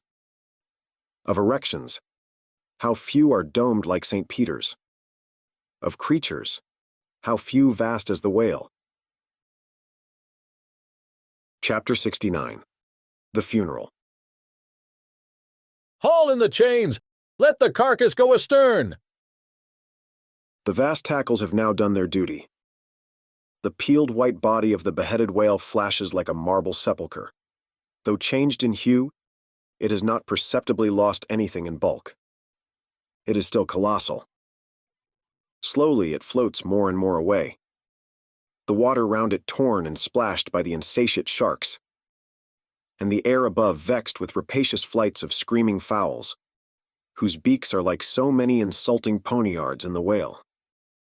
The vast white headless phantom floats further and further from the ship, and every rod that it so floats, what seem square roods of sharks and cubic roods of fowls, augment the murderous din.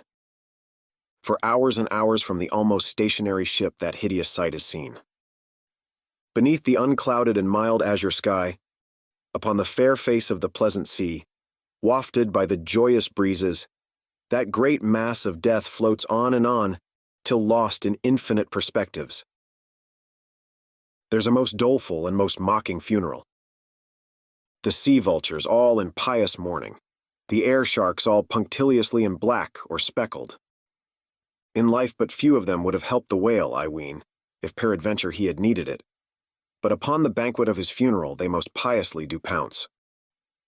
O horrible vulturism of earth, from which not the mightiest whale is free. Nor is this the end. Desecrated as the body is, a vengeful ghost survives and hovers over it to scare. Espied by some timid man of war or blundering discovery vessel from afar, when the distance obscuring the swarming fowls, nevertheless still shows the white mass floating in the sun, and the white spray heaving high against it. Straightway the whale's unharming corpse, with trembling fingers, is set down in the log. Shoals, rocks, and breakers hereabouts, beware. And for years afterwards, perhaps, ships shun the place, leaping over it as silly sheep leap over a vacuum, because their leader originally leaped there when a stick was held. There's your law of precedence. There's your utility of traditions. There's the story of your obstinate survival of old beliefs never bottomed on the earth, and now not even hovering in the air. There's orthodoxy. Thus, while in life the great whale's body may have been a real terror to his foes, in his death his ghost becomes a powerless panic to a world. Are you a believer in ghosts, my friend? There are other ghosts than the Cock Lane one, and far deeper men than Dr. Johnson who believe in them. Chapter 70. The Sphynx. It should not have been omitted that previous to completely stripping the body of the Leviathan, he was beheaded. Now, the beheading of the sperm whale is a scientific anatomical feat, upon which experienced whale surgeons very much pride themselves, and not without reason. Consider that the whale has nothing that can properly be called a neck. On the contrary, where his head and body seem to join, there, in that very place, is the thickest part of him. Remember also that the surgeon must operate from above, some 8 or 10 feet intervening between him and his subject, and that subject almost hidden in a discolored, rolling, and oftentimes tumultuous and bursting sea. Bear in mind, too, that under these untoward circumstances he has to cut many feet deep in the flesh, and in that subterraneous manner, without so much as getting one single peep into the ever-contracting gash thus made, he must skillfully steer clear of all adjacent interdicted parts, and exactly divide the spine at a critical point, hard by its insertion into the skull. Do you not marvel, then, at Stubb's boast, that he demanded but 10 minutes to behead a sperm whale? When first severed, the head is dropped astern, and held there by a cable till the body is stripped. That done, if it belong to a small whale, it is hoisted on deck to be deliberately disposed of. But, with a full-grown Leviathan, this is impossible, for the sperm whale's head embraces nearly 1/3 of his entire bulk, and completely to suspend such a burden as that, even by the immense tackles of a whaler, this were as vain a thing as to attempt weighing a Dutch barn and jeweler's scales. The Pequod's whale being decapitated and the body stripped, the head was hoisted against the ship's side, about halfway out of the sea, so that it might yet in great part be buoyed up by its native element. And there, with the strained craft steeply leaning over to it, by reason of the enormous downward drag from the lower mast head, and every yard arm on that side projecting like a crane over the waves, there, that blood-dripping head hung to the Pequod's waist, like the giant Holoferneses from the girdle of Judith. When this last task was accomplished, it was noon, and the seamen went below to their dinner. Silence reigned over the before tumultuous but now deserted deck. An intense copper calm, like a universal yellow lotus, was more and more unfolding its noiseless, measureless leaves upon the sea. A short space elapsed, and up into this noiselessness came Ahab alone from his cabin.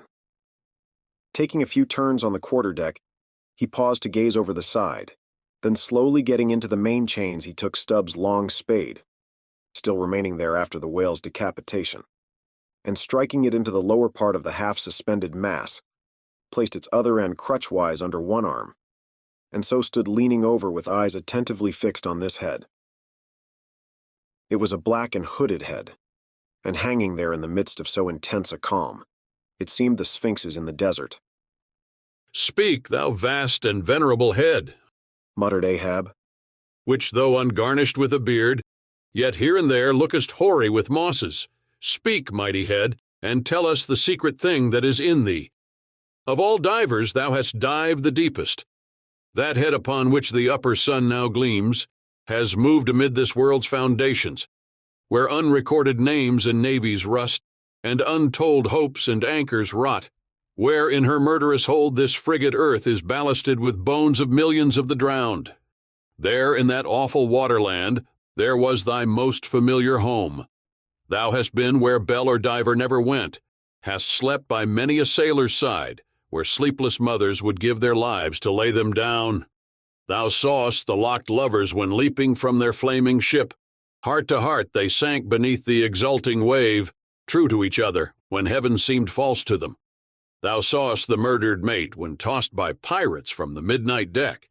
For hours he fell into the deeper midnight of the insatiate maw, and his murderers still sailed on unharmed, while swift lightning shivered the neighboring ship that would have borne a righteous husband to outstretched, longing arms. O head, thou hast seen enough to split the planets and make an infidel of Abraham, and not one syllable is thine." "Sail ho!" cried a triumphant voice from the main masthead. "Aye, well now that's cheering," cried Ahab, suddenly erecting himself, while whole thunderclouds swept aside from his brow. "That lively cry upon this deadly calm might almost convert a better man. Where away?" 3 points on the starboard bow, sir, and bringing down her breeze to us." "Better and better, man. Would now St. Paul would come along that way, and to my breezelessness bring his breeze. O nature and O soul of man, how far beyond all utterance are your linked analogies! Not the smallest atom stirs or lives on matter, but has its cunning duplicate in mind." Chapter 71. The Jeroboam's Story. Hand in hand, ship and breeze blew on. But the breeze came faster than the ship, and soon the Pequod began to rock. By and by, through the glass the stranger's boats and manned mastheads proved her a whale ship. But as she was so far to windward, and shooting by, apparently making a passage to some other ground, the Pequod could not hope to reach her. So the signal was set to see what response would be made. Here be it said that, like the vessels of military marines, the ships of the American whale fleet have each a private signal, all which signals being collected in a book with the names of the respective vessels attached, every captain is provided with it. Thereby, the whale commanders are enabled to recognize each other upon the ocean, even at considerable distances and with no small facility. The Pequod's signal was at last responded to by the stranger's setting her own, which proved the ship to be the Jeroboam of Nantucket.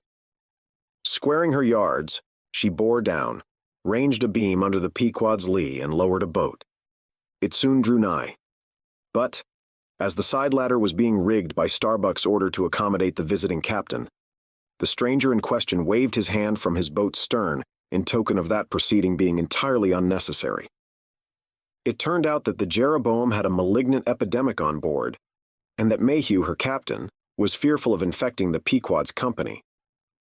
For though himself and boat's crew remained untainted, and though his ship was half a rifle shot off, and an incorruptible sea and air rolling and flowing between, yet conscientiously adhering to the timid quarantine of the land, he peremptorily refused to come into direct contact with the Pequod.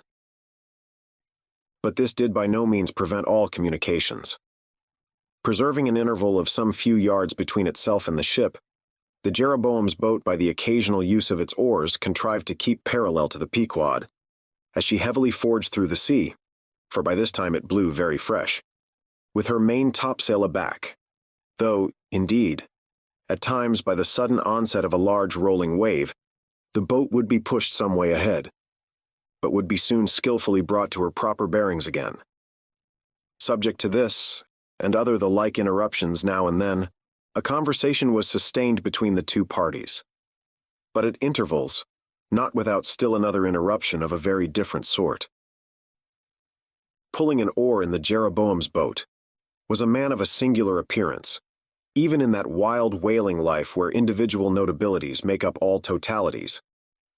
He was a small, short, youngish man, sprinkled all over his face with freckles, and wearing redundant yellow hair. A long-skirted, cabalistically cut coat of a faded walnut tinge enveloped him, the overlapping sleeves of which were rolled up on his wrists. A deep, settled, fanatic delirium was in his eyes. So soon as this figure had been first descried, Stubb had exclaimed, That's he, the long-togged scaramouch the town hose company told us of. Stubb here alluded to a strange story told of the Jeroboam, and a certain man among her crew, some time previous when the Pequod spoke the town ho. According to this account, and what was subsequently learned, it seemed that the scaramouch in question had gained a wonderful ascendancy over almost everybody in the Jeroboam. His story was this. He had been originally nurtured among the crazy society of Neskiuna Shakers, where he had been a great prophet, in their cracked secret meetings having several times descended from heaven by the way of a trap door, announcing the speedy opening of the 7th vial, which he carried in his vest pocket, but which, instead of containing gunpowder, was supposed to be charged with laudanum. A strange apostolic whim having seized him, he had left Neskiuna for Nantucket, where, with that cunning peculiar to craziness, he assumed a steady, common-sense exterior and offered himself as a green-hand candidate for the Jeroboam's whaling voyage. They engaged him, but straightway upon the ship's getting out of sight of land, his insanity broke out in a freshet. He announced himself as the Archangel Gabriel and commanded the captain to jump overboard. He published his manifesto, whereby he set himself forth as the deliverer of the isles of the sea and vicar general of all Oceanica.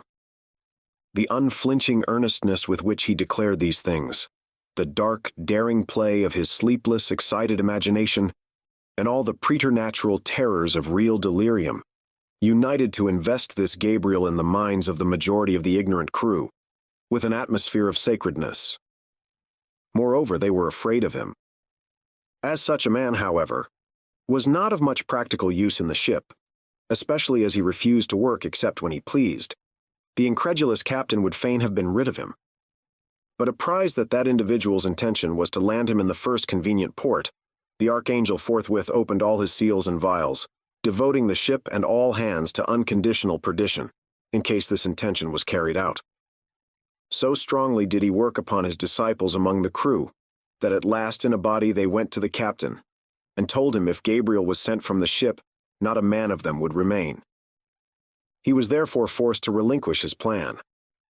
Nor would they permit Gabriel to be any way maltreated, say or do what he would, so that it came to pass that Gabriel had the complete freedom of the ship. The consequence of all this was that the Archangel cared little or nothing for the captain and mates, and since the epidemic had broken out, he carried a higher hand than ever, declaring that the plague, as he called it, was at his sole command. Nor should it be stayed but according to his good pleasure. The sailors, mostly poor devils, cringed, and some of them fawned before him, in obedience to his instructions, sometimes rendering him personal homage, as to a god. Such things may seem incredible, but however wondrous they are true. Nor is the history of fanatics half so striking, in respect to the measureless self-deception of the fanatic himself, as his measureless power of deceiving and bedeviling so many others. But it is time to return to the Pequod.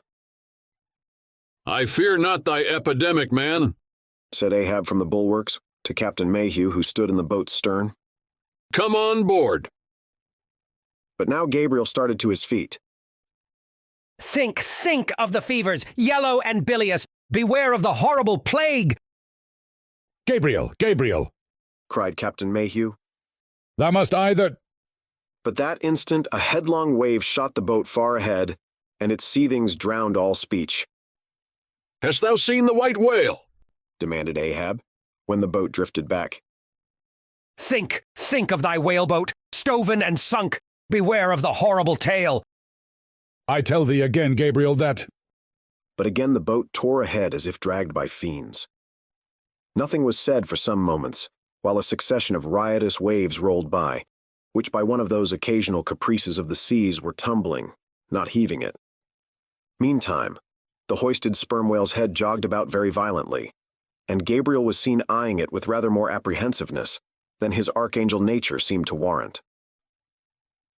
When this interlude was over, Captain Mayhew began a dark story concerning Moby Dick, not, however, without frequent interruptions from Gabriel, whenever his name was mentioned, and the crazy sea that seemed leagued with him. It seemed that the Jeroboam had not long left home, when upon speaking a whale ship, her people were reliably apprised of the existence of Moby Dick and the havoc he had made. Greedily sucking in this intelligence, Gabriel solemnly warned the captain against attacking the white whale in case the monster should be seen, in his gibbering insanity, pronouncing the white whale to be no less a being than the Shaker god incarnated, the Shakers receiving the Bible. But when, some year or two afterwards, Moby Dick was fairly sighted from the mastheads, Macy, the chief mate, burned with ardor to encounter him, and the captain himself being not unwilling to let him have the opportunity, despite all the archangel's denunciations and forewarnings, Macy succeeded in persuading 5 men to man his boat. With them he pushed off, and after much weary pulling, and many perilous unsuccessful onsets, he at last succeeded in getting one iron fast. Meantime, Gabriel, ascending to the main royal masthead, was tossing one arm in frantic gestures, and hurling forth prophecies of speedy doom to the sacrilegious assailants of his divinity.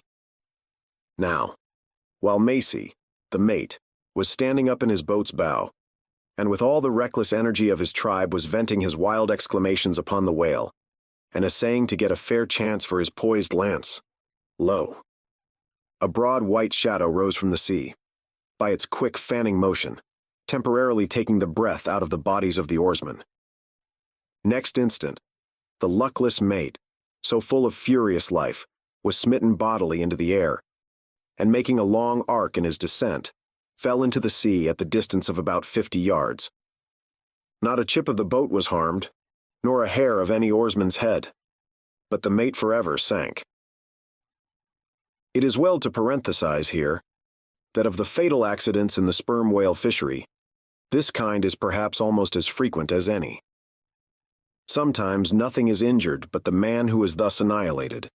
Oftener the boat's bow is knocked off, or the thigh-board in which the headsman stands is torn from its place and accompanies the body.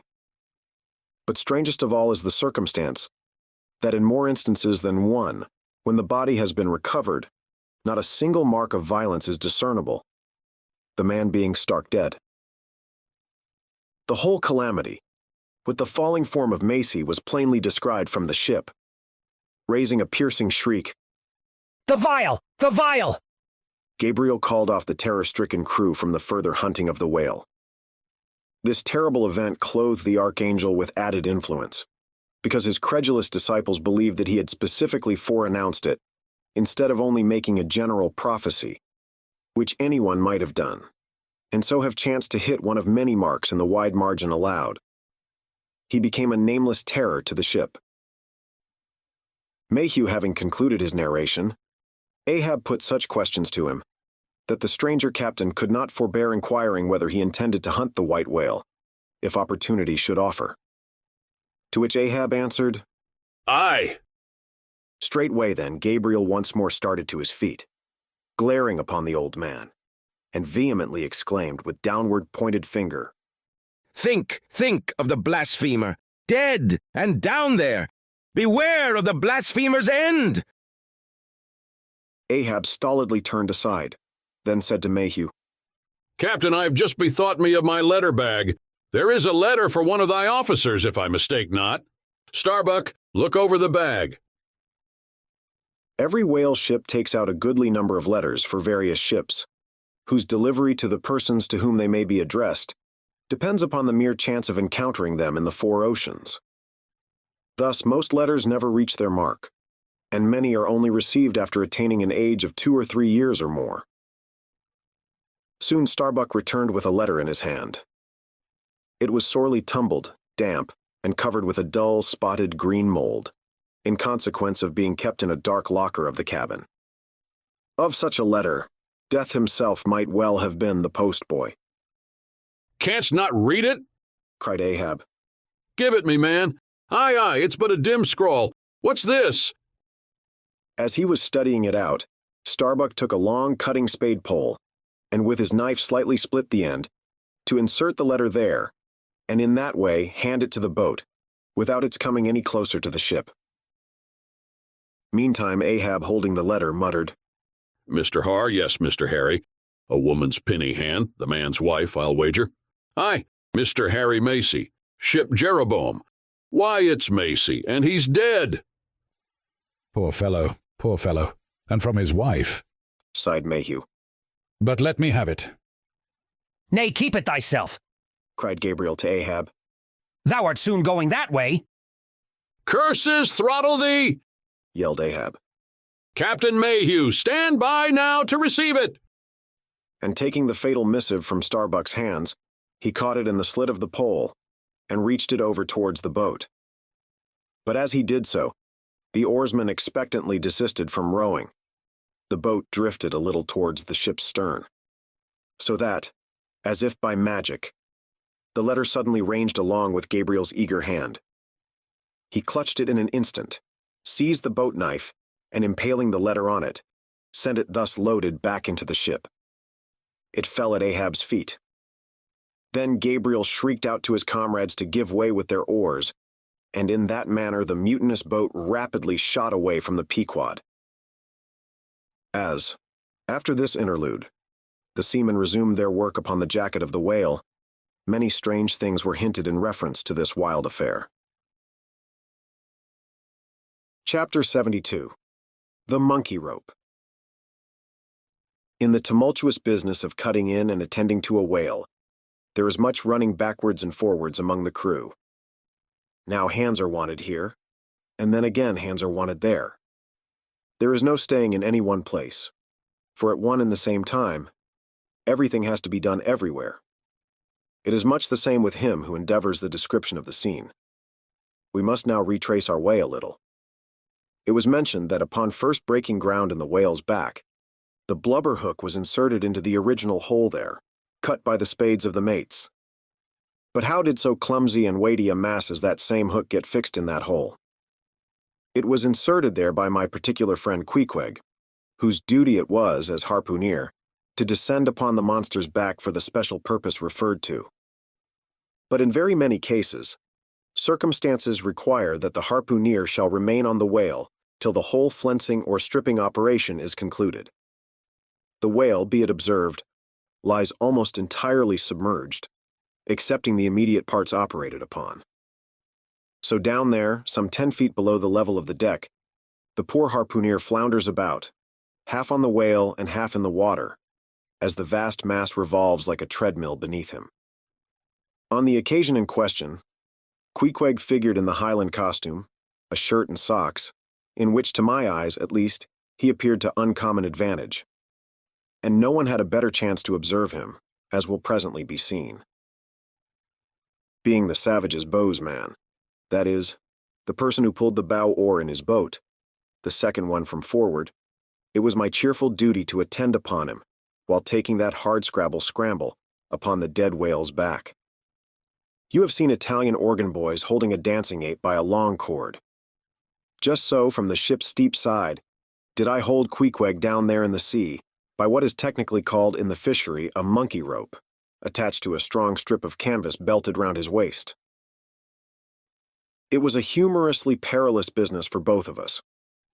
For before we proceed further, it must be said that the monkey rope was fast at both ends, fast to Queequeg's broad canvas belt, and fast to my narrow leather one, so that for better or for worse, we two, for the time, were wedded. And should poor Queequeg sink to rise no more, then both usage and honor demanded that instead of cutting the cord, it should drag me down in his wake. So then, an elongated Siamese ligature united us.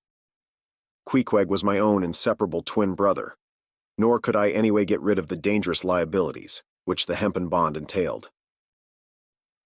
So strongly and metaphysically did I conceive of my situation then, that while earnestly watching his motions, I seemed distinctly to perceive that my own individuality was now merged in a joint stock company of two, that my free will had received a mortal wound, and that another's mistake or misfortune might plunge innocent me into unmerited disaster and death. Therefore, I saw that here was a sort of interregnum in Providence, for its even-handed equity never could have so gross an injustice. And yet still further pondering, while I jerked him now and then from between the whale and ship, which would threaten to jam him, still further pondering, I say, I saw that this situation of mine was the precise situation of every mortal that breathes. Only, in most cases, he, one way or other, has this Siamese connection with a plurality of other mortals. If your banker breaks, you snap. If your apothecary by mistake sends you poison in your pills, you die. True, you may say that by exceeding caution, you may possibly escape these and the multitudinous other evil chances of life. But handle Queequeg's monkey rope heedfully as I would, sometimes he jerked it so that I came very near sliding overboard. Nor could I possibly forget that, do what I would, I only had the management of one end of it. The monkey rope is found in all whalers, but it was only in the Pequod that the monkey and his holder were ever tied together. This improvement upon the original usage was introduced by no less a man than Stubb, in order to afford the imperiled harpooner the strongest possible guarantee for the faithfulness and vigilance of his monkey rope holder. I have hinted that I would often jerk poor Queequeg from between the whale and the ship, where he would occasionally fall, from the incessant rolling and swaying of both. But this was not the only jamming jeopardy he was exposed to. Unappalled by the massacre made upon them during the night, the sharks now freshly and more keenly allured by the before-pent blood, which began to flow from the carcass, the rabid creatures swarmed round it like bees in a beehive. And right in among those sharks was Queequeg, who often pushed them aside with his floundering feet. A thing altogether incredible were it not that attracted by such prey as a dead whale, the otherwise miscellaneously carnivorous shark will seldom touch a man. Nevertheless, it may well be believed that since they have such a ravenous finger in the pie, it is deemed but wise to look sharp to them. Accordingly, besides the monkey rope, with which I now and then jerked the poor fellow from too close a vicinity to the maw of what seemed a peculiarly ferocious shark, he was provided with still another protection. Suspended over the side in one of the stages, Tashtego and Dagu continually flourished over his head a couple of keen whale spades, wherewith they slaughtered as many sharks as they could reach. This procedure of theirs, to be sure, was very disinterested and benevolent of them. They meant Queequeg's best happiness, I admit, but in their hasty zeal to befriend him, and from the circumstance that both he and the sharks were at times half hidden by the blood-muddled water, those indiscreet spades of theirs would come nearer amputating a leg than a tail. But poor Queequeg, I suppose, straining and gasping there with that great iron hook. Poor Queequeg, I suppose, only prayed to his Yojo, and gave up his life into the hands of his gods. Well, well, my dear comrade and twin brother, thought I, as I drew in and then slacked off the rope to every swell of the sea, what matters it after all? Are you not the precious image of each and all of us men in this wailing world? That unsounded ocean you gasp in is life. Those sharks, your foes, those spades, your friends. And what between sharks and spades you are in a sad pickle and peril, poor lad. But courage. There is good cheer in store for you, Queequeg. For now, as with blue lips and bloodshot eyes, the exhausted savage at last climbs up the chains and stands all dripping and involuntarily trembling over the side. The steward advances, and with a benevolent, consolatory glance hands him, what? Some hot cognac? No. Hands him, ye gods, hands him a cup of tepid ginger and water. Ginger? Do I smell ginger? Suspiciously asked Stubb, coming near. Yes, this must be ginger. Peering into the as yet untasted cup. Then standing as if incredulous for a while, he calmly walked towards the astonished steward, slowly saying, Ginger? Ginger? And will you have the goodness to tell me, Mr. Doughboy, where lies the virtue of ginger? Ginger! Is ginger the sort of fuel you use, doughboy, to kindle a fire in this shivering cannibal? Ginger! What the devil is ginger? Sea coal, firewood, lucifer matches, tinder, gunpowder? What the devil is ginger, I say, that you offer this cup to our poor Queequeg here? There is some sneaking temperance society movement about this business, he suddenly added, now approaching Starbuck, who had just come from forward. Will you look at that cannikin, sir? Smell of it, if you please. Then, watching the mate's countenance, he added, The steward, Mr. Starbuck, had the face to offer that calomel and jelap to Queequeg there, this instant off the whale. Is the steward an apothecary, sir? And may I ask whether this is the sort of bitters by which he blows back the life into a half-drowned man? I trust not, said Starbuck. It is poor stuff enough. Aye, aye, steward, cried Stubb. We'll teach you to drug a harpooner. None of your apothecary's medicine here. You want to poison us, do ye? You've got out insurances on our lives and want to murder us all and pocket the proceeds, do ye? It was not me, cried Doughboy. It was Aunt Charity that brought the ginger on board, and bade me never give the harpooneers any spirits, but only this ginger jub, so she called it. Ginger jub, you gingerly rascal, take that, and run along with you to the lockers and get something better. I hope I do no wrong, Mr. Starbuck. It is the captain's orders. Grog for the harpooner on a whale. Enough, replied Starbuck. Only don't hit him again, but... Oh, I never hurt when I hit, except when I hit a whale or something of that sort, and this fellow's a weasel. What were you about saying, sir? Only this. Go down with him, and get what thou wantest thyself.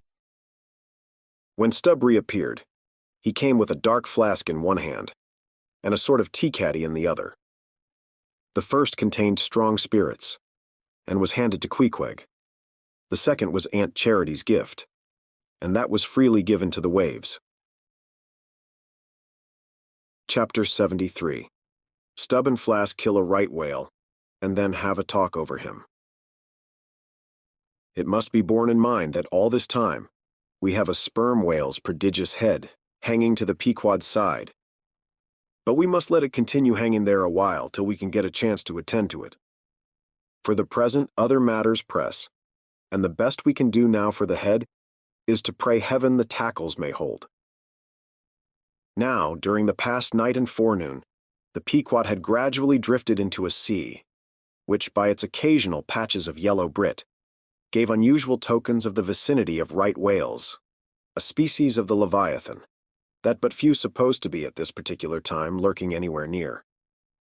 And though all hands commonly disdained the capture of those inferior creatures, and though the Pequod was not commissioned to cruise for them at all, and though she had passed numbers of them near the Crozettes without lowering a boat, yet now that a sperm whale had been brought alongside and beheaded, to the surprise of all, the announcement was made that a right whale should be captured that day, if opportunity offered. Nor was this long wanting. Tall spouts were seen to leeward, and two boats, Stubbs and Flasks, were detached in pursuit. Pulling further and further away, they at last became almost invisible to the men at the masthead. But suddenly in the distance, they saw a great heap of tumultuous white water, and soon after news came from aloft that one or both the boats must be fast. An interval passed, and the boats were in plain sight, in the act of being dragged right towards the ship by the towing whale. So close did the monster come to the hull, that at first it seemed as if he meant it malice, but suddenly going down in a maelstrom, within 3 rods of the planks, he wholly disappeared from view, as if diving under the keel. "Cut! Cut!" was the cry from the ship to the boats, which, for one instant, seemed on the point of being brought with a deadly dash against the vessel's side. But having plenty of line yet in the tubs, and the whale not sounding very rapidly, they paid out abundance of rope, and at the same time pulled with all their might, so as to get ahead of the ship. For a few minutes the struggle was intensely critical. For while they still slacked out the tightened line in one direction, and still plied their oars in another, the contending strain threatened to take them under. But it was only a few feet advance they sought to gain. And they stuck to it till they did gain it, when instantly, A swift tremor was felt running like lightning along the keel, as the strained line, scraping beneath the ship, suddenly rose to view under her bows, snapping and quivering, and so flinging off its drippings that the drops fell like bits of broken glass on the water, while the whale beyond also rose to sight, and once more the boats were free to fly. But the fagged whale abated his speed, and blindly altering his course, went round the stern of the ship towing the two boats after him, so that they performed a complete circuit. Meantime they hauled more and more upon their lines, till close flanking him on both sides, Stubb answered Flask with lance for lance. And thus round and round the Pequod the battle went, while the multitudes of sharks that had before swum round the sperm whale's body rushed to the fresh blood that was spilled, thirstily drinking at every new gash, as the eager Israelites did at the new bursting fountains that poured from the smitten rock. At last his spout grew thick, and with a frightful roll and vomit, he turned upon his back a corpse. While the two headsmen were engaged in making fast cords to his flukes, and in other ways getting the mass in readiness for towing, some conversation ensued between them.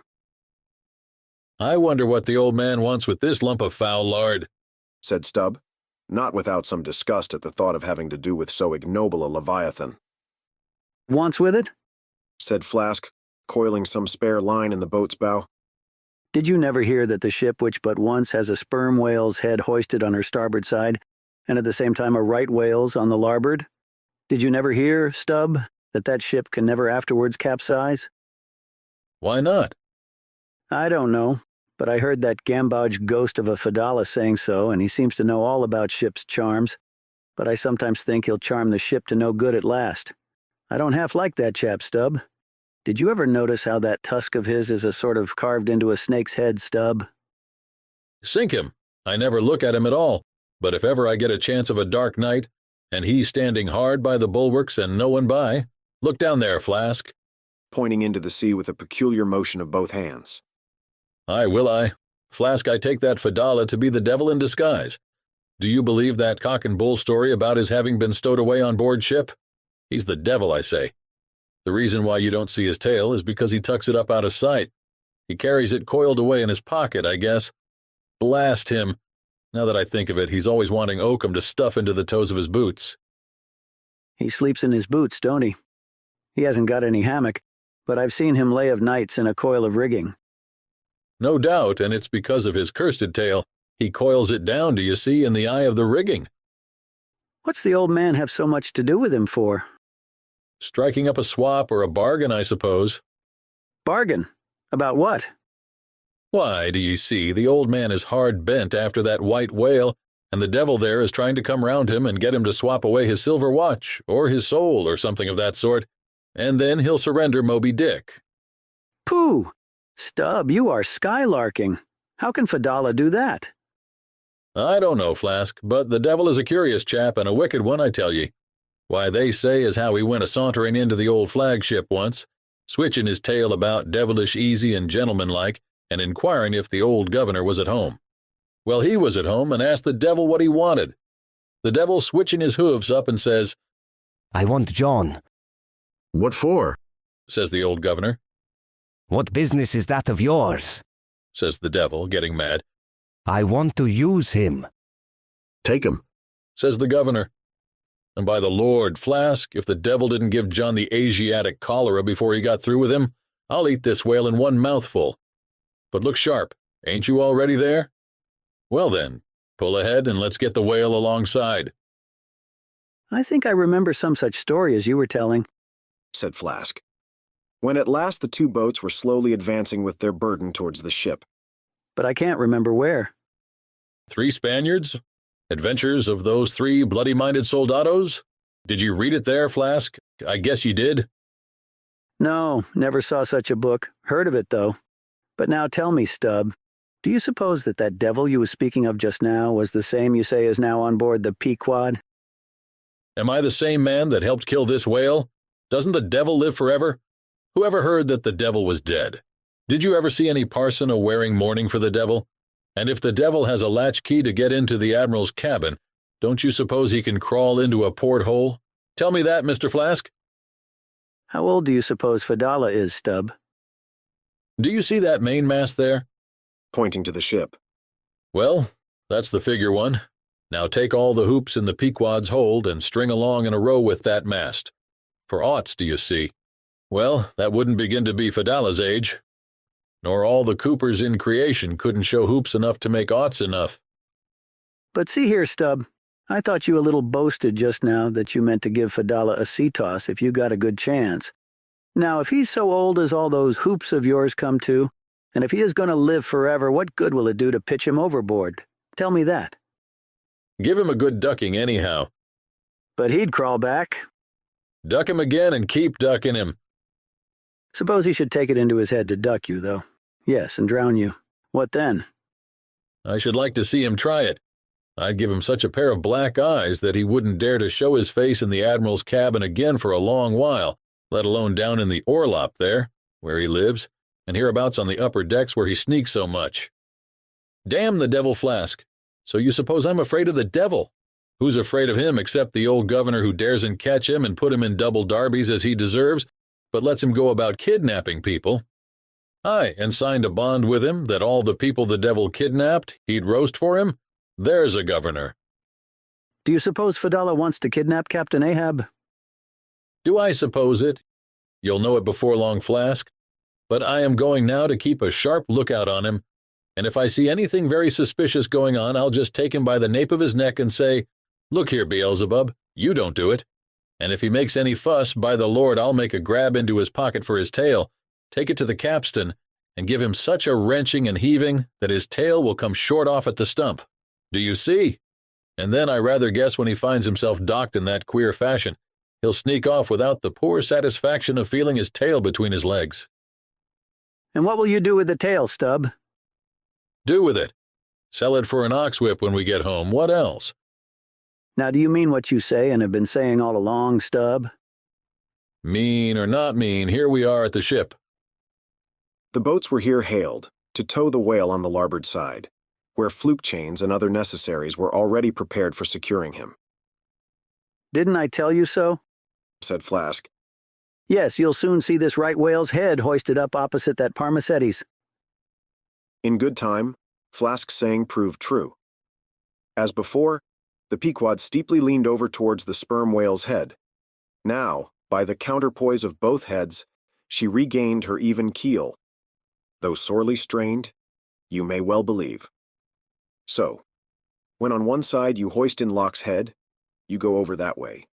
But now, on the other side, hoist in Kant's and you come back again, but in very poor plight.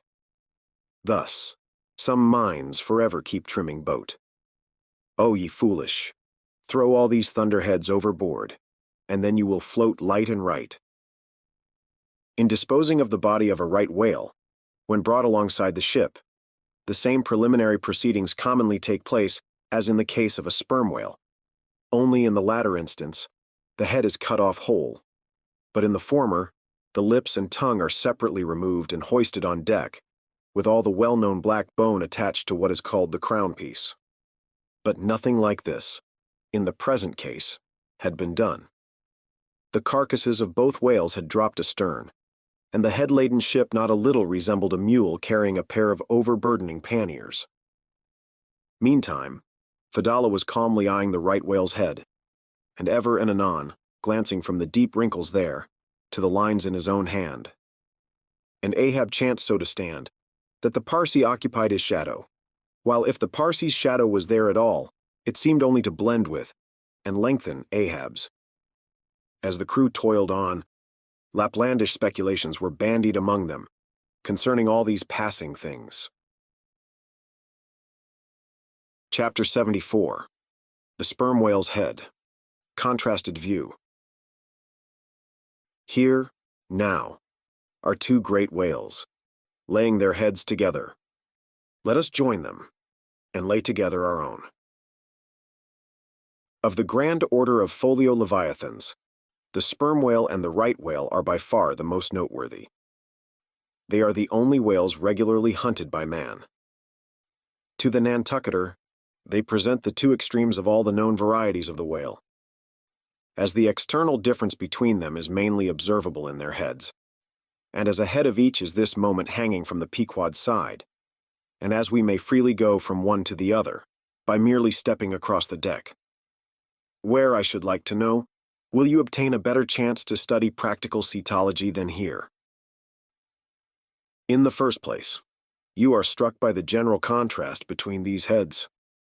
Both are massive enough in all conscience, but there is a certain mathematical symmetry in the sperm whales which the right whale's sadly lacks. There is more character in the sperm whale's head. As you behold it, you involuntarily yield the immense superiority to him, in point of pervading dignity. In the present instance, too, this dignity is heightened by the pepper and salt color of his head at the summit, giving token of advanced age and large experience. In short, he is what the fishermen technically call a gray-headed whale. Let us now note what is least dissimilar in these heads, namely the two most important organs, the eye and the ear.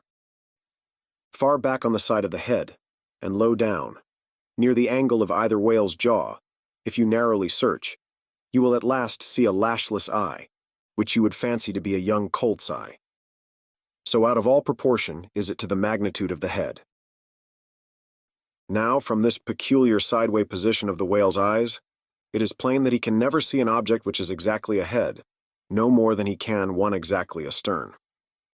In a word, the position of the whale's eyes corresponds to that of a man's ears, and you may fancy for yourself how it would fare with you did you sideways survey objects through your ears. You would find that you could only command some 30 degrees of vision in advance of the straight sideline of sight, and about 30 more behind it. If your bitterest foe were walking straight towards you, with dagger uplifted in broad day, you would not be able to see him, any more than if he were stealing upon you from behind. In a word, you would have two backs, so to speak, but at the same time also, two fronts, side fronts. For what is it that makes the front of a man? What indeed but his eyes? Moreover, while in most other animals that I can now think of, the eyes are so planted as imperceptibly to blend their visual power, so as to produce one picture and not two to the brain. The peculiar position of the whale's eyes, effectually divided as they are by many cubic feet of solid head, which towers between them like a great mountain separating two lakes and valleys. This, of course, must wholly separate the impressions which each independent organ imparts. The whale, therefore, must see one distinct picture on this side, and another distinct picture on that side, while all between must be profound darkness and nothingness to him. Man may, in effect, be said to look out on the world from a sentry box with two joined sashes for his window. But with the whale, these two sashes are separately inserted, making two distinct windows, but sadly impairing the view. This peculiarity of the whale's eyes is a thing always to be borne in mind in the fishery, and to be remembered by the reader in some subsequent scenes. A curious and most puzzling question might be started concerning this visual matter as touching the Leviathan. But I must be content with a hint. So long as a man's eyes are open in the light, the act of seeing is involuntary. That is, he cannot then help mechanically seeing whatever objects are before him. Nevertheless, anyone's experience will teach him that though he can take in an undiscriminating sweep of things at one glance, it is quite impossible for him, attentively and completely, to examine any two things, however large or however small, at one and the same instant of time, never mind if they lie side by side and touch each other. But if you now come to separate these two objects, and surround each by a circle of profound darkness, then, in order to see one of them, in such a manner as to bring your mind to bear on it, the other will be utterly excluded from your contemporary consciousness. How is it, then, with the whale? True, both his eyes in themselves must simultaneously act. But is his brain so much more comprehensive, combining and subtle than man's, that he can at the same moment of time attentively examine two distinct prospects, one on one side of him and the other in an exactly opposite direction? If he can, then is it as marvelous a thing in him, as if a man were able simultaneously to go through the demonstrations of two distinct problems in Euclid. Nor, strictly investigated, is there any incongruity in this comparison. It may be but an idle whim, but it has always seemed to me that the extraordinary vacillations of movement displayed by some whales when beset by 3 or 4 boats, the timidity and liability to queer frights, so common to such whales, I think that all this indirectly proceeds from the helpless perplexity of volition, in which their divided and diametrically opposite powers of vision must involve them. But the ear of the whale is full as curious as the eye. If you are an entire stranger to their race, you might hunt over these two heads for hours, and never discover that organ. The ear has no external leaf whatever, and into the hole itself you can hardly insert a quill, so wondrously minute is it. It is lodged a little behind the eye. With respect to their ears, this important difference is to be observed between the sperm whale and the right. While the ear of the former has an external opening, that of the latter is entirely and evenly covered over with a membrane, so as to be quite imperceptible from without. Is it not curious that so vast a being as the whale should see the world through so small an eye, and hear the thunder through an ear which is smaller than a hare's? But if his eyes were broad as the lens of Herschel's great telescope, and his ears capacious as the porches of cathedrals, would that make him any longer of sight, or sharper of hearing? Not at all. Why then do you try to enlarge your mind? Subtilize it. Let us now, with whatever levers and steam engines we have at hand, cant over the sperm whale's head, that it may lie bottom up. Then, ascending by a ladder to the summit, have a peep down the mouth. And were it not that the body is now completely separated from it, with a lantern we might descend into the great Kentucky mammoth cave of his stomach. But let us hold on here by this tooth, and look about us where we are. What a really beautiful and chaste-looking mouth. From floor to ceiling, lined or rather papered with a glistening white membrane, glossy as bridal satins. But come out now, and look at this portentous lower jaw, which seems like the long narrow lid of an immense snuff-box, with the hinge at one end, instead of one side. If you pry it up, so as to get it overhead, and expose its rows of teeth, it seems a terrific portcullis. And such, alas, it proves to many a poor wight in the fishery, upon whom these spikes fall with impaling force. But far more terrible is it to behold, when fathoms down in the sea, you see some sulky whale, floating there suspended, with his prodigious jaw, some 15 feet long, hanging straight down at right angles with his body, for all the world like a ship's jib boom. This whale is not dead. He is only dispirited, out of sorts perhaps, hypochondriac, and so supine that the hinges of his jaw have relaxed, leaving him there in that ungainly sort of plight, a reproach to all his tribe, who must no doubt imprecate lockjaws upon him. In most cases, this lower jaw, being easily unhinged by a practiced artist, is disengaged and hoisted on deck for the purpose of extracting the ivory teeth and furnishing a supply of that hard white whalebone with which the fishermen fashion all sorts of curious articles, including canes, umbrella stocks, and handles to riding whips.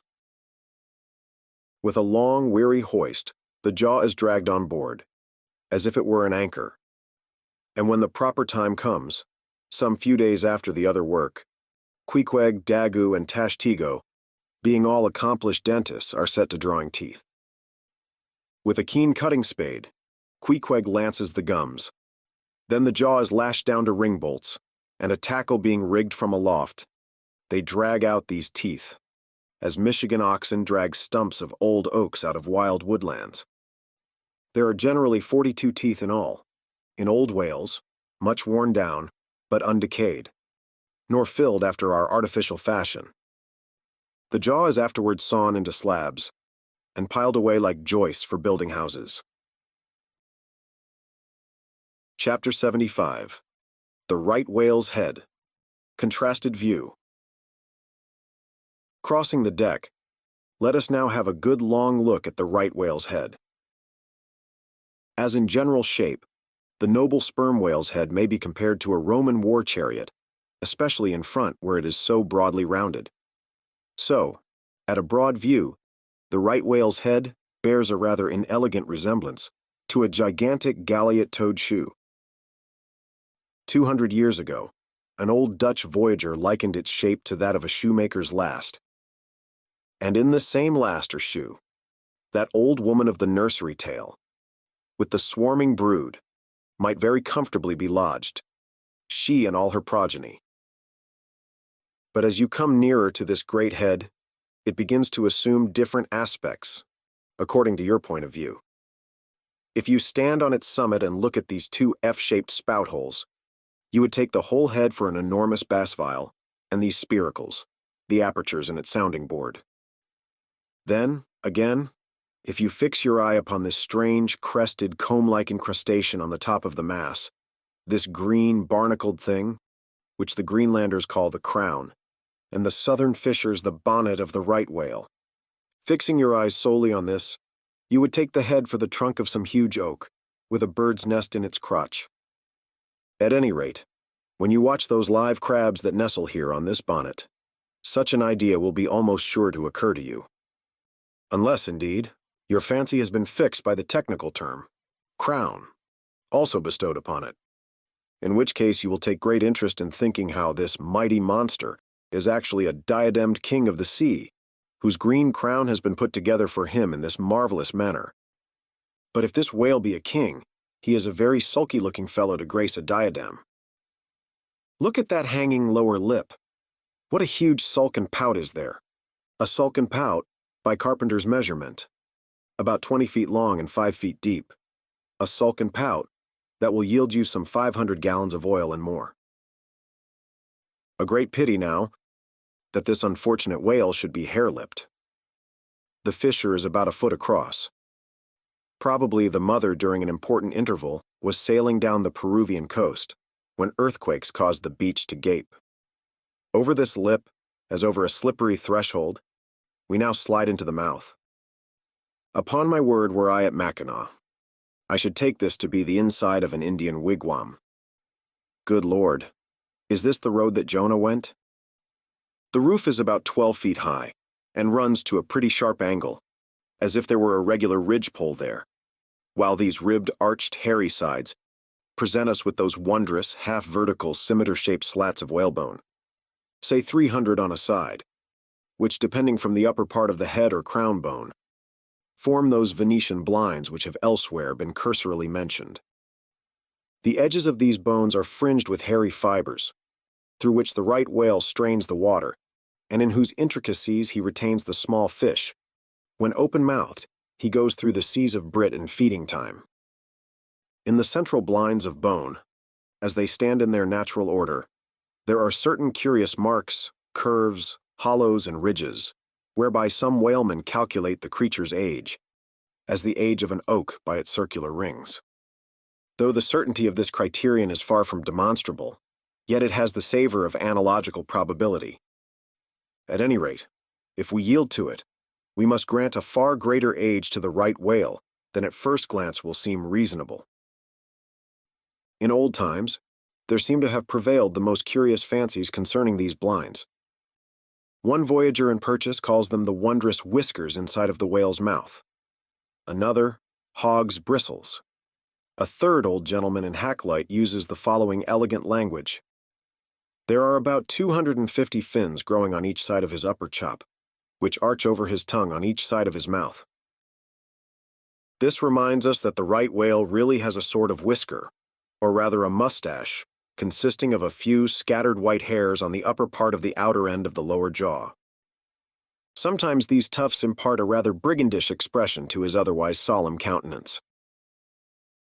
As everyone knows, these same hog's bristles, fins, whiskers, blinds, or whatever you please, furnish to the ladies their busks and other stiffening contrivances.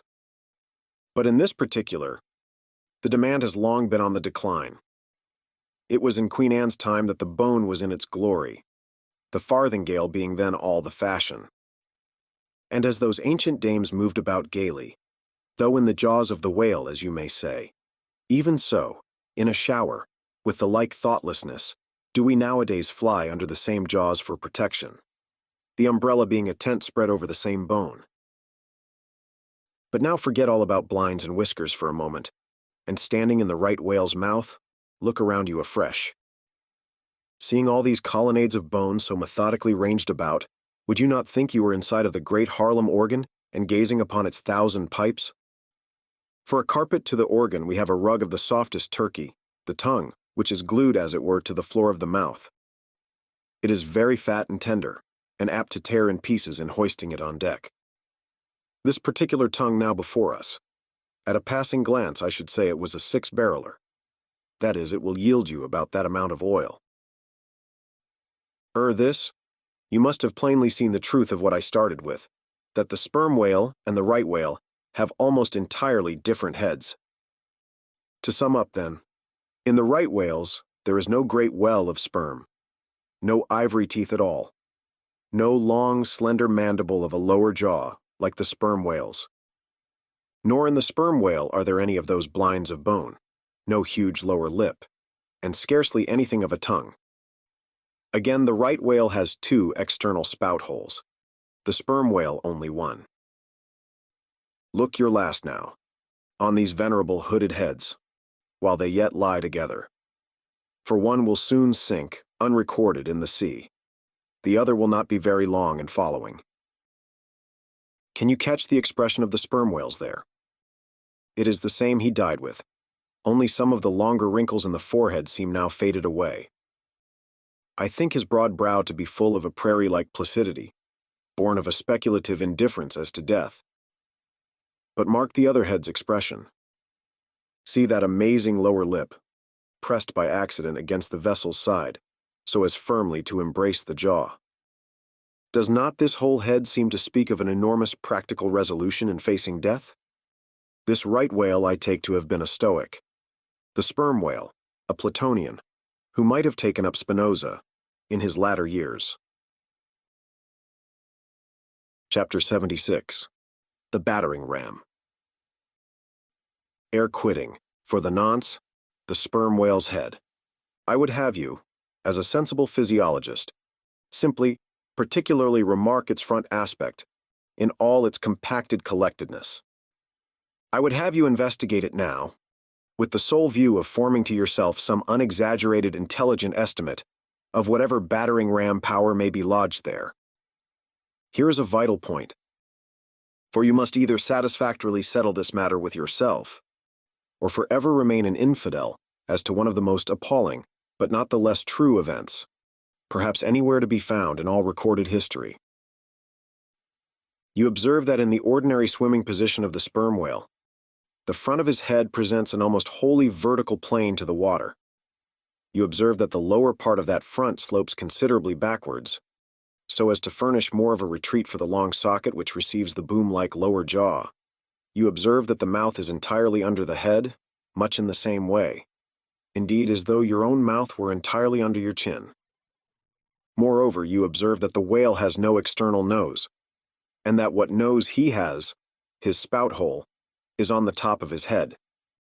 You observe that his eyes and ears are at the sides of his head, nearly 1/3 of his entire length from the front.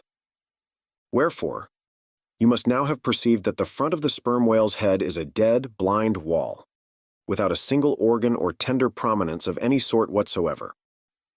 Furthermore, you are now to consider that only in the extreme, lower, backward-sloping part of the front of the head is there the slightest vestige of bone, and not till you get near 20 feet from the forehead do you come to the full cranial development, so that this whole enormous boneless mass is as one wad.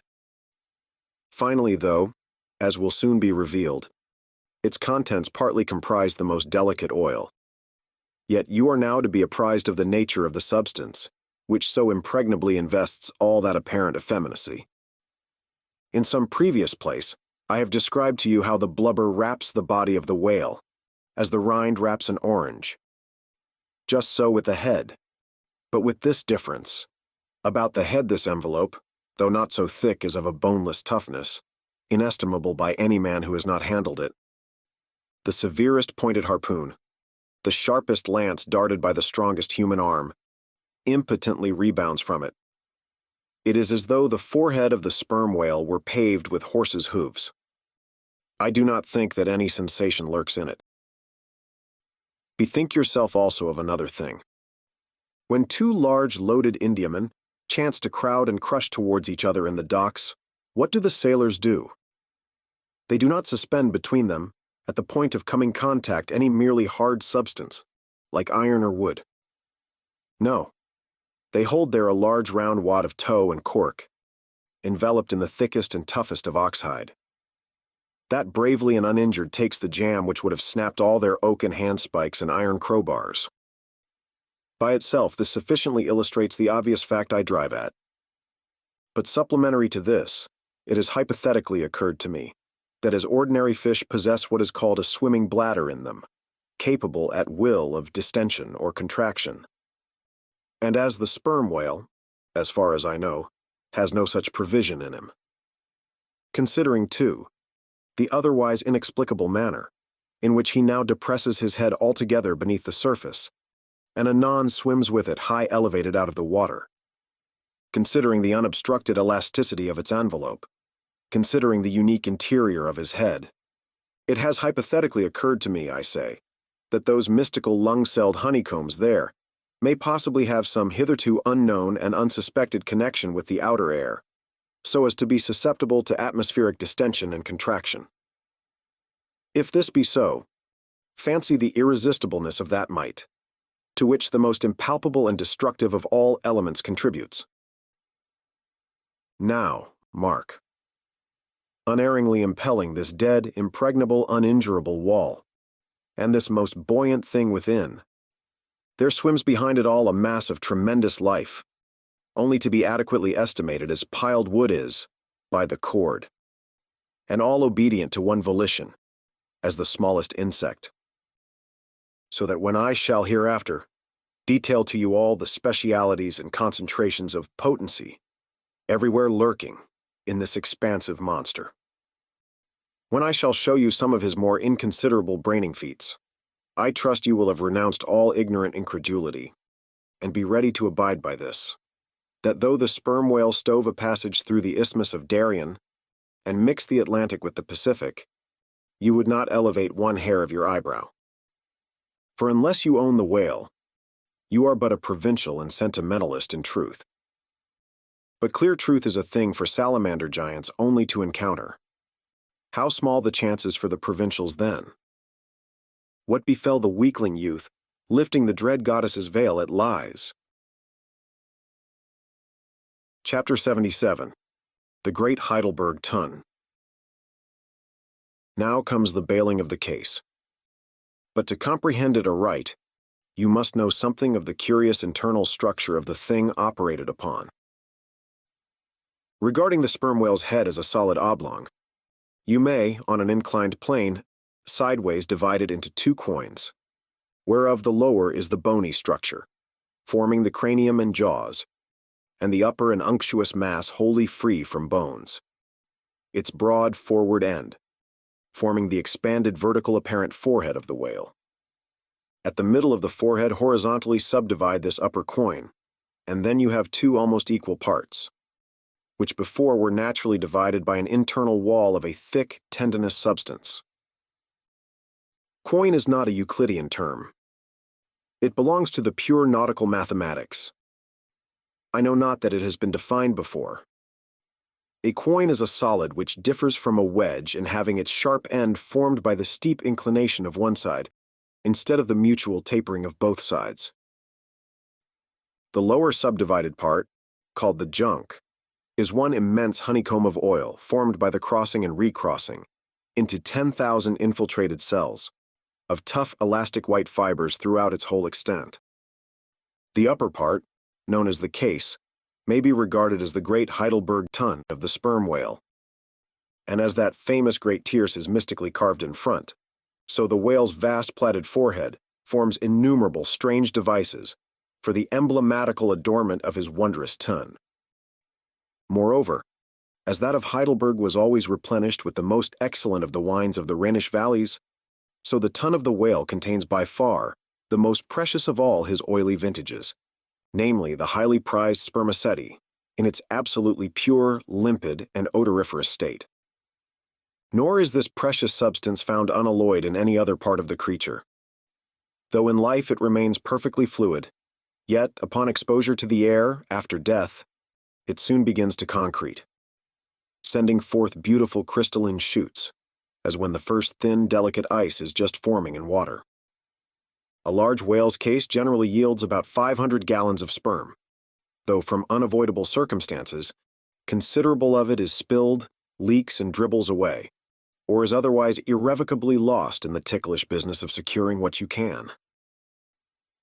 I know not with what fine and costly material the Heidelburgh tun was coated within, but in superlative richness that coating could not possibly have compared with the silken pearl-colored membrane, like the lining of a fine pelisse, forming the inner surface of the sperm whale's case.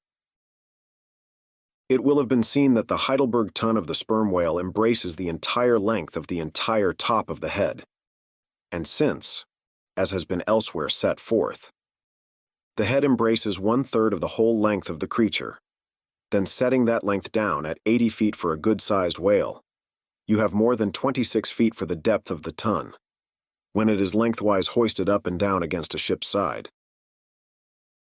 As in decapitating the whale, the operator's instrument is brought close to the spot, where an entrance is subsequently forced into the spermaceti magazine.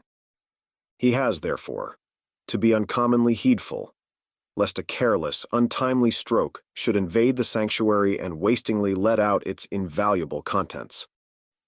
It is this decapitated end of the head also, which is at last elevated out of the water, and retained in that position by the enormous cutting tackles, whose hempen combinations on one side make quite a wilderness of ropes in that quarter.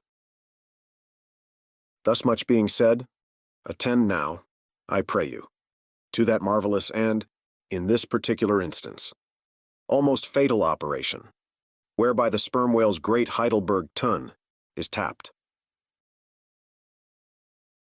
Chapter 78. Cistern and Buckets. Nimble as a cat, Tashtego mounts aloft, and without altering his erect posture, runs straight out upon the overhanging mainyard arm, to the part where it exactly projects over the hoisted tun. He has carried with him a light tackle called a whip, consisting of only 2 parts, traveling through a single sheaved block.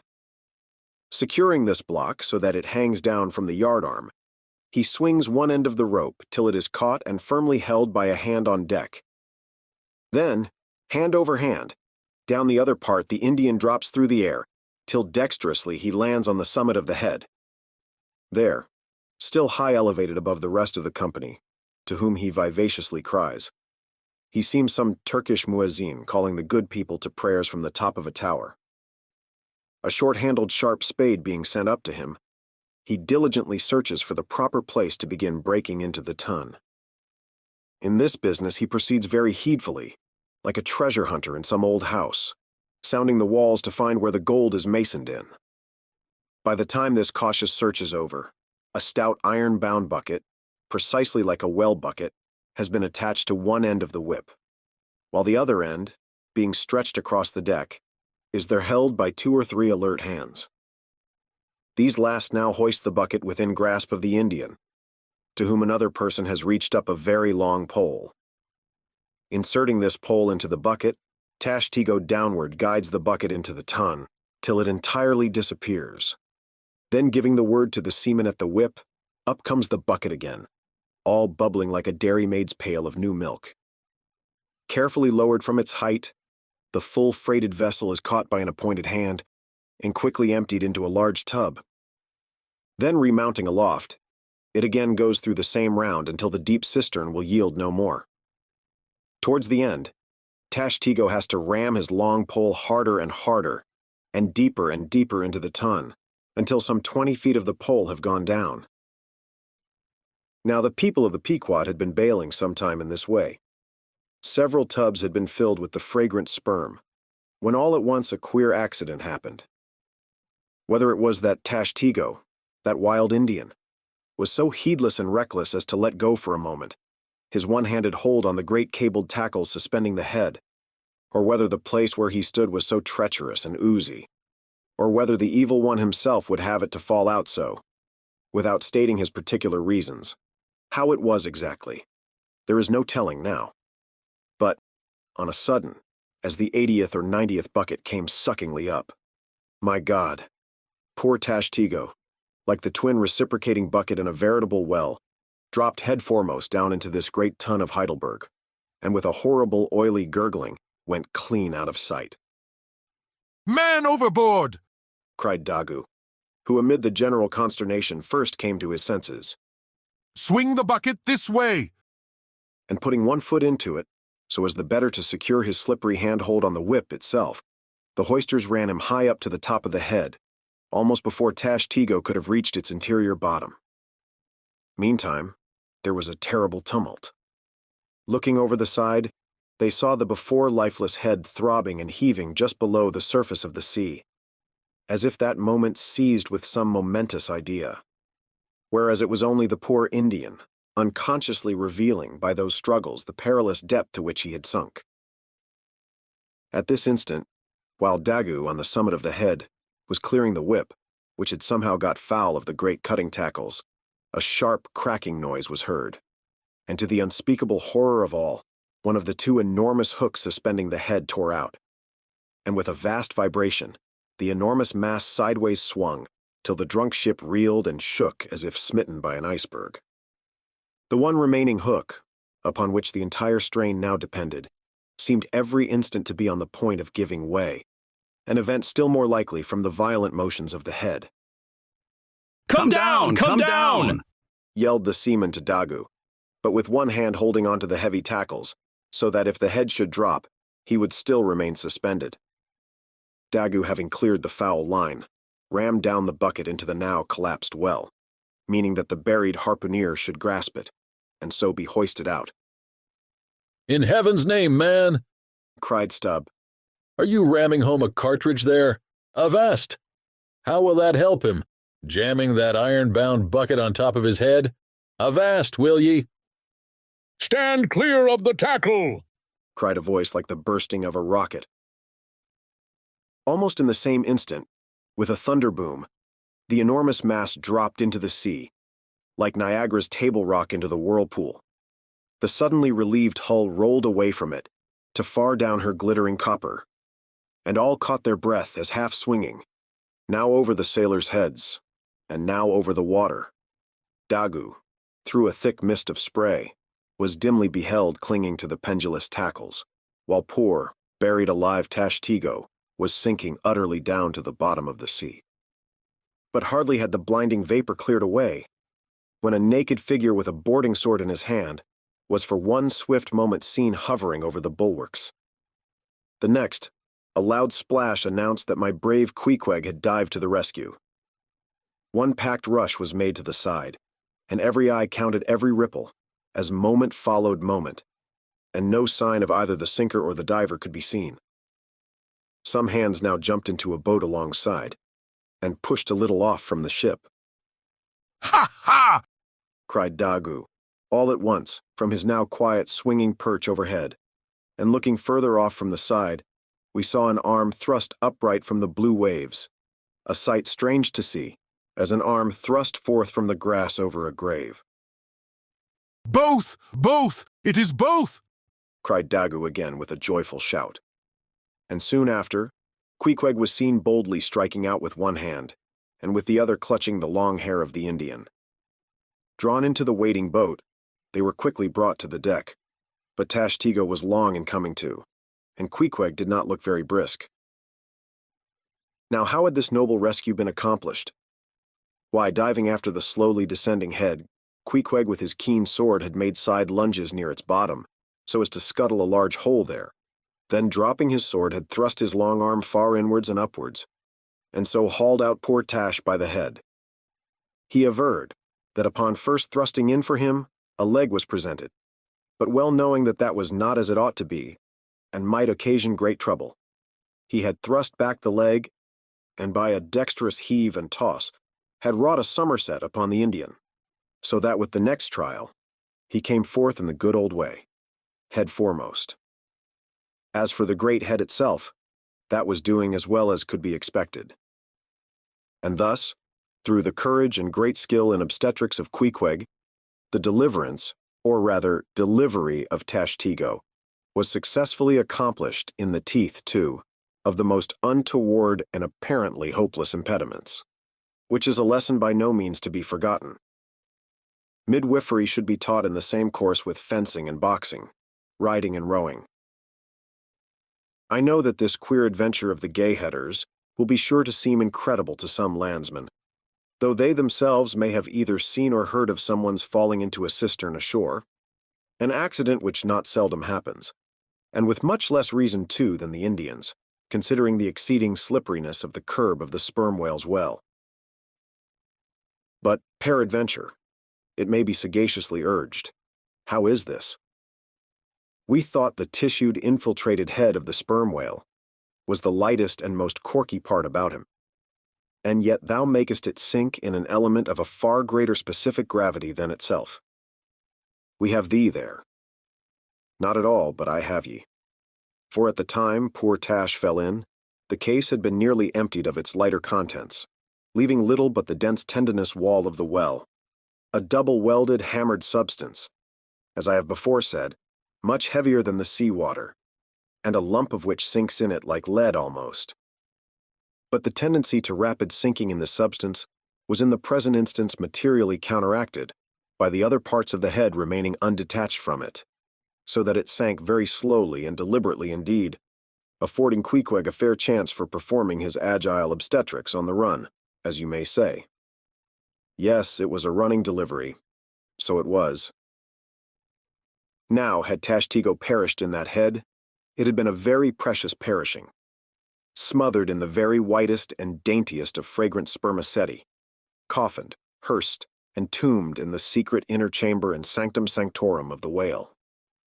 Only one sweeter end can readily be recalled, the delicious death of an Ohio honey hunter, who, seeking honey in the crotch of a hollow tree, found such exceeding store of it, that leaning too far over, it sucked him in, so that he died embalmed. How many, think ye, have likewise fallen into Plato's honey head, and sweetly perished there? Chapter 79. The Prairie. To scan the lines of his face, or feel the bumps on the head of this Leviathan, this is a thing which no physiognomist or phrenologist has as yet undertaken. Such an enterprise would seem almost as hopeful as for Lavater to have scrutinized the wrinkles on the rock of Gibraltar, or for Gall to have mounted a ladder and manipulated the dome of the Pantheon. Still, in that famous work of his, Lavater not only treats of the various faces of men, but also attentively studies the faces of horses, birds, serpents, and fish, and dwells in detail upon the modifications of expression discernible therein. Nor have Gall and his disciple Spurzheim failed to throw out some hints touching the phrenological characteristics of other beings than man. Therefore, though I am but ill qualified for a pioneer in the application of these two semi-sciences to the whale, I will do my endeavor. I try all things. I achieve what I can. Physiognomically regarded, the sperm whale is an anomalous creature. He has no proper nose, and since the nose is the central and most conspicuous of the features, and since it perhaps most modifies and finally controls their combined expression, hence it would seem that its entire absence, as an external appendage, must very largely affect the countenance of the whale. For as in landscape gardening, a spire, cupola, monument, or tower of some sort is deemed almost indispensable to the completion of the scene, so no face can be physiognomically in keeping without the elevated open-work belfry of the nose. Dash the nose from Phidias's marble Jove, and what a sorry remainder. Nevertheless, Leviathan is of so mighty a magnitude, all his proportions are so stately, that the same deficiency which in the sculptured Jove were hideous, in him is no blemish at all. Nay, it is an added grandeur. A nose to the whale would have been impertinent. As on your physiognomical voyage, you sail round his vast head in your jolly boat, your noble conceptions of him are never insulted by the reflection that he has a nose to be pulled. A pestilent conceit, which so often will insist upon obtruding even when beholding the mightiest royal beetle on his throne. In some particulars, perhaps the most imposing physiognomical view to be had of the sperm whale is that of the full front of his head. This aspect is sublime. In thought, a fine human brow is like the east when troubled with the morning. In the repose of the pasture, the curled brow of the bull has a touch of the grand in it. Pushing heavy cannon up mountain defiles, the elephant's brow is majestic. Human or animal, the mystical brow is as that great golden seal affixed by the German emperors to their decrees. It signifies, God, done this day by my hand. But in most creatures, nay, in man himself, very often the brow is but a mere strip of alpine land lying along the snow line. Few are the foreheads which, like Shakespeare's or Melanchthon's, rise so high and descend so low that the eyes themselves seem clear, eternal, tideless mountain lakes. And all above them in the forehead's wrinkles, you seem to track the antlered thoughts descending there to drink, as the Highland hunters track the snow prints of the deer. But in the great sperm whale, this high and mighty godlike dignity inherent in the brow is so immensely amplified that gazing on it in that full front view, you feel the deity and the dread powers more forcibly than in beholding any other object in living nature. For you see no one point precisely. Not one distinct feature is revealed. No nose, eyes, ears, or mouth. No face. He has none. Proper. Nothing but that one broad firmament of a forehead, pleated with riddles, dumbly lowering with the doom of boats and ships and men. Nor in profile does this wondrous brow diminish, though that way viewed its grandeur does not domineer upon you so. In profile, you plainly perceive that horizontal, semi-crescentic depression in the forehead's middle, which, in man, is Lavater's mark of genius. But how? Genius in the sperm whale? Has the sperm whale ever written a book, spoken a speech? No. His great genius is declared in his doing nothing particular to prove it. It is moreover declared in his pyramidical silence. And this reminds me that had the great sperm whale been known to the young Orient world, he would have been deified by their child-Magian thoughts. They deified the crocodile of the Nile, because the crocodile is tongueless, and the sperm whale has no tongue, or at least it is so exceedingly small as to be incapable of protrusion. If hereafter any highly cultured poetical nation shall lure back to their birthright the merry May Day gods of old, and livingly enthrone them again in the now egotistical sky, in the now unhaunted hill, then be sure exalted to Jove's high seat, the great sperm whale shall lord it.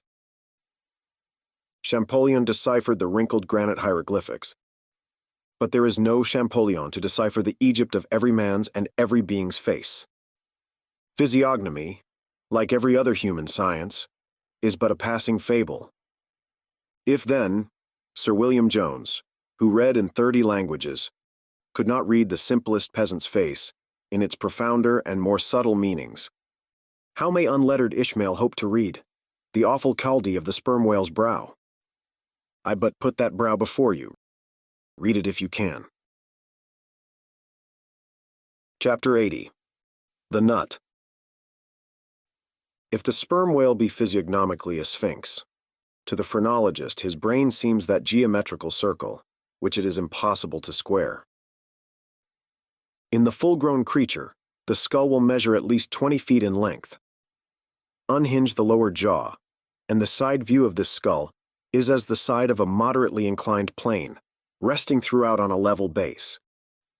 But in life, as we have elsewhere seen, this inclined plane is angularly filled up, and almost squared by the enormous superincumbent mass of the junk and sperm.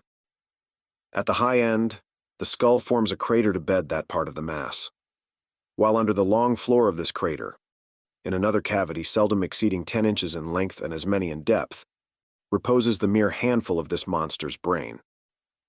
The brain is at least 20 feet from his apparent forehead in life.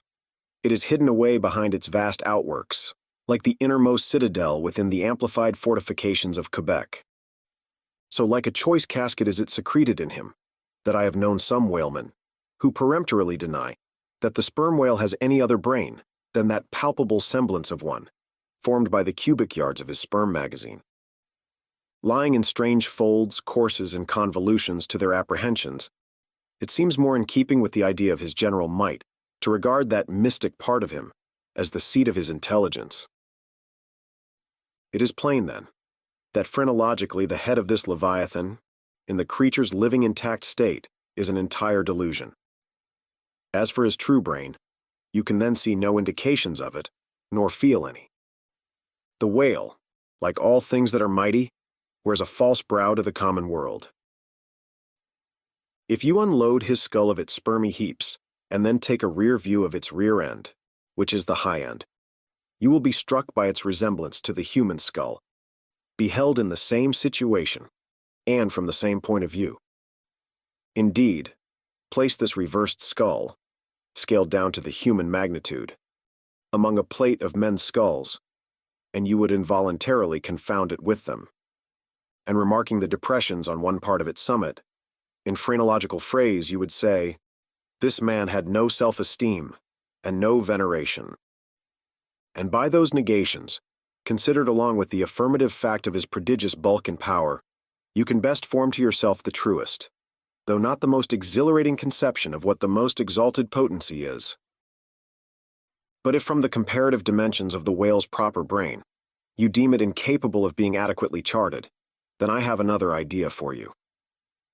If you attentively regard almost any quadruped's spine, you will be struck with the resemblance of its vertebrae to a strung necklace of dwarfed skulls, all bearing rudimental resemblance to the skull proper.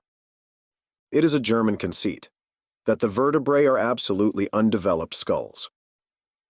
But the curious external resemblance, I take it the Germans were not the first men to perceive. A foreign friend once pointed it out to me, in the skeleton of a foe he had slain, and with the vertebrae of which he was inlaying, in a sort of basso relievo, the beaked prow of his canoe. Now, I consider that the phrenologists have omitted an important thing in not pushing their investigations from the cerebellum through the spinal canal. For I believe that much of a man's character will be found betokened in his backbone. I would rather feel your spine than your skull, whoever you are. A thin joist of a spine never yet upheld a full and noble soul. I rejoice in my spine, as in the firm, audacious staff of that flag, which I fling half out to the world. Apply this spinal branch of phrenology to the sperm whale. His cranial cavity is continuous with the first neck vertebra, and in that vertebra, the bottom of the spinal canal will measure 10 inches across, being 8 in height and of a triangular figure with the base downwards. As it passes through the remaining vertebrae, the canal tapers in size, but for a considerable distance remains of large capacity.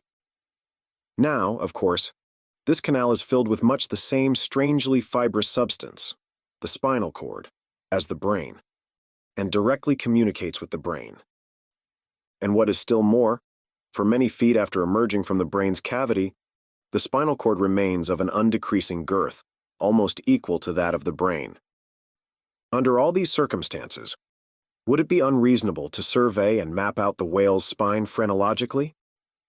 For viewed in this light, the wonderful comparative smallness of his brain proper is more than compensated by the wonderful comparative magnitude of his spinal cord. But leaving this hint to operate as it may with the phrenologists, I would merely assume the spinal theory for a moment, in reference to the sperm whale's hump. This august hump, if I mistake not, rises over one of the larger vertebrae, and is, therefore, in some sort, the outer convex mold of it. From its relative situation, then, I should call this high hump the organ of firmness or indomitableness in the sperm whale. And that the great monster is indomitable, you will yet have reason to know. Chapter 81. The Pequod Meets the Virgin. The predestinated day arrived, and we duly met the ship Jungfrau Derrick de Deer, master of Bremen. At one time the greatest whaling people in the world, the Dutch and Germans are now among the least. But here and there, at very wide intervals of latitude and longitude, you still occasionally meet with their flag in the Pacific. For some reason, the Jungfrau seemed quite eager to pay her respects.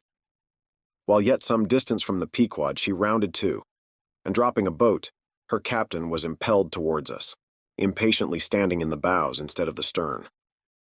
"What has he in his hand there?" cried Starbuck, pointing to something wavingly held by the German. "Impossible! A lamp feeder." "Not that," said Stubb. No, it's a coffee pot, Mr. Starbuck. He's coming off to make us our coffee, is the yarman. Don't you see that big tin can there alongside of him? That's his boiling water. Oh, he's all right, is the yarman." Go along with you, cried Flask. "It's a lamp feeder in an oil can. He's out of oil and has come a-begging." However curious it may seem for an oil ship to be borrowing oil on the whale ground, and however much it may invertedly contradict the old proverb about carrying coals to Newcastle, yet sometimes such a thing really happens. And in the present case, Captain Derek de Deer did indubitably conduct a lamp feeder, as Flask did declare. As he mounted the deck, Ahab abruptly accosted him, without at all heeding what he had in his hand. But in his broken lingo, the German soon evinced his complete ignorance of the white whale. Immediately turning the conversation to his lamp feeder and oil can, with some remarks touching his having to turn into his hammock at night in profound darkness, his last drop of Bremen oil being gone, and not a single flying fish yet captured to supply the deficiency, concluding by hinting that his ship was indeed what in the fishery is technically called a clean one, that is, an empty one, well deserving the name of Jungfrau or the Virgin. His necessity supplied, Derek departed, but he had not gained his ship's side when whales were almost simultaneously raised from the mastheads of both vessels, and so eager for the chase was Derek that without pausing to put his oil can and lamp feeder aboard, he slewed round his boat and made after the Leviathan lamp feeders. Now the game having risen to leeward, he and the other 3 German boats that soon followed him had considerably the start of the Pequod's keels. There were 8 whales, an average pod. Aware of their danger, they were going all abreast with great speed straight before the wind, rubbing their flanks as closely as so many spans of horses in harness. They left a great, wide wake, as though continually unrolling a great, wide parchment upon the sea. Full in this rapid wake and many fathoms in the rear, swam a huge, humped old bull, which by his comparatively slow progress, as well as by the unusual yellowish incrustations overgrowing him, seemed afflicted with the jaundice or some other infirmity. Whether this whale belonged to the pod in advance seemed questionable, for it is not customary for such venerable leviathans to be at all social. Nevertheless, he stuck to their wake, though indeed their backwater must have retarded him, because the white bone or swell at his broad muzzle was a dashed one, like the swell formed when 2 hostile currents meet. His spout was short, slow, and laborious, coming forth with a choking sort of gush and spending itself in torn shreds, followed by strange subterranean commotions in him, which seemed to have egress at his other buried extremity, causing the waters behind him to upbubble. "Who's got some paregoric?" said Stubb. "He has the stomach ache, I'm afraid. Lord, think of having half an acre of stomach ache. Adverse winds are holding mad Christmas in him, boys. It's the first foul wind I ever knew to blow from astern. But look, did ever whale yaw so before? It must be he's lost his tiller." As an overladen Indiaman bearing down the Hindustan coast with a deckload of frightened horses, careens, berries, rolls, and wallows on her way, so did this old whale heave his aged bulk, and now and then partly turning over on his cumbrous rib ends, expose the cause of his devious wake in the unnatural stump of his starboard fin. Whether he had lost that fin in battle, or had been born without it, it were hard to say. "Only wait a bit, old chap, and I'll give you a sling for that wounded arm," cried cruel Flask, pointing to the whale line near him. "Mind he don't sling thee with it," cried Starbuck. "Give way, or the German will have him." With one intent, all the combined rival boats were pointed for this one fish, because not only was he the largest, and therefore the most valuable whale, but he was nearest to them, and the other whales were going with such great velocity, moreover, as almost to defy pursuit for the time. At this juncture, the Pequod's keels had shot by the 3 German boats last lowered, but from the great start he had had, Derek's boat still led the chase, though every moment neared by his foreign rivals. The only thing they feared was that from being already so nigh to his mark, he would be enabled to dart his iron before they could completely overtake and pass him. As for Derek, he seemed quite confident that this would be the case, and occasionally, with a deriding gesture, shook his lamp feeder at the other boats. "The ungracious and ungrateful dog!" cried Starbuck. "He mocks and dares me with the very poor box I filled for him not 5 minutes ago." Then in his old intense whisper, "Give way, greyhounds. Dog to it." "I tell ye what it is, men," cried Stubb to his crew. "It's against my religion to get mad, but I'd like to eat that villainous yarman. Pull, won't ye? Are you going to let that rascal beat you? Do you love brandy? A hogshead of brandy, then, to the best man. Come, why don't some of you burst a blood vessel? Who's that been dropping an anchor overboard? We don't budge an inch. We're becalmed. Halloo, here's grass growing in the boat's bottom. And by the Lord, the mast there's budding. This won't do, boys. Look at that yarman. The short and long of it is, men, will you spit fire or not?" "Oh, see the suds he makes," cried Flask, dancing up and down. "What a hump. Oh, do pile on the beef lays like a log. Oh, my lads, do spring. Slapjacks and quahogs for supper, you know, my lads. Baked clams and muffins. Oh, do, spring, he's 100-barreler. Don't lose him now, don't. See that yarman. Oh, won't ye pull for your duff, my lads? Such a sogger. Don't ye love sperm? There goes $3,000, men. A whole bank. The Bank of England. Oh, do. What's that yarman about now?" At this moment, Derek was in the act of pitching his lamp feeder at the advancing boats, and also his oil can. Perhaps with the double view of retarding his rival's way, and at the same time economically accelerating his own by the momentary impetus of the backward toss. "The unmannerly Dutch dogger!" cried Stubb. "Pull now, men, like 50,000 line of battleship loads of red-haired devils. What do you say, Tash Tigo? Are you the man to snap your spine in 22 pieces for the honor of old Gayhead? What do you say?" "I say, pull like goddamn," cried the Indian. Fiercely but evenly incited by the taunts of the German, the Pequod's 3 boats now began ranging almost abreast, and, so disposed, momentarily neared him. In that fine, loose, chivalrous attitude of the headsman when drawing near to his prey, the 3 mates stood up proudly, occasionally backing the after-oarsman with an exhilarating cry of, "There she slides now! Hurrah for the white ash breeze! Down with the yarman, sail over him!" But so decided an original start had Derek had, that spite of all their gallantry, he would have proved the victor in this race, had not a righteous judgment descended upon him in a crab which caught the blade of his midship oarsman. While this clumsy lubber was striving to free his white ash, and while in consequence Derek's boat was nigh to capsizing, and he thundering away at his men in a mighty rage, that was a good time for Starbuck, Stubb, and Flask. With a shout, they took a mortal start forwards, and slantingly ranged up on the German's quarter. An instant more, and all 4 boats were diagonically in the whale's immediate wake, while stretching from them, on both sides, was the foaming swell that he made. It was a terrific, most pitiable, and maddening sight.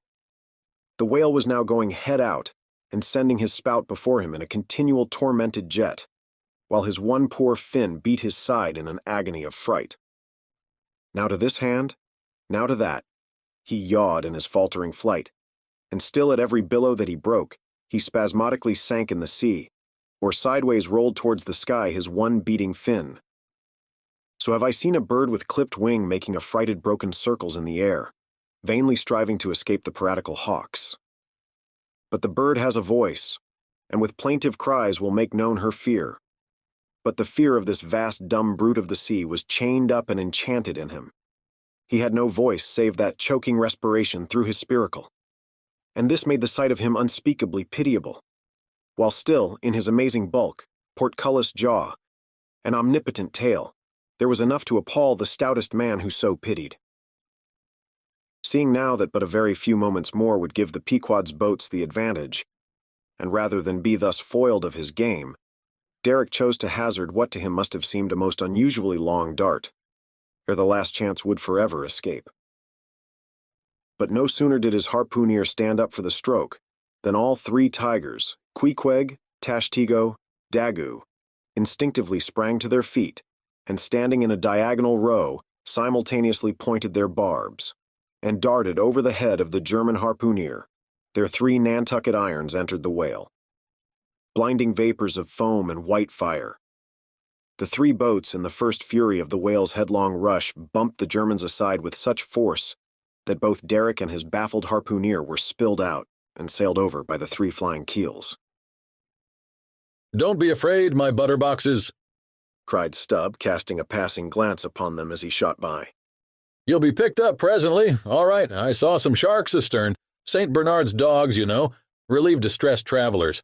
Hurrah! This is the way to sail now. Every keel a sunbeam. Hurrah! Here we go like 3 tin kettles at the tail of a mad cougar. This puts me in mind of fastening to an elephant in a tilbury on a plain. Makes the wheel spokes fly, boys, when you fasten to him that way, and there's danger of being pitched out, too, when you strike a hill. Hurrah! This is the way a fellow feels when he's going to Davy Jones. All a rush down an endless inclined plane. Hurrah! This whale carries the everlasting mail." But the monster's run was a brief one. Giving a sudden gasp, he tumultuously sounded. With a grating rush, the 3 lines flew round the loggerheads with such a force as to gouge deep grooves in them. While so fearful were the harpooneers that this rapid sounding would soon exhaust the lines, that using all their dexterous might, they caught repeated smoking turns with the rope to hold on.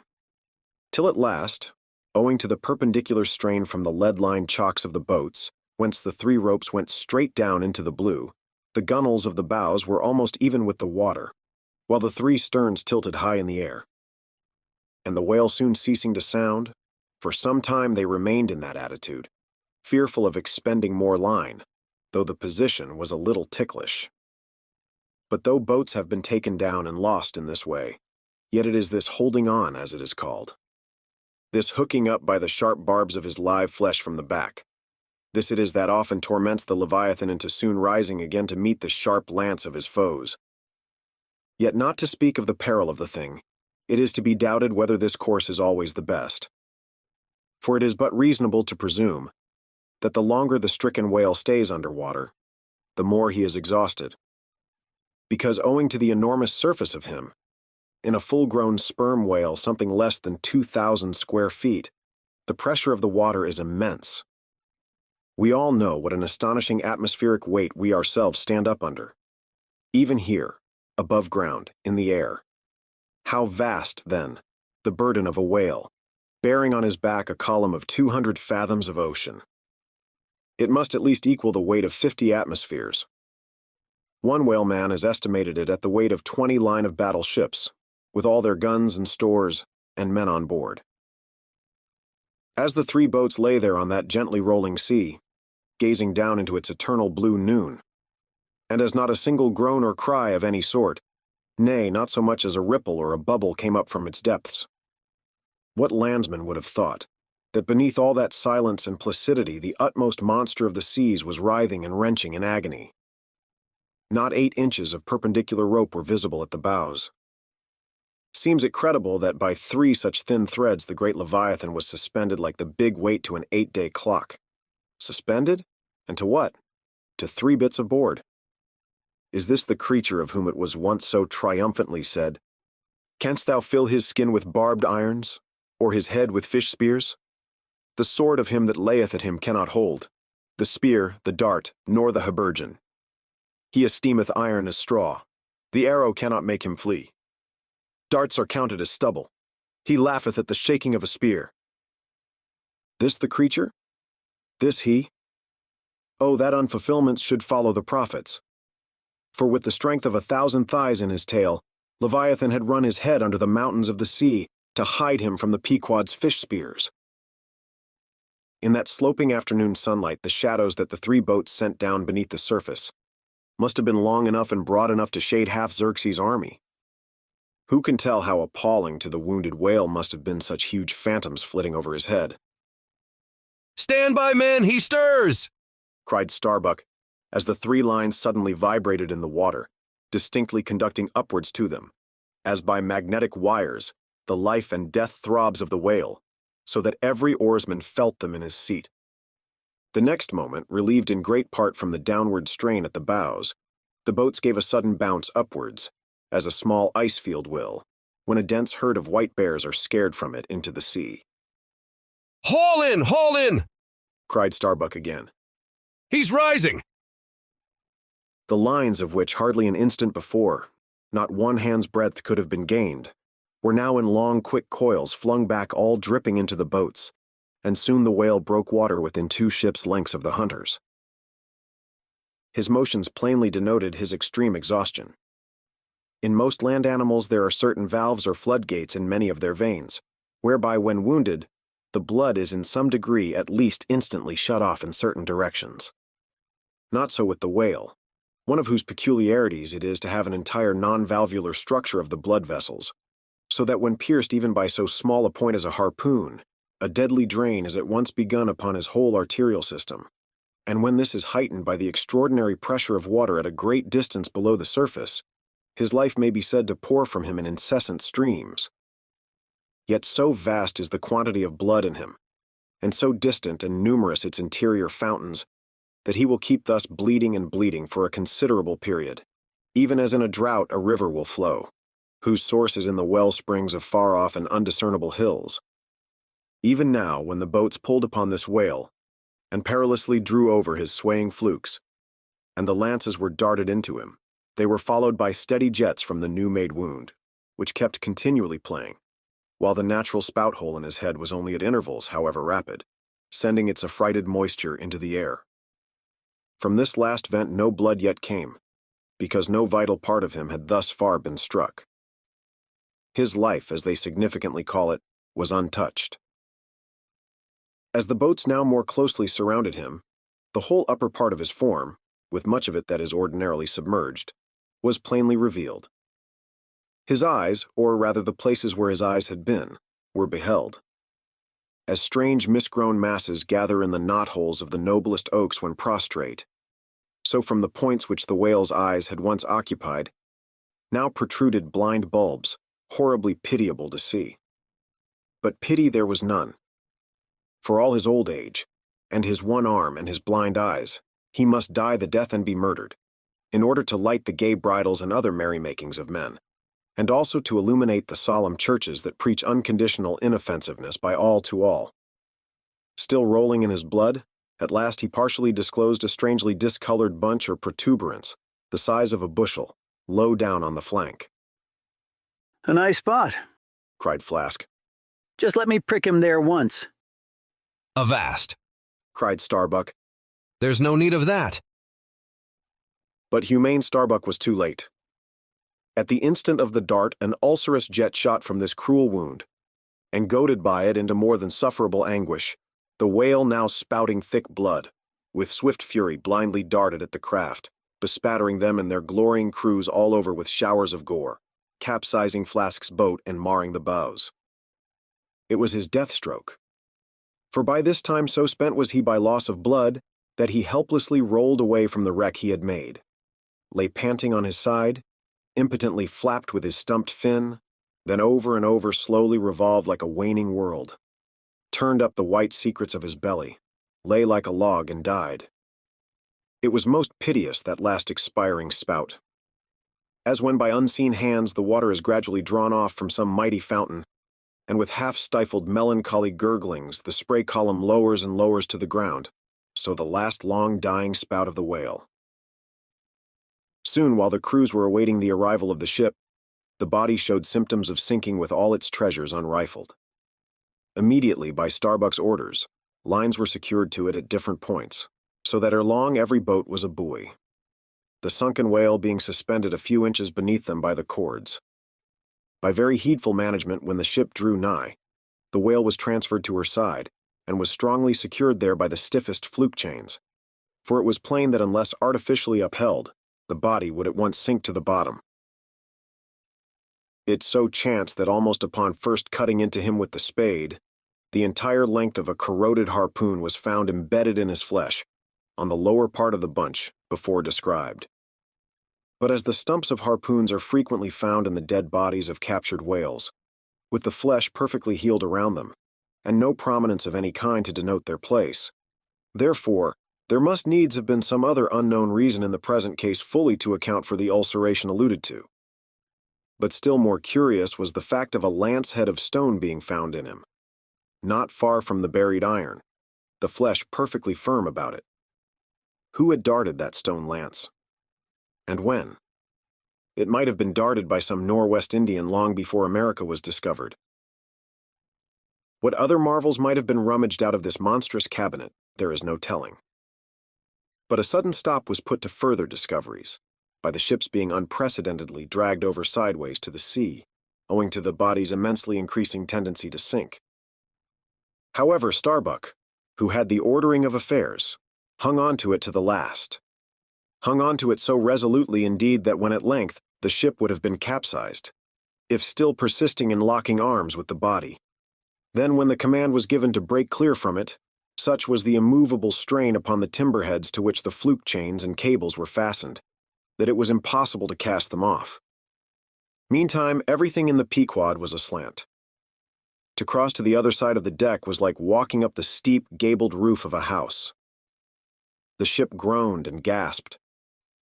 Many of the ivory inlayings of her bulwarks and cabins were started from their places by the unnatural dislocation.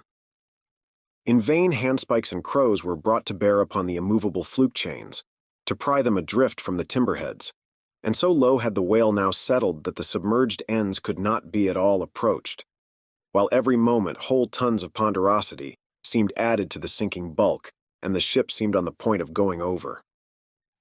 Hold on, won't you? Cried Stubb to the body. Don't be in such a devil of a hurry to sink. By thunder, men, we must do something or go for it. No use prying there. Avast, I say, with your handspikes, and run one of ye for a prayer book and a penknife and cut the big chains. Knife! Aye, aye! Cried Queequeg, and seizing the carpenter's heavy hatchet, he leaned out of a porthole, and steel to iron, began slashing at the largest fluke chains. But a few strokes full of sparks were given, when the exceeding strain affected the rest. With a terrific snap, every fastening went adrift. The ship righted, the carcass sank. Now, this occasional inevitable sinking of the recently killed sperm whale is a very curious thing, nor has any fisherman yet adequately accounted for it. Usually the dead sperm whale floats with great buoyancy, with its side or belly considerably elevated above the surface. If the only whales that thus sank were old, meager, and broken-hearted creatures, their pads of lard diminished, and all their bones heavy and rheumatic, then you might with some reason assert that this sinking is caused by an uncommon specific gravity in the fish so sinking, consequent upon this absence of buoyant matter in him. But it is not so. For young whales, in the highest health, and swelling with noble aspirations, prematurely cut off in the warm flush and May of life, with all their panting lard about them, even these brawny, buoyant heroes do sometimes sink. Be it said, however, that the sperm whale is far less liable to this accident than any other species. Where one of that sort go down, 20 right whales do. This difference in the species is no doubt imputable in no small degree to the greater quantity of bone in the right whale, his Venetian blinds alone sometimes weighing more than a ton. From this encumbrance, the sperm whale is wholly free. But there are instances where, after the lapse of many hours or several days, the sunken whale again rises, more buoyant than in life. But the reason of this is obvious. Gases are generated in him. He swells to a prodigious magnitude, becomes a sort of animal balloon. A line of battle ship could hardly keep him under then. In the shore whaling on soundings, among the bays of New Zealand, when a right whale gives token of sinking, they fasten buoys to him with plenty of rope, so that when the body has gone down, they know where to look for it when it shall have ascended again. It was not long after the sinking of the body that a cry was heard from the Pequod's mastheads, announcing that the Jungfrau was again lowering her boats, though the only spout in sight was that of a finback, belonging to the species of uncapturable whales because of its incredible power of swimming. Nevertheless, the finback's spout is so similar to the sperm whale's that by unskillful fishermen it is often mistaken for it. And consequently Derrick and all his host were now in valiant chase of this unnearable brute. The Virgin crowding all sail, made after her 4 young keels, And thus they all disappeared far to leeward, still in bold, hopeful chase. Oh, many are the finbacks, and many are the derricks, my friend. Chapter 82. The Honor and Glory of Whaling. There are some enterprises in which a careful disorderliness is the true method. The more I dive into this matter of whaling, and push my researches up to the very spring head of it, so much the more am I impressed with its great honorableness and antiquity, and especially when I find so many great demigods and heroes, prophets of all sorts, who one way or other have shed distinction upon it, I am transported with the reflection that I myself belong, though but subordinately, to so emblazoned a fraternity. The gallant Perseus, a son of Jupiter, was the first whaleman, and to the eternal honor of our calling, be it said that the first whale attacked by our brotherhood was not killed with any sordid intent. Those were the nightly days of our profession, when we only bore arms to succor the distressed, and not to fill men's lamp feeders. Everyone knows the fine story of Perseus and Andromeda, how the lovely Andromeda, the daughter of a king, was tied to a rock on the sea-coast, and as Leviathan was in the very act of carrying her off, Perseus, the prince of whalemen, intrepidly advancing, harpooned the monster and delivered and married the maid. It was an admirable artistic exploit, rarely achieved by the best harpooneers of the present day, inasmuch as this, Leviathan was slain at the very first dart. And let no man doubt this archite story, for in the ancient Joppa, now Jaffa, on the Syrian coast, in one of the pagan temples, there stood for many ages the vast skeleton of a whale, which the city's legends and all the inhabitants asserted to be the identical bones of the monster that Perseus slew. When the Romans took Joppa, the same skeleton was carried to Italy in triumph. What seems most singular and suggestively important in this story is this: it was from Joppa that Jonah set sail. Akin to the adventure of Perseus and Andromeda, indeed by some supposed to be indirectly derived from it, is that famous story of St. George and the dragon, which dragon I maintain to have been a whale, for in many old chronicles whales and dragons are strangely jumbled together, and often stand for each other. Thou art as a lion of the waters, and as a dragon of the sea, saith Ezekiel, hereby plainly meaning a whale. In truth, some versions of the Bible use that word itself. Besides, it would much subtract from the glory of the exploit had St. George but encountered a crawling reptile of the land, instead of doing battle with the great monster of the deep. Any man may kill a snake, but only a Perseus, a St. George, a coffin have the heart in them to march boldly up to a whale. Let not the modern paintings of this scene mislead us, for though the creature encountered by that valiant whaleman of old is vaguely representative of a griffin-like shape, and though the battle is depicted on land and the saint on horseback, yet considering the great ignorance of those times, when the true form of the whale was unknown to artists, and considering that, as in Perseus's case, St. George's whale might have crawled up out of the sea on the beach, and considering that the animal ridden by St. George might have been only a large seal or seahorse, bearing all this in mind, it will not appear altogether incompatible with the sacred legend and the ancientest drafts of the scene to hold this so-called dragon no other than the great Leviathan himself. In fact, placed before the strict and piercing truth, this whole story will fare like that fish, flesh, and fowl idol of the Philistines, Dagon by name, who being planted before the ark of Israel, his horse's head and both the palms of his hands fell off from him, and only the stump or fishy part of him remained.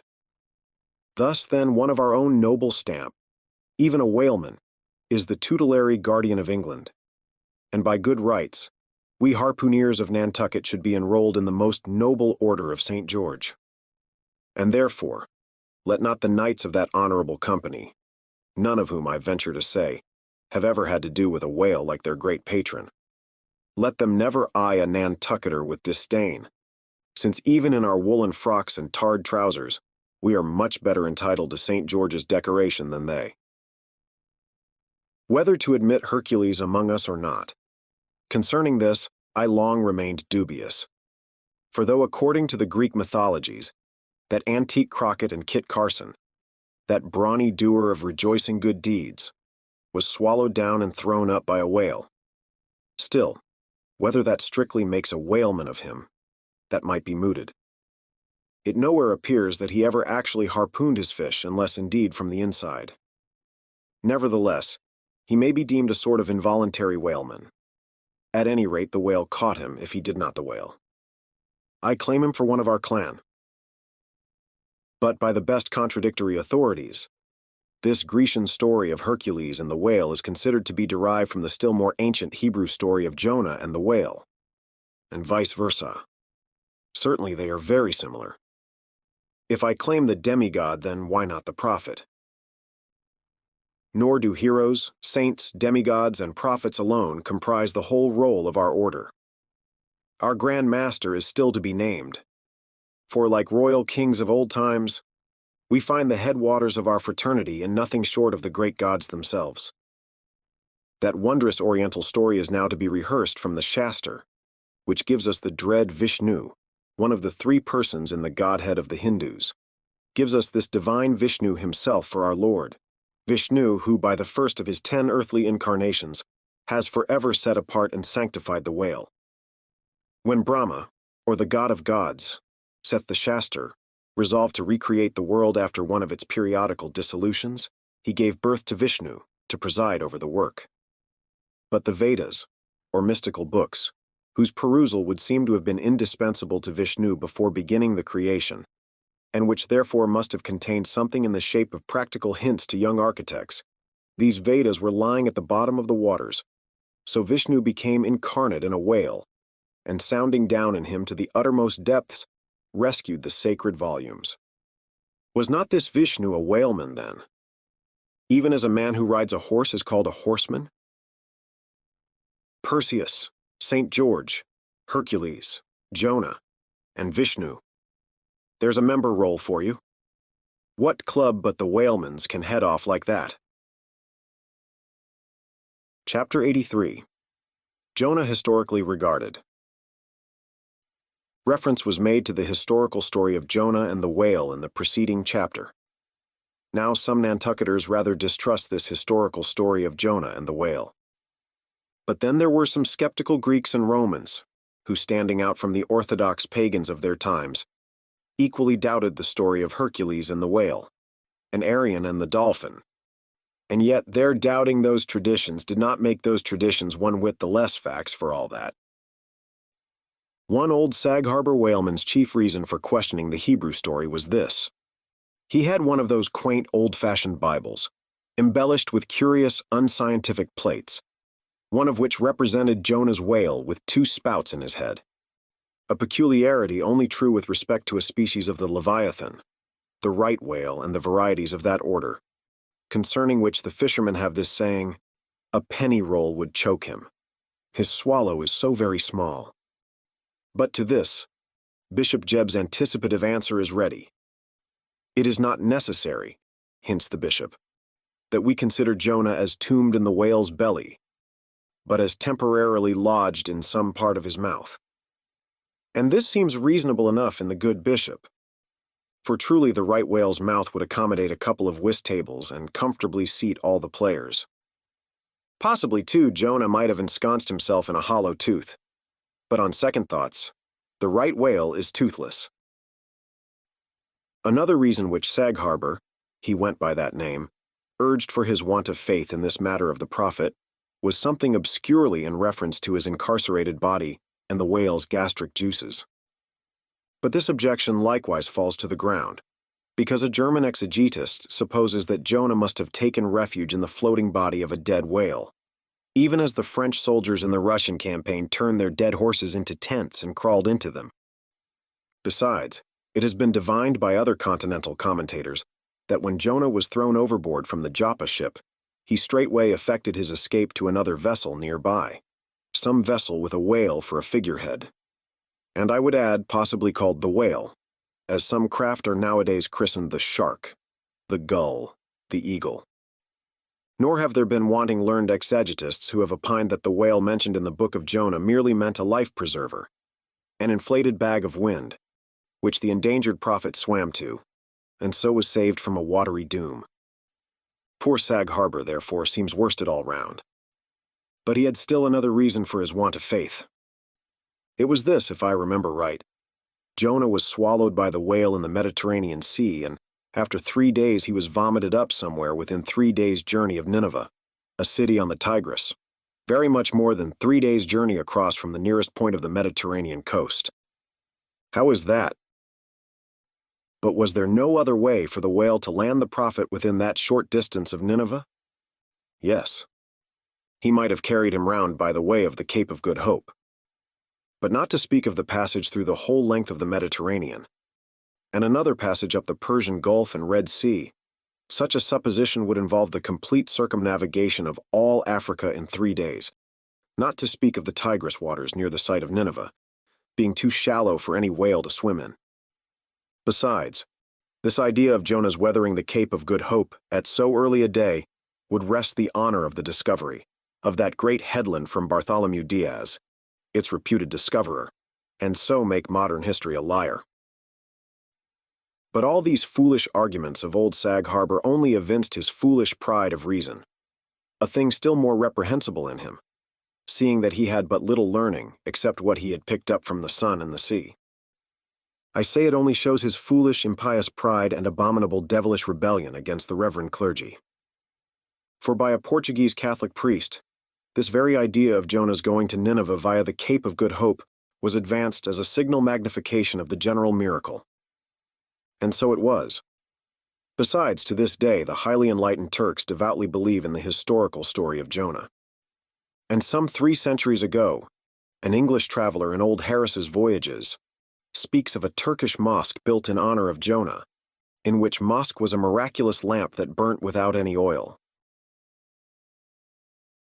Chapter 84. Pitch-poling. To make them run easily and swiftly, the axles of carriages are anointed, and for much the same purpose, some whalers perform an analogous operation upon their boat. They grease the bottom. Nor is it to be doubted that as such a procedure can do no harm, it may possibly be of no contemptible advantage, considering that oil and water are hostile, that oil is a sliding thing, and that the object in view is to make the boat slide bravely. Queequeg believed strongly in anointing his boat, and one morning not long after the German ship Jungfrau disappeared, took more than customary pains in that occupation, crawling under its bottom, where it hung over the side, and rubbing in the unctuousness as though diligently seeking to ensure a crop of hair from the craft's bald keel. He seemed to be working in obedience to some particular presentiment, nor did it remain unwarranted by the event. Towards noon, whales were raised, but so soon as the ship sailed down to them, they turned and fled with swift precipitancy, a disordered flight, as of Cleopatra's barges from Actium. Nevertheless, the boats pursued, and Stubbs was foremost. By great exertion, Tashtego at last succeeded in planting one iron, but the stricken whale, without at all sounding, still continued his horizontal flight with added fleetness. Such unintermitted strainings upon the planted iron must sooner or later inevitably extract it. It became imperative to lance the flying whale, or be content to lose him. But to haul the boat up to his flank was impossible, he swam so fast and furious. What then remained? Of all the wondrous devices and dexterities, the sleights of hand and countless subtleties, to which the veteran whaleman is so often forced, none exceed that fine maneuver with the lance called pitch-poling.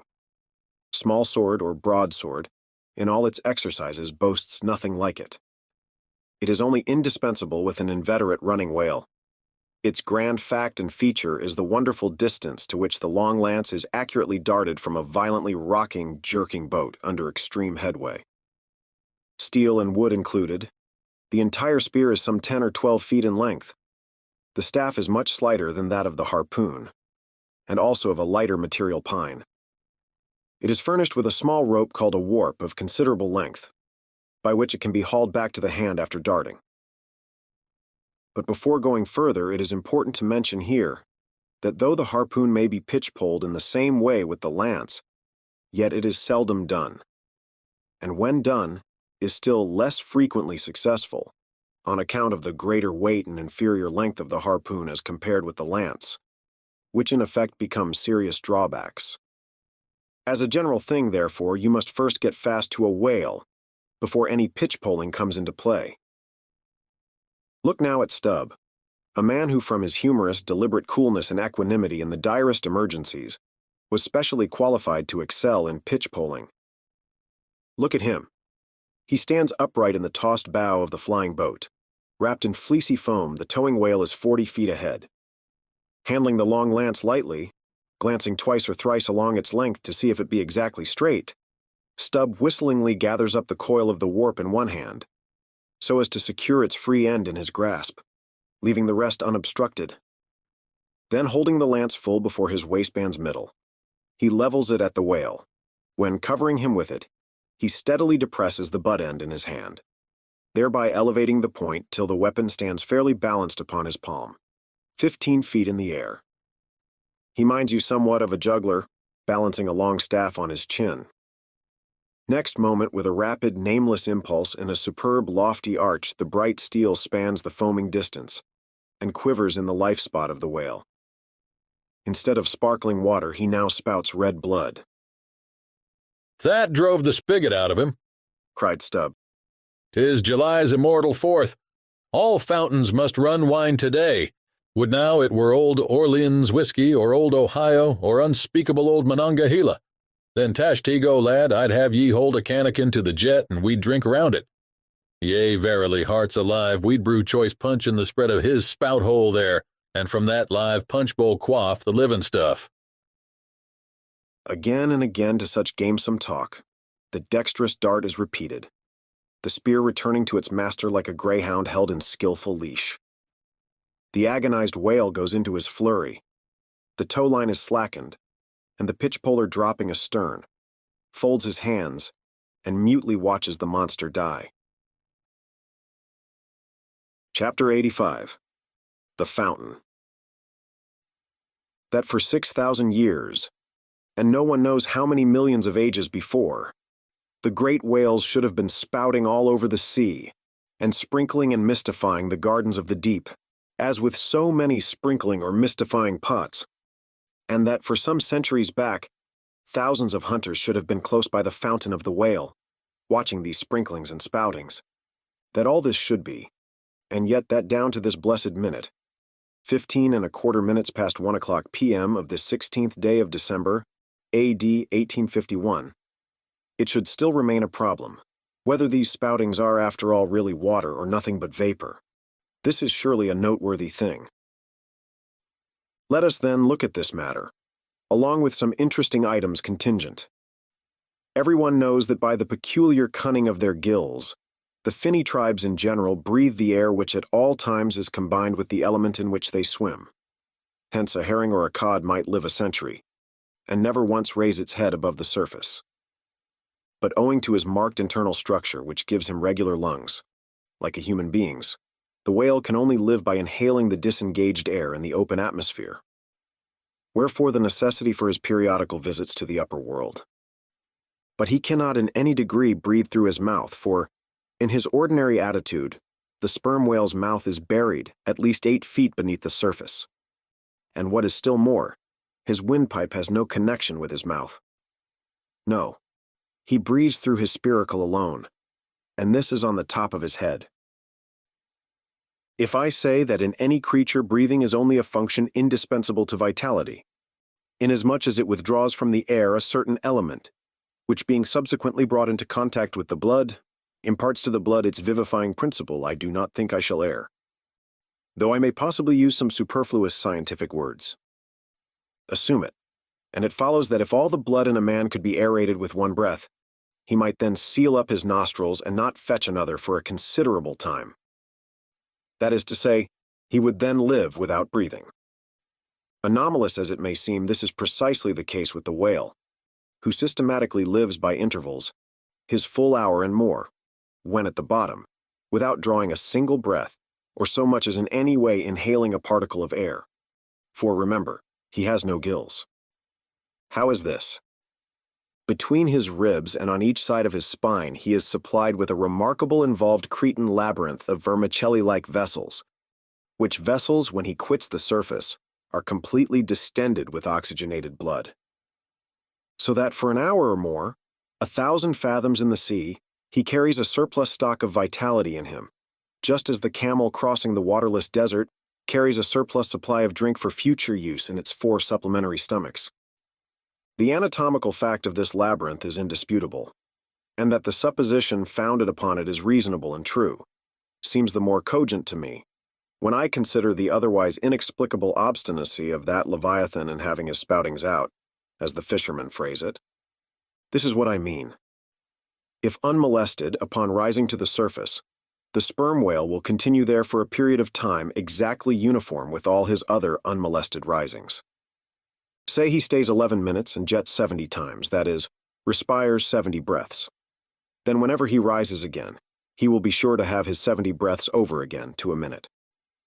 Now if after he fetches a few breaths you alarm him, so that he sounds, he will be always dodging up again to make good his regular allowance of air. And not till those 70 breaths are told will he finally go down to stay out his full term below. Remark, however, that in different individuals these rates are different, but in any one they are alike. Now why should the whale thus insist upon having his spoutings out, unless it be to replenish his reservoir of air ere descending for good? How obvious is it, too, that this necessity for the whale's rising exposes him to all the fatal hazards of the chase? For not by hook or by net could this vast Leviathan be caught when sailing 1,000 fathoms beneath the sunlight. Not so much thy skill, then, O hunter, as the great necessities that strike the victory to thee. In man, breathing is incessantly going on, one breath only serving for 2 or 3 pulsations, so that whatever other business he has to attend to, waking or sleeping, breathe he must, or die he will. But the sperm whale only breathes about 1/7 or Sunday of his time. It has been said that the whale only breathes through his spout hole. If it could truthfully be added that his spouts are mixed with water, then I opine we should be furnished with the reason why his sense of smell seems obliterated in him. For the only thing about him that at all answers to his nose is that identical spout hole. And being so clogged with 2 elements, it could not be expected to have the power of smelling. But owing to the mystery of the spout, whether it be water or whether it be vapor, no absolute certainty can as yet be arrived at on this head. Sure it is, nevertheless, that the sperm whale has no proper olfactories. But what does he want of them? No roses, no violets, no cologne water in the sea. Furthermore, as his windpipe solely opens into the tube of his spouting canal, and as that long canal, like the Grand Erie Canal, is furnished with a sort of locks that open and shut, for the downward retention of air or the upward exclusion of water. Therefore the whale has no voice, unless you insult him by saying that when he so strangely rumbles, he talks through his nose. But then again, what is the whale to say? Seldom have I known any profound being that had anything to say to this world, unless forced to stammer out something by way of getting a living. Oh, happy that the world is such an excellent listener. Now, the spouting canal of the sperm whale, chiefly intended as it is for the conveyance of air and for several feet laid along horizontally, just beneath the upper surface of his head, and a little to one side. This curious canal is very much like a gas pipe, laid down in a city on one side of a street. But the question returns whether this gas pipe is also a water pipe. In other words, whether the spout of the sperm whale is the mere vapor of the exhaled breath, or whether that exhaled breath is mixed with water taken in at the mouth and discharged through the spiracle. It is certain that the mouth indirectly communicates with the spouting canal, but it cannot be proved that this is for the purpose of discharging water through the spiracle, because the greatest necessity for so doing would seem to be when in feeding he accidentally takes in water. But the sperm whale's food is far beneath the surface, and there he cannot spout even if he would. Besides, if you regard him very closely and time him with your watch, you will find that when unmolested, there is an undeviating rhyme between the periods of his jets and the ordinary periods of respiration. But why pester one with all this reasoning on the subject? Speak out. You have seen him spout, then declare what the spout is. Can you not tell water from air? My dear sir, in this world it is not so easy to settle these plain things.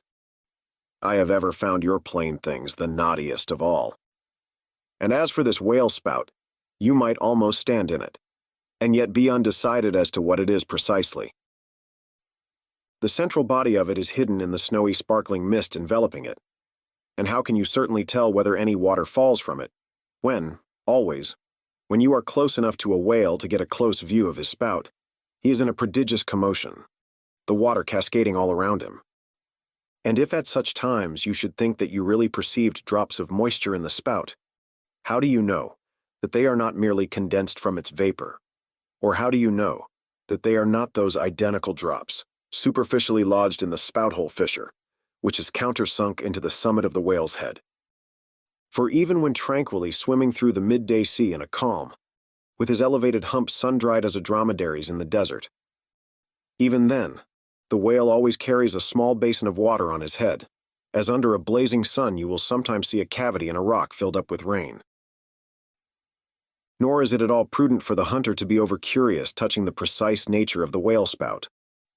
It will not do for him to be peering into it and putting his face in it. You cannot go with your pitcher to this fountain and fill it and bring it away. For even when coming into slight contact with the outer, vapory shreds of the jet, which will often happen, your skin will feverishly smart from the acridness of the thing so touching it. And I know one who, coming into still closer contact with the spout, whether with some scientific object in view, or otherwise I cannot say, the skin peeled off from his cheek and arm. Wherefore among whalemen the spout is deemed poisonous. They try to evade it. Another thing, I have heard it said, and I do not much doubt it, that if the jet is fairly spouted into your eyes, it will blind you. The wisest thing the investigator can do then, it seems to me, is to let this deadly spout alone. Still, we can hypothesize even if we cannot prove and establish. My hypothesis is this, that the spout is nothing but mist. And besides other reasons, to this conclusion I am impelled by considerations touching the great inherent dignity and sublimity of the sperm whale.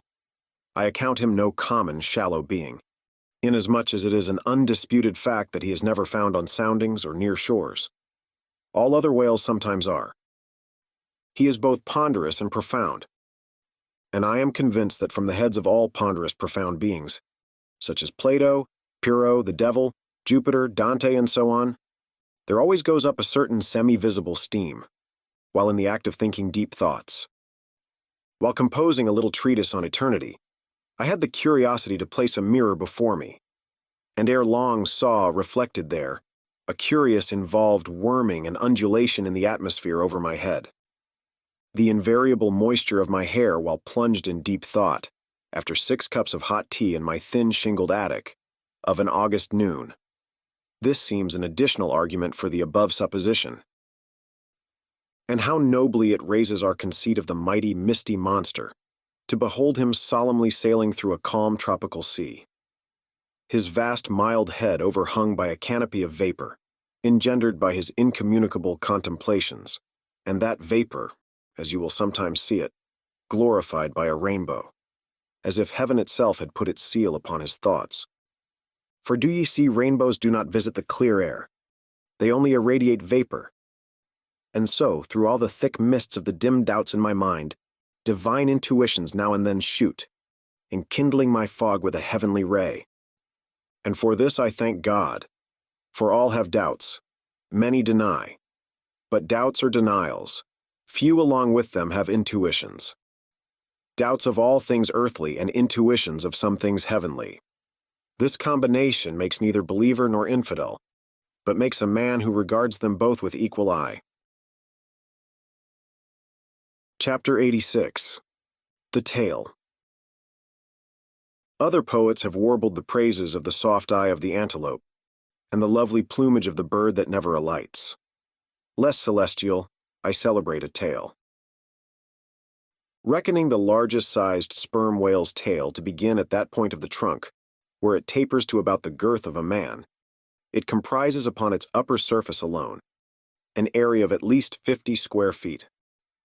The compact round body of its root expands into two broad, firm, flat palms or flukes, gradually shoaling away to less than an inch in thickness. At the crotch or junction, these flukes slightly overlap, then sideways recede from each other like wings, leaving a wide vacancy between. In no living thing are the lines of beauty more exquisitely defined than in the crescentic borders of these flukes.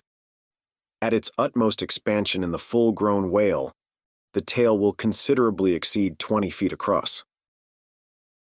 The entire member seems a dense webbed bed of welded sinews, but cut into it, and you find that three distinct strata compose it: upper, middle, and lower. The fibers in the upper and lower layers are long and horizontal, those of the middle one very short, and running crosswise between the outside layers. This triune structure, as much as anything else, imparts power to the tail. To the student of old Roman walls, the middle layer will furnish a curious parallel to the thin course of tiles, always alternating with the stone in those wonderful relics of the antique, and which undoubtedly contribute so much to the great strength of the masonry. But as if this vast local power in the tendinous tail were not enough, the whole bulk of the Leviathan is knit over with a warp and woof of muscular fibers and filaments, which, passing on either side the loins and running down into the flukes, insensibly blend with them and largely contribute to their might, so that in the tail the confluent measureless force of the whole whale seems concentrated to a point. Could annihilation occur to matter, this were the thing to do it. Nor does this, its amazing strength at all, tend to cripple the graceful flexion of its motions, where infantileness of ease undulates through a titanism of power. On the contrary, those motions derive their most appalling beauty from it. Real strength never impairs beauty or harmony, but it often bestows it. And in everything imposingly beautiful, strength has much to do with the magic. Take away the tied tendons that all over seem bursting from the marble in the carved Hercules, and its charm would be gone. As devout Eckermann lifted the linen sheet from the naked corpse of Goethe, he was overwhelmed with the massive chest of the man, that seemed as a Roman triumphal arch. When Angelo paints even God the Father in human form, mark what robustness is there. And whatever they may reveal of the divine love in the Son, the soft, curled, hermaphroditical Italian pictures, in which his idea has been most successfully embodied, these pictures, so destitute as they are of all brawniness, hint nothing of any power, but the mere negative feminine one of submission and endurance which, on all hands it is conceded, form the peculiar practical virtues of his teachings. Such is the subtle elasticity of the organ I treat of, that whether wielded in sport, or in earnest, or in anger, whatever be the mood it be in, its flexions are invariably marked by exceeding grace. Therein no fairy's arm can transcend it. 5 great motions are peculiar to it. First, when used as a fin for progression. Second, when used as a mace in battle. Third, in sweeping. Fourth, in lobtailing. Fifth, in peaking flukes. First, being horizontal in its position, the Leviathan's tail acts in a different manner from the tails of all other sea creatures. It never wriggles. In man or fish, wriggling is a sign of inferiority. To the whale, his tail is the sole means of propulsion. Scrollwise coiled forwards beneath the body, and then rapidly sprung backwards, it is this which gives that singular darting, leaping motion to the monster when furiously swimming. His side fins only serve to steer by. Second, it is a little significant that while one sperm whale only fights another sperm whale with his head and jaw, nevertheless, in his conflicts with man, he chiefly and contemptuously uses his tail. In striking at a boat, he swiftly curves away his flukes from it, and the blow is only inflicted by the recoil. If it be made in the unobstructed air, especially if it descend to its mark, the stroke is then simply irresistible. No ribs of man or boat can withstand it. Your only salvation lies in eluding it. But if it comes sideways through the opposing water, then partly owing to the light buoyancy of the whaleboat and the elasticity of its materials, a cracked rib or a dashed plank or two, a sort of stitch in the side, is generally the most serious result. These submerged side blows are so often received in the fishery that they are accounted mere child's play. Someone strips off a frock and the whole is stopped. Third, I cannot demonstrate it, but it seems to me that in the whale the sense of touch is concentrated in the tail, for in this respect there is a delicacy in it only equaled by the daintiness of the elephant's trunk. This delicacy is chiefly evinced in the action of sweeping, when in maidenly gentleness, the whale with a certain soft slowness moves his immense flukes from side to side upon the surface of the sea. And if he feel but a sailor's whisker, woe to that sailor, whiskers and all. What tenderness there is in that preliminary touch. Had this tale any prehensile power, I should straightway bethink me of Darmonides' elephant that so frequented the flower market, and with low salutations presented nosegays to damsels, and then caressed their zones. On more accounts than one, a pity it is that the whale does not possess this prehensile virtue in his tail, for I have heard of yet another elephant, that when wounded in the fight, curved round his trunk and extracted the dart. Fourth, stealing unawares upon the whale in the fancied security of the middle of solitary seas, you find him unbent from the vast corpulence of his dignity, and kitten-like, he plays on the ocean as if it were a hearth. But still you see his power in his play. The broad palms of his tail are flirted high into the air, then smiting the surface, the thunderous concussion resounds for miles. You would almost think a great gun had been discharged, and if you noticed the light wreath of vapor from the spiracle at his other extremity, you would think that that was the smoke from the touch-hole. Fifth, as in the ordinary floating posture of the Leviathan, the flukes lie considerably below the level of his back. They are then completely out of sight beneath the surface. But when he is about to plunge into the deeps, his entire flukes with at least 30 feet of his body are tossed erect in the air, and so remain vibrating a moment, till they downward shoot out of view. Excepting the sublime breach, somewhere else to be described, this peaking of the whale's flukes is perhaps the grandest sight to be seen in all animated nature. Out of the bottomless profundities, the gigantic tail seems spasmodically snatching at the highest heaven. So in dreams, have I seen majestic Satan thrusting forth his tormented colossal claw from the flame Baltic of hell. But in gazing at such scenes, it is all in all what mood you are in. If in the Dantean, the devils will occur to you. If in that of Isaiah, the archangels. Standing at the masthead of my ship during a sunrise that crimsoned sky and sea, I once saw a large herd of whales in the east, all heading towards the sun, and for a moment vibrating in concert with peaked flukes. As it seemed to me at the time, such a grand embodiment of adoration of the gods was never beheld, even in Persia, the home of the fire worshippers. As Ptolemy Philopater testified of the African elephant, I then testified of the whale, pronouncing him the most devout of all beings. For according to King Juba, the military elephants of antiquity often hailed the morning with their trunks uplifted in the profoundest silence. The chance comparison in this chapter, between the whale and the elephant, so far as some aspects of the tail of the one and the trunk of the other are concerned, should not tend to place those two opposite organs on an equality, much less the creatures to which they respectively belong. For as the mightiest elephant is but a terrier to Leviathan, so, compared with Leviathan's tail, his trunk is but the stalk of a lily.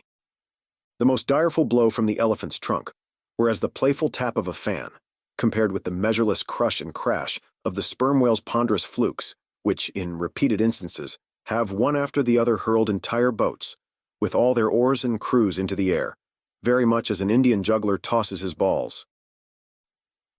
Though all comparison in the way of general bulk between the whale and the elephant is preposterous, inasmuch as, in that particular, the elephant stands in much the same respect to the whale that a dog does to the elephant. Nevertheless, there are not wanting some points of curious similitude. Among these is the spout. It is well known that the elephant will often draw up water or dust in his trunk, and then elevating it, jet it forth in a stream. The more I consider this mighty tale, the more do I deplore my inability to express it. At times there are gestures in it which, though they would well grace the hand of man, remain wholly inexplicable. In an extensive herd so remarkable occasionally are these mystic gestures, that I have heard hunters who have declared them akin to Freemason signs and symbols, that the whale, indeed, by these methods intelligently conversed with the world.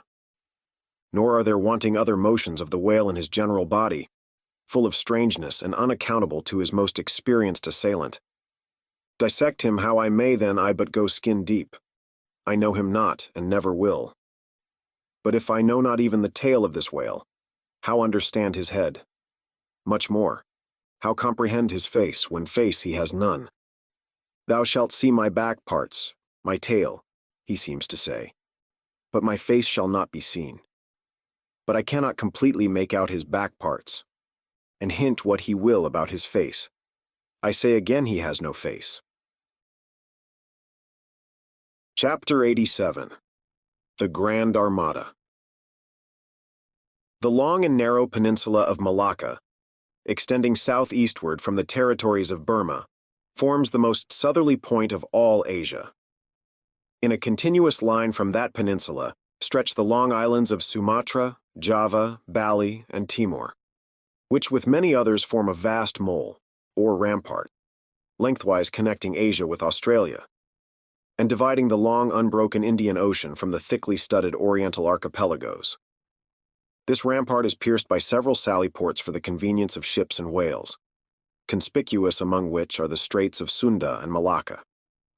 By the Straits of Sunda, chiefly, vessels bound to China from the west emerge into the China Seas.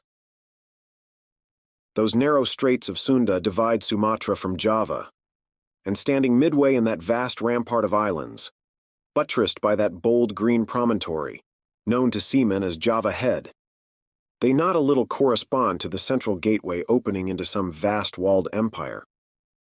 And considering the inexhaustible wealth of spices, and silks, and jewels, and gold, and ivory, with which the 1,000 islands of that Oriental Sea are enriched, it seems a significant provision of nature that such treasures, by the very formation of the land, should at least bear the appearance, however ineffectual, of being guarded from the all-grasping Western world.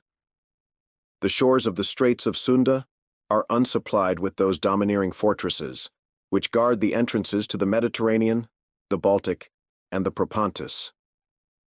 Unlike the Danes, these Orientals do not demand the obsequious homage of lowered top sails from the endless procession of ships before the wind, which for centuries past, by night and by day, have passed between the islands of Sumatra and Java, freighted with the costliest cargoes of the East.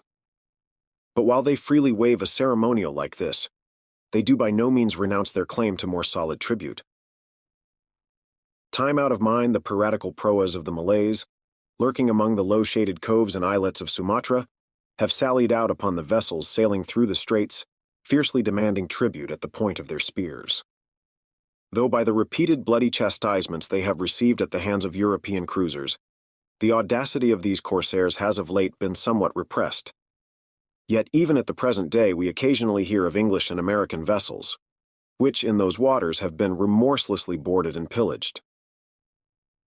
With a fair fresh wind, the Pequod was now drawing nigh to these straits, Ahab purposing to pass through them into the Javan Sea, and thence, cruising northwards, over waters known to be frequented here and there by the sperm whale, sweep inshore by the Philippine Islands, and gain the far coast of Japan, in time for the great whaling season there. By these means, the circumnavigating Pequod would sweep almost all the known sperm whale cruising grounds of the world, previous to descending upon the line in the Pacific, where Ahab, though everywhere else foiled in his pursuit, firmly counted upon giving battle to Moby Dick.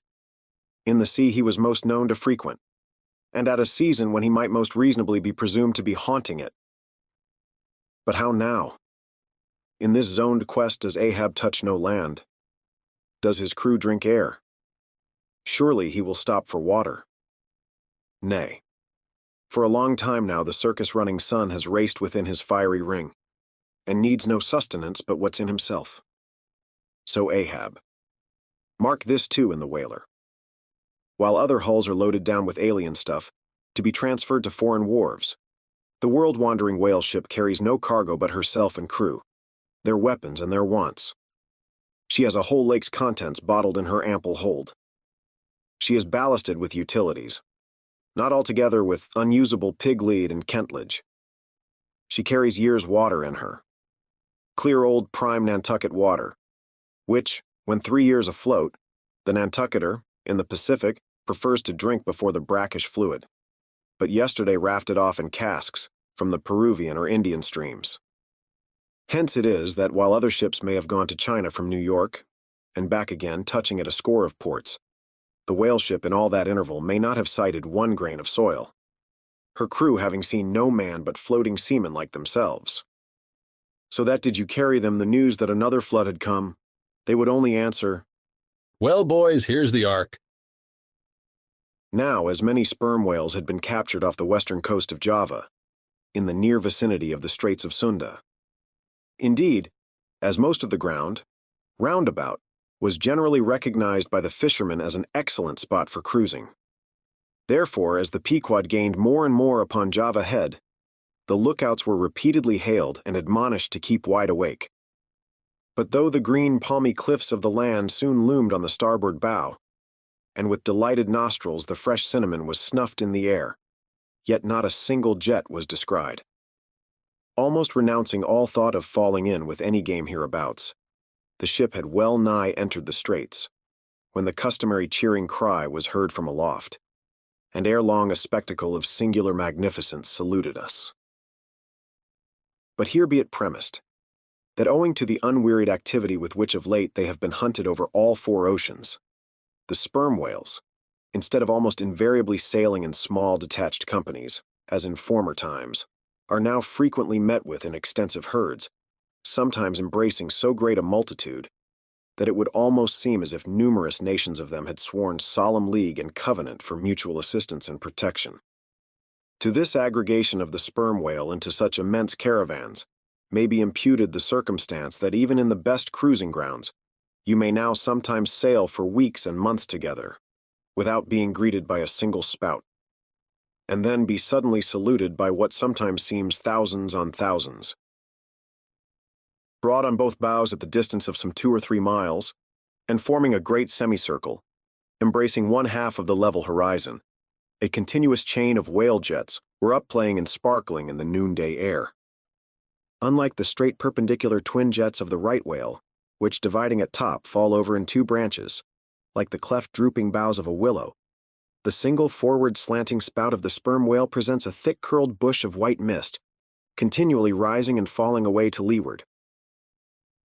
Seen from the Pequod's deck, then, as she would rise on a high hill of the sea, this host of vapory spouts, individually curling up into the air, and beheld through a blending atmosphere of bluish haze, showed like the 1,000 cheerful chimneys of some dense metropolis, descried of a balmy autumnal morning by some horseman on a height. As marching armies approaching an unfriendly defile in the mountains, accelerate their march, all eagerness to place that perilous passage in their rear, and once more expand in comparative security upon the plain. Even so did this vast fleet of whales now seem hurrying forward through the straits, gradually contracting the wings of their semicircle and swimming on in one solid but still crescentic center. Crowding all sail, the Pequod pressed after them, the harpooneers handling their weapons and loudly cheering from the heads of their yet suspended boats. If the wind only held, little doubt had they, that chased through these straits of Sunda, the vast host would only deploy into the oriental seas to witness the capture of not a few of their number. And who could tell whether, in that congregated caravan, Moby Dick himself might not temporarily be swimming, like the worshipped white elephant in the coronation procession of the Siamese. So with stunsail piled on stunsail, we sailed along, driving these leviathans before us, when of a sudden the voice of Tashtego was heard, loudly directing attention to something in our wake. Corresponding to the crescent in our van, we beheld another in our rear. It seemed formed of detached white vapors, rising and falling something like the spouts of the whales, only they did not so completely come and go, for they constantly hovered without finally disappearing. Leveling his glass at this sight, Ahab quickly revolved in his pivot hole, crying, "Aloft there, and rig whips and buckets to wet the sails! Malays, sir, and after us!" As if too long lurking behind the headlands till the Pequod should fairly have entered the straits, these rascally Asiatics were now in hot pursuit, to make up for their overcautious delay. But when the swift Pequod with a fresh leading wind was herself in hot chase, how very kind of these tawny philanthropists to assist in speeding her onto her own chosen pursuit. Mere riding whips and rowels to her that they were.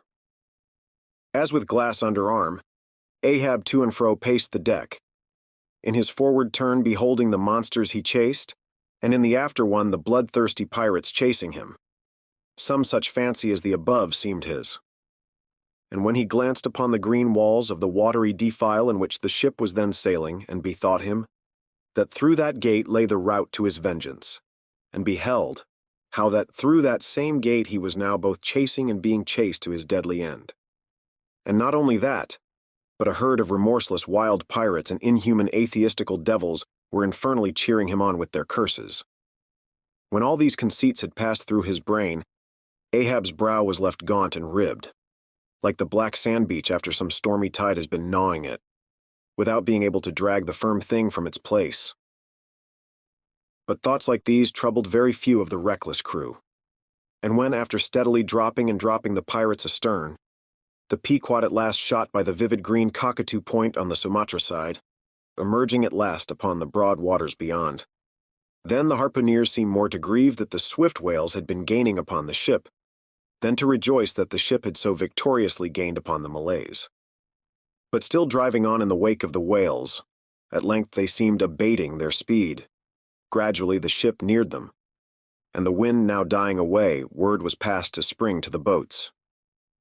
But no sooner did the herd, by some presumed wonderful instinct of the sperm whale, become notified of the 3 keels that were after them, though as yet a mile in their rear, than they rallied again, and forming in close ranks and battalions, so that their spouts all looked like flashing lines of stacked bayonets, moved on with redoubled velocity.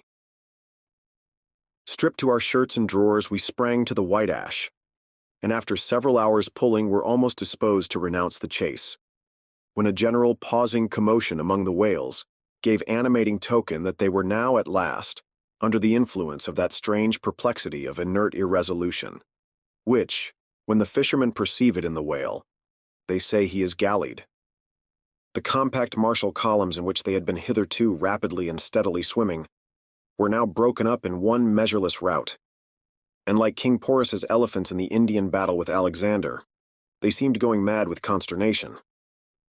In all directions expanding in vast irregular circles, and aimlessly swimming hither and thither by their short, thick spoutings, they plainly betrayed their distraction of panic.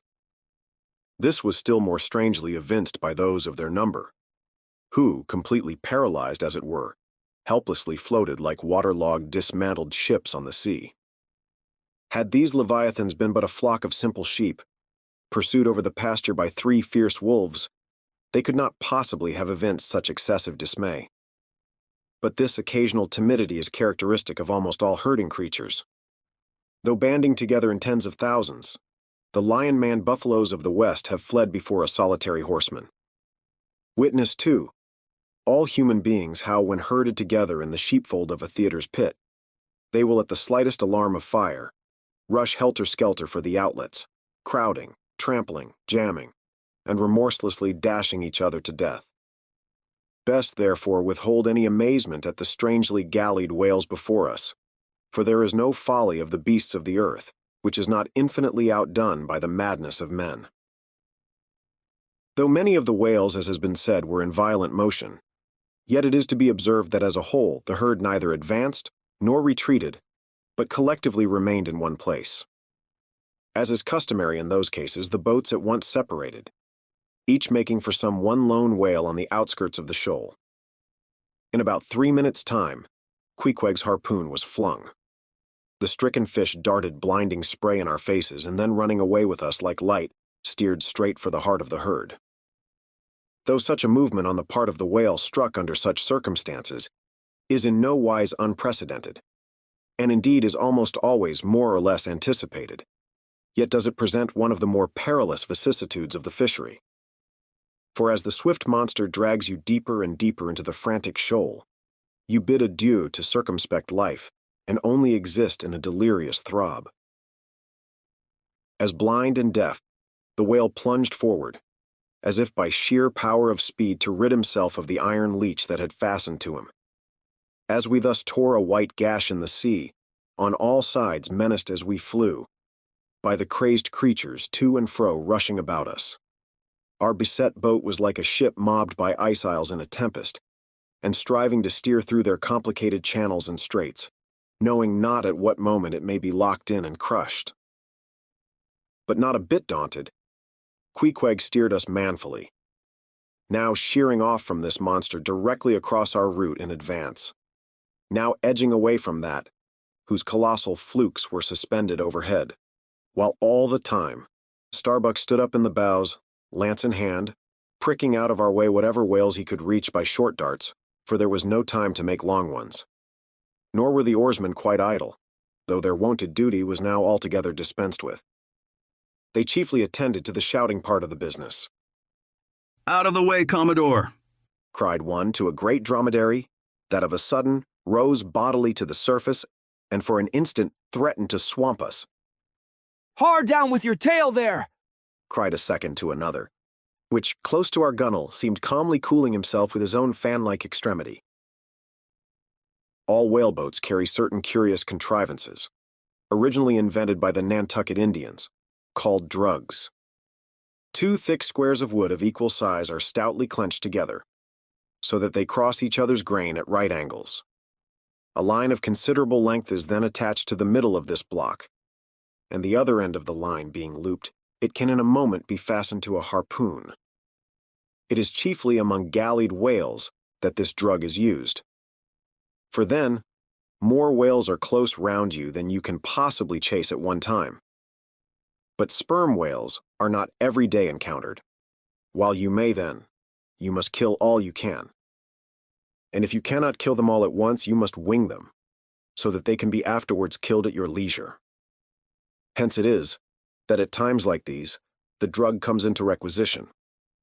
Our boat was furnished with 3 of them. The first and second were successfully darted, and we saw the whales staggeringly running off, fettered by the enormous sidelong resistance of the towing drug. They were cramped like malefactors with the chain and ball. But upon flinging the third, in the act of tossing overboard the clumsy wooden block, it caught under one of the seats of the boat, and in an instant tore it out and carried it away, dropping the oarsman in the boat's bottom as the seat slid from under him. On both sides the sea came in at the wounded planks, but we stuffed 2 or 3 drawers and shirts in, and so stopped the leaks for the time. It had been next to impossible to dart these drugged harpoons, were it not that, as we advanced into the herd, our whale's way greatly diminished. Moreover, that as we went still further and further from the circumference of commotion, the direful disorders seemed waning. So that when at last the jerking harpoon drew out, and the towing whale sideways vanished, then, with the tapering force of his parting momentum, we glided between 2 whales into the innermost heart of the shoal, as if from some mountain torrent we had slid into a serene valley lake. Here the storms in the roaring glens between the outermost whales were heard but not felt. In this central expanse the sea presented that smooth, satin-like surface, called a sleek, produced by the subtle moisture thrown off by the whale in his more quiet moods.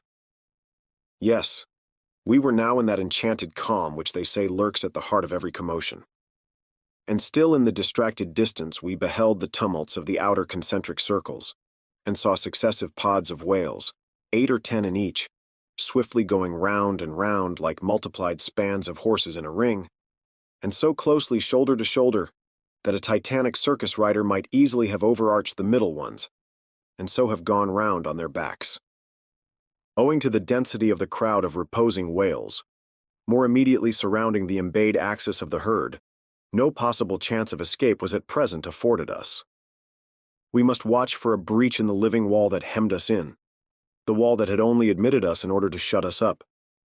Keeping at the center of the lake, we were occasionally visited by small tame cows and calves, the women and children of this routed host. Now, inclusive of the occasional wide intervals between the revolving outer circles, and inclusive of the spaces between the various pods in any one of those circles, the entire area at this juncture, embraced by the whole multitude, must have contained at least 2 or 3 square miles. At any rate, though indeed such a test at such a time might be deceptive, spoutings might be discovered from our low boat that seemed playing up almost from the rim of the horizon.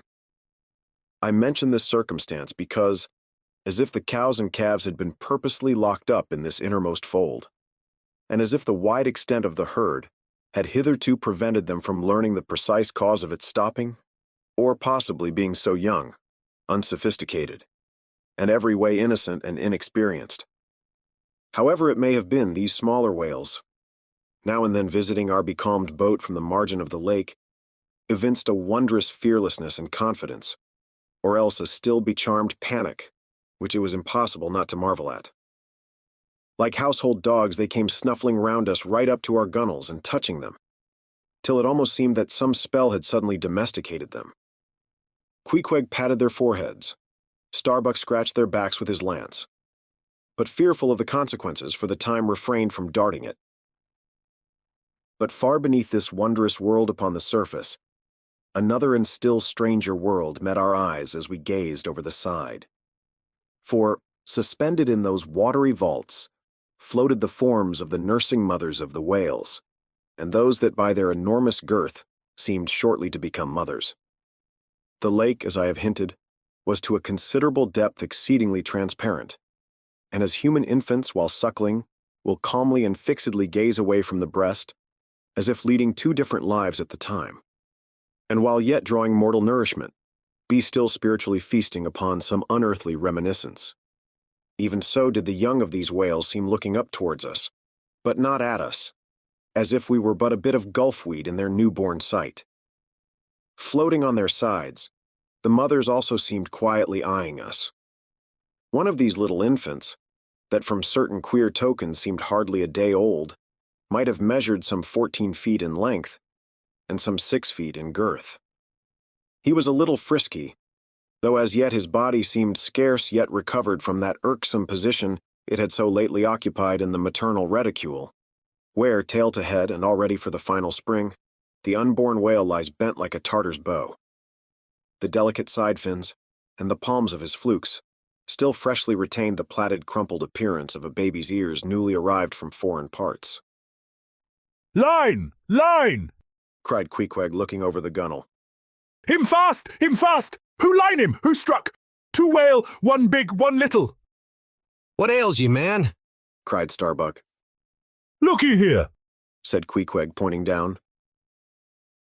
As when the stricken whale, that from the tub has reeled out hundreds of fathoms of rope, as after deep sounding, he floats up again and shows the slackened curling line buoyantly rising and spiraling towards the air.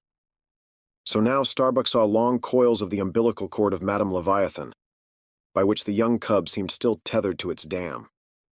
Not seldom in the rapid vicissitudes of the chase, this natural line with the maternal end loose becomes entangled with the hempen one, so that the cub is thereby trapped. Some of the subtlest secrets of the seas seemed divulged to us in this enchanted pond.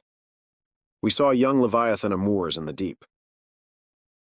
The sperm whale, as with all other species of the Leviathan, but unlike most other fish, breeds indifferently at all seasons, after a gestation which may probably be set down at 9 months, producing but one at a time, though in some few known instances giving birth to an Esau and Jacob, a contingency provided for in suckling by 2 teats, curiously situated, one on each side of the anus, but the breasts themselves extend upwards from that.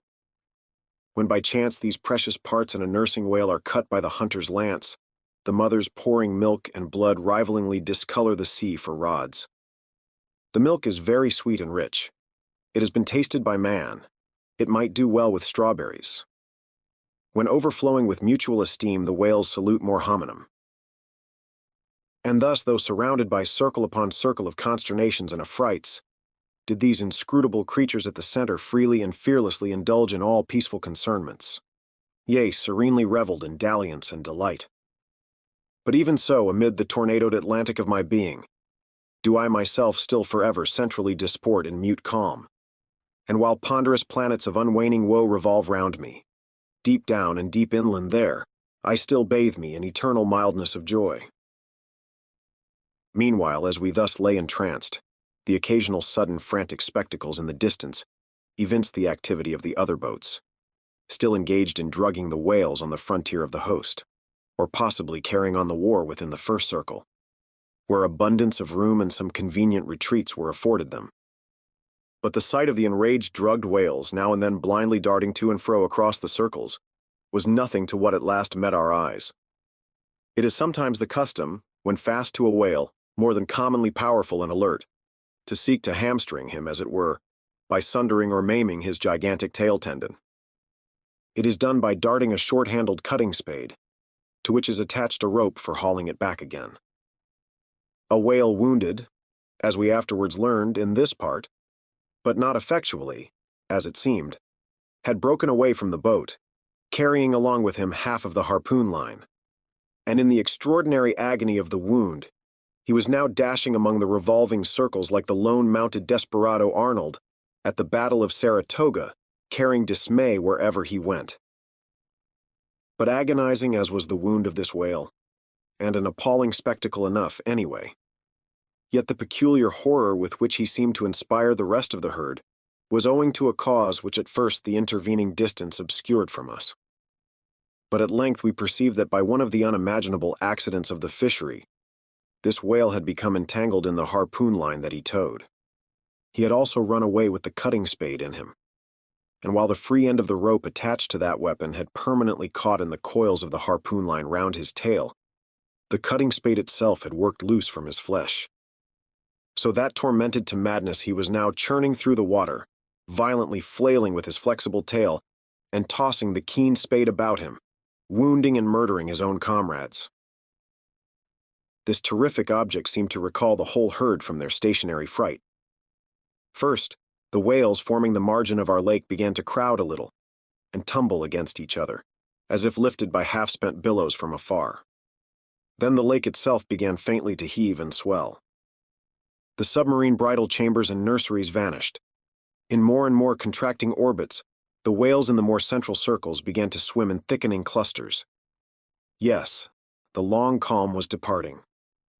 A low advancing hum was soon heard, and then, like to the tumultuous masses of block ice when the great river Hudson breaks up in spring, the entire host of whales came tumbling upon their inner center, as if to pile themselves up in one common mountain.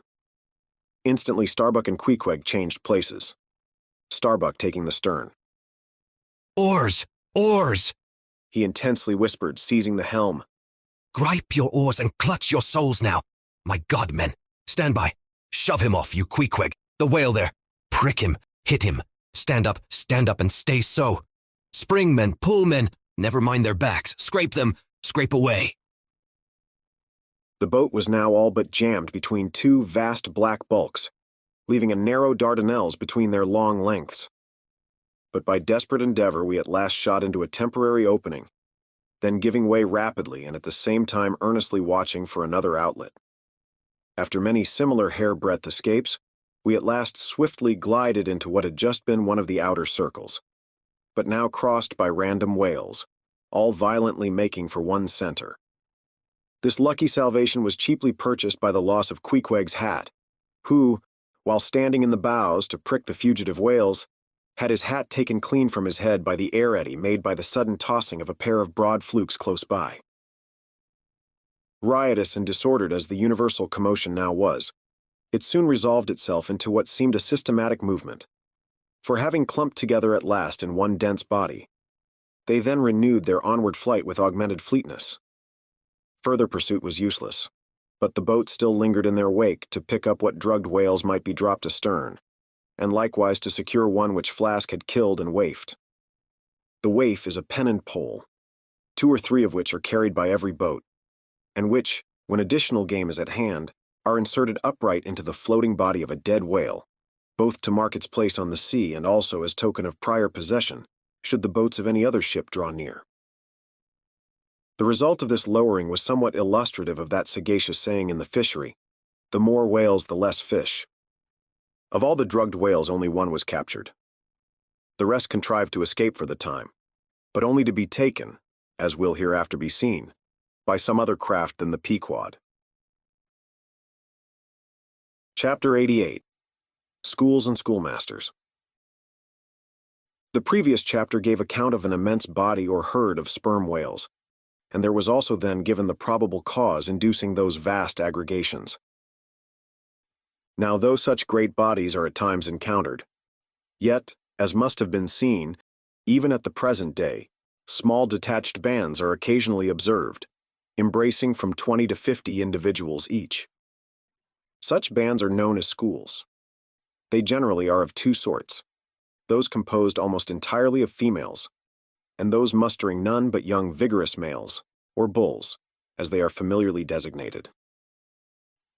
In cavalier attendance upon the school of females, you invariably see a male of full-grown magnitude, but not old, who, upon any alarm, evinces his gallantry by falling in the rear and covering the flight of his ladies.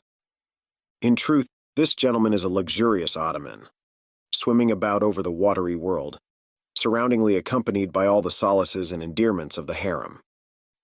The contrast between this ottoman and his concubines is striking, because while he is always of the largest leviathanic proportions, the ladies, even at full growth, are not more than 1/3 of the bulk of an average-sized male. They are comparatively delicate indeed. I dare say, not to exceed half a dozen yards round the waist. Nevertheless, it cannot be denied that upon the whole they are hereditarily entitled to embonpoint. It is very curious to watch this harem and its lord in their indolent ramblings. Like fashionables, they are forever on the move in leisurely search of variety. You meet them on the line in time for the full flower of the equatorial feeding season, having just returned perhaps from spending the summer in the northern seas, and so cheating summer of all unpleasant weariness and warmth. By the time they have lounged up and down the promenade of the equator a while, they start for the oriental waters in anticipation of the cool season there, and so evade the other excessive temperature of the year. When serenely advancing on one of these journeys, if any strange, suspicious sights are seen, my Lord Whale keeps a wary eye on his interesting family. Should any unwarrantably pert young Leviathan coming that way presume to draw confidentially close to one of the ladies, with what prodigious fury the Bashaw assails him, and chases him away.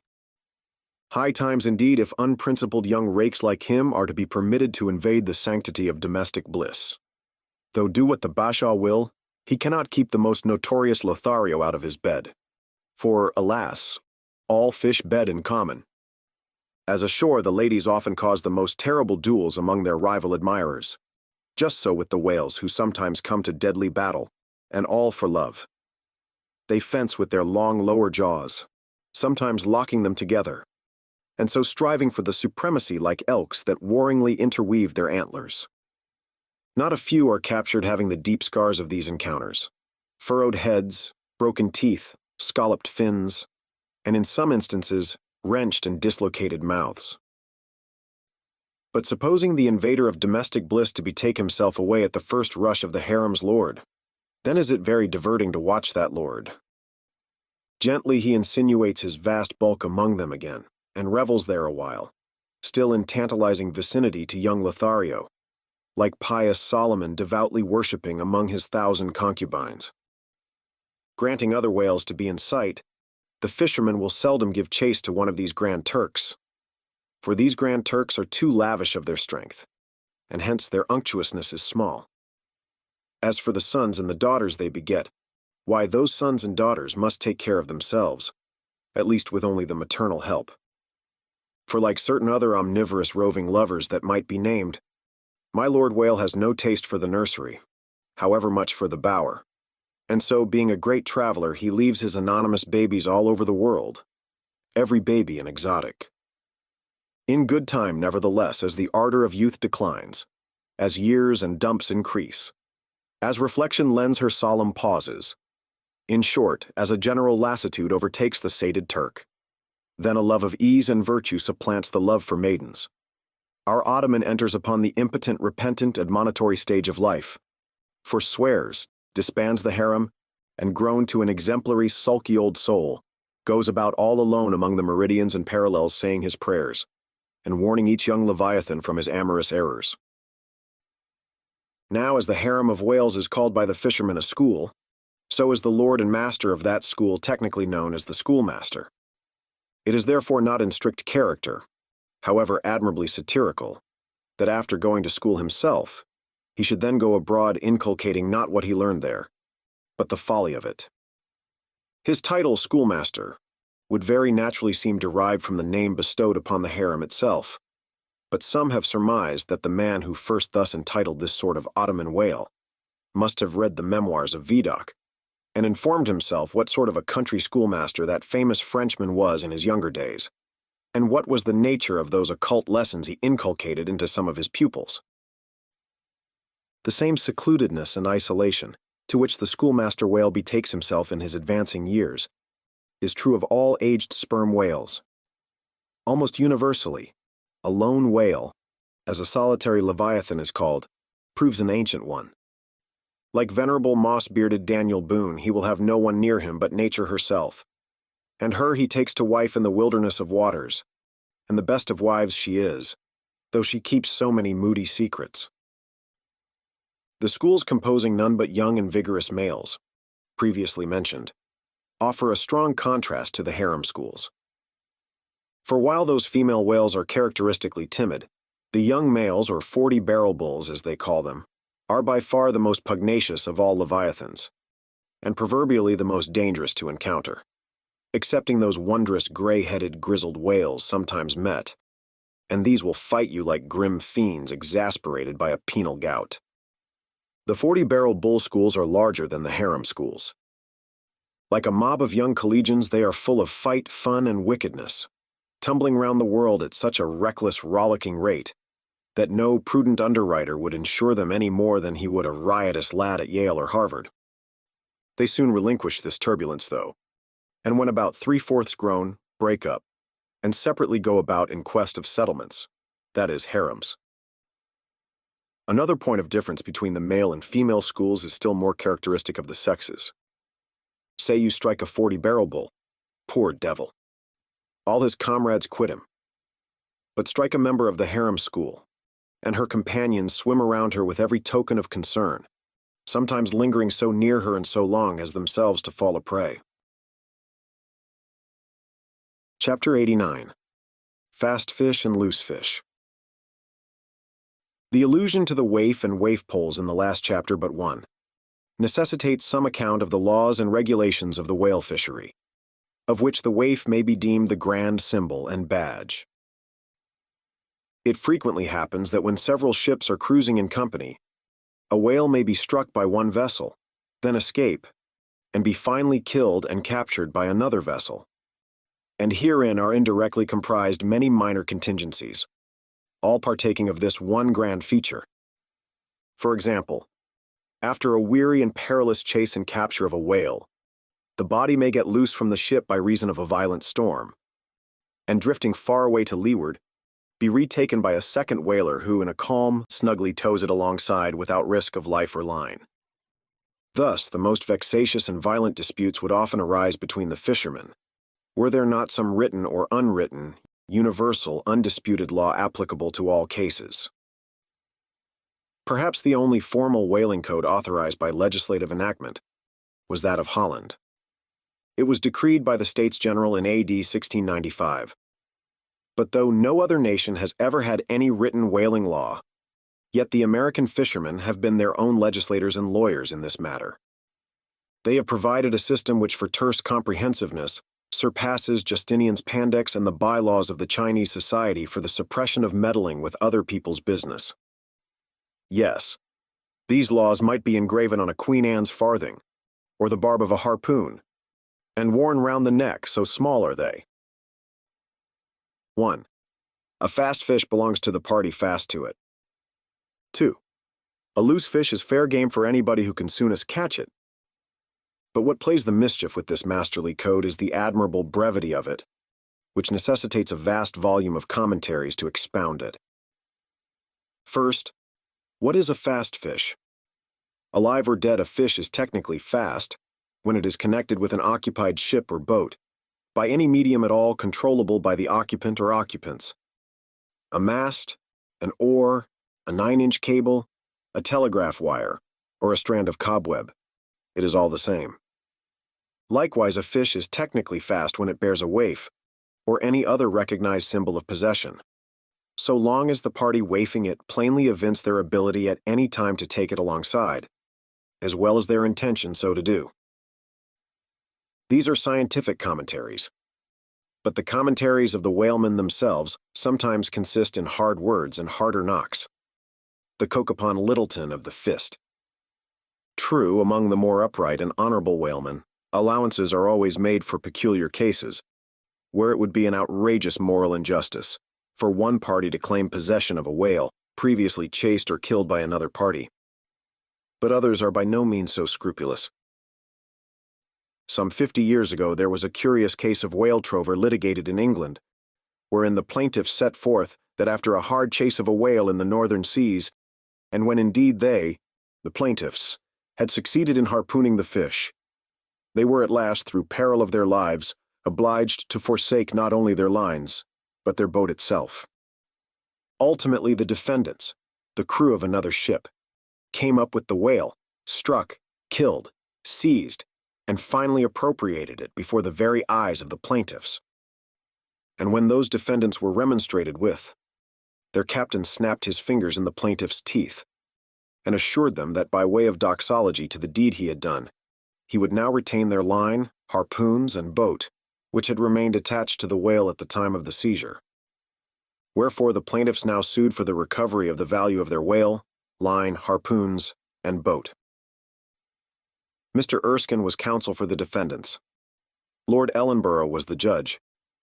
In the course of the defense, the witty Erskine went on to illustrate his position by alluding to a recent Crimcon case, wherein a gentleman, after in vain trying to bridle his wife's viciousness, had at last abandoned her upon the seas of life. But in the course of years repenting of that step, he instituted an action to recover possession of her. Erskine was on the other side, and he then supported it by saying that though the gentleman had originally harpooned the lady, and had once had her fast, and only by reason of the great stress of her plunging viciousness, had at last abandoned her. Yet abandon her he did, so that she became a loose fish, and therefore when a subsequent gentleman re-harpooned her, the lady then became that subsequent gentleman's property, along with whatever harpoon might have been found sticking in her. Now in the present case, Erskine contended that the examples of the whale and the lady were reciprocally illustrative of each other.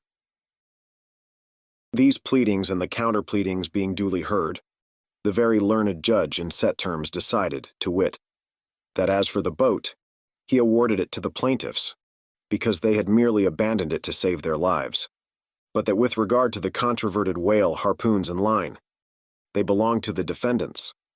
The whale because it was a loose fish at the time of the final capture, and the harpoons and line because when the fish made off with them, the fish acquired a property in those articles, and hence anybody who afterwards took the fish had a right to them. Now the defendants afterwards took the fish. Ergo, the aforesaid articles were theirs. A common man looking at this decision of the very learned judge might possibly object to it, but plowed up to the primary rock of the matter, the two great principles laid down in the twin whaling laws previously quoted, and applied and elucidated by Lord Ellenborough in the above-cited case.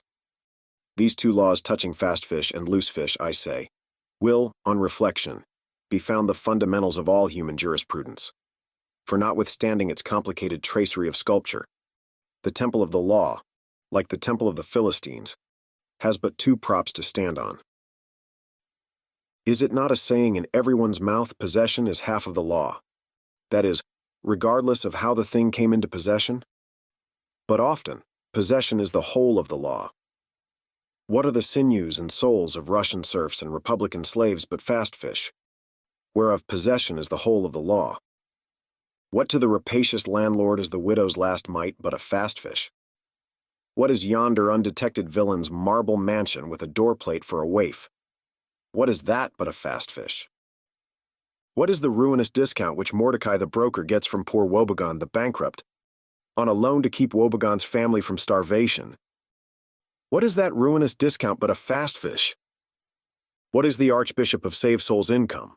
Of 100,000 pounds, seized from the scant bread and cheese, of hundreds of thousands of broken-backed laborers, all sure of heaven without any of Save Souls' help. What is that globular 100,000 pounds but a fast fish? What are the Duke of Dunder's hereditary towns and hamlets but fast fish? What to that redoubted harpooneer John Bull is poor Ireland, but a fast fish? What to that apostolic lancer, Brother Jonathan, is Texas but a fast fish? And concerning all these is not possession the whole of the law. But if the doctrine of fast fish be pretty generally applicable, the kindred doctrine of loose fish is still more widely so. That is internationally and universally applicable. What was America in 1492 but a loose fish, in which Columbus struck the Spanish standard by way of waifing it for his royal master and mistress? What was Poland to the Tsar? What Greece to the Turk? What India to England? What at last will Mexico be to the United States? All loose fish. What are the rights of man and the liberties of the world but loose fish? What all men's minds and opinions but loose fish? What is the principle of religious belief in them but a loose fish? What to the ostentatious smuggling verbalists are the thoughts of thinkers but loose fish? What is the great globe itself but a loose fish? And what are you, reader, but a loose fish and a fast fish too? Chapter 90.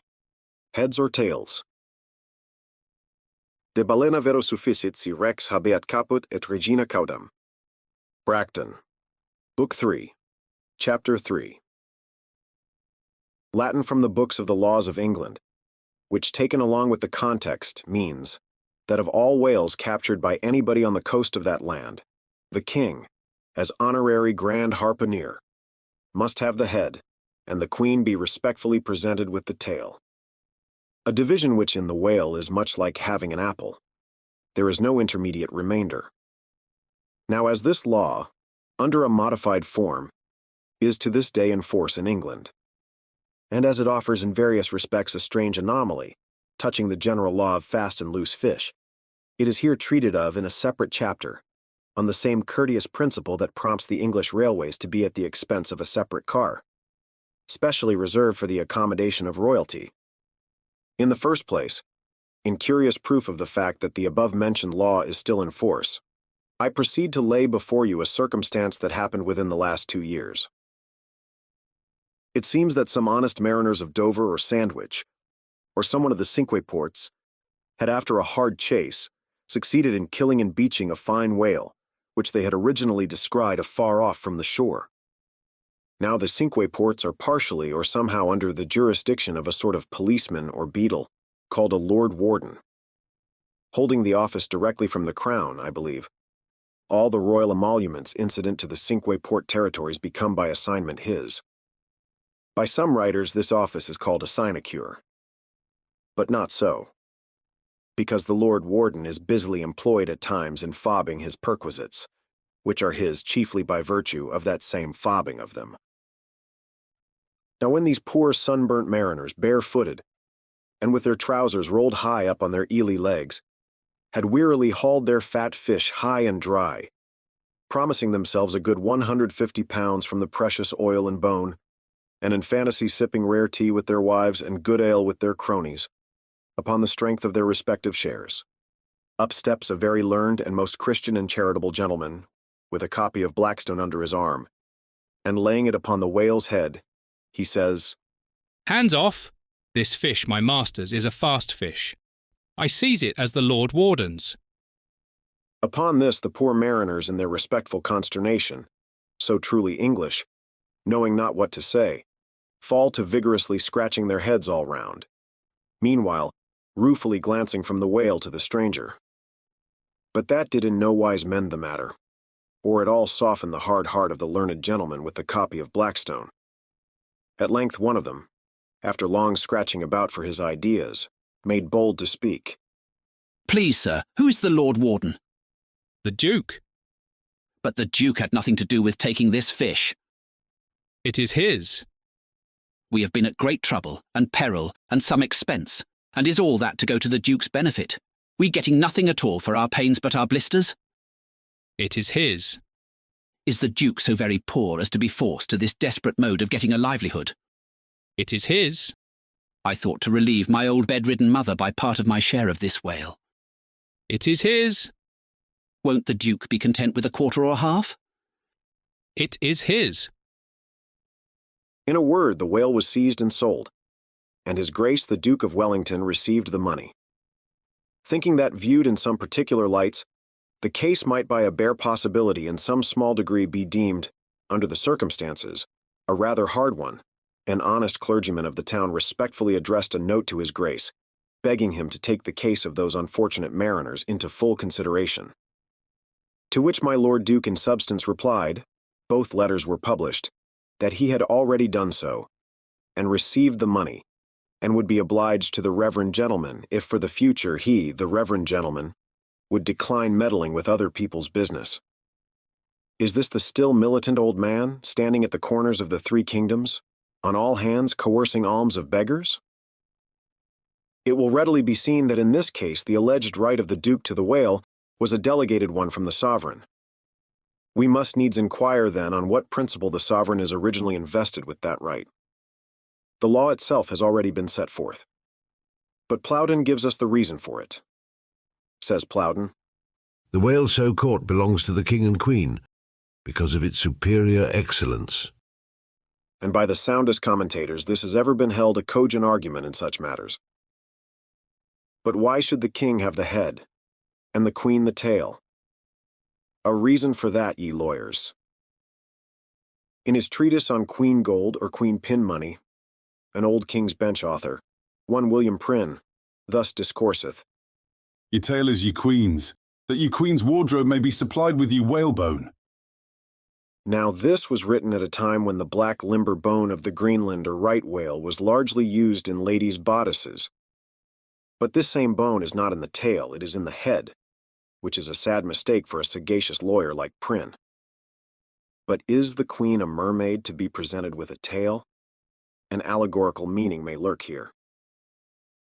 There are two royal fish so styled by the English law writers, the whale and the sturgeon, both royal property under certain limitations, and nominally supplying the 10th branch of the Crown's ordinary revenue. I know not that any other author has hinted of the matter, but by inference it seems to me that the sturgeon must be divided in the same way as the whale, the king receiving the highly dense and elastic head peculiar to that fish, which symbolically regarded may possibly be humorously grounded upon some presumed congeniality. And thus, there seems a reason in all things, even in law. This concludes this reading of Part 2 of Moby Dick, by Herman Melville. Please continue to Part 3. If you enjoyed it, please like and subscribe. To request our next book or listen ad-free, visit aireadtome.com. Thanks for listening.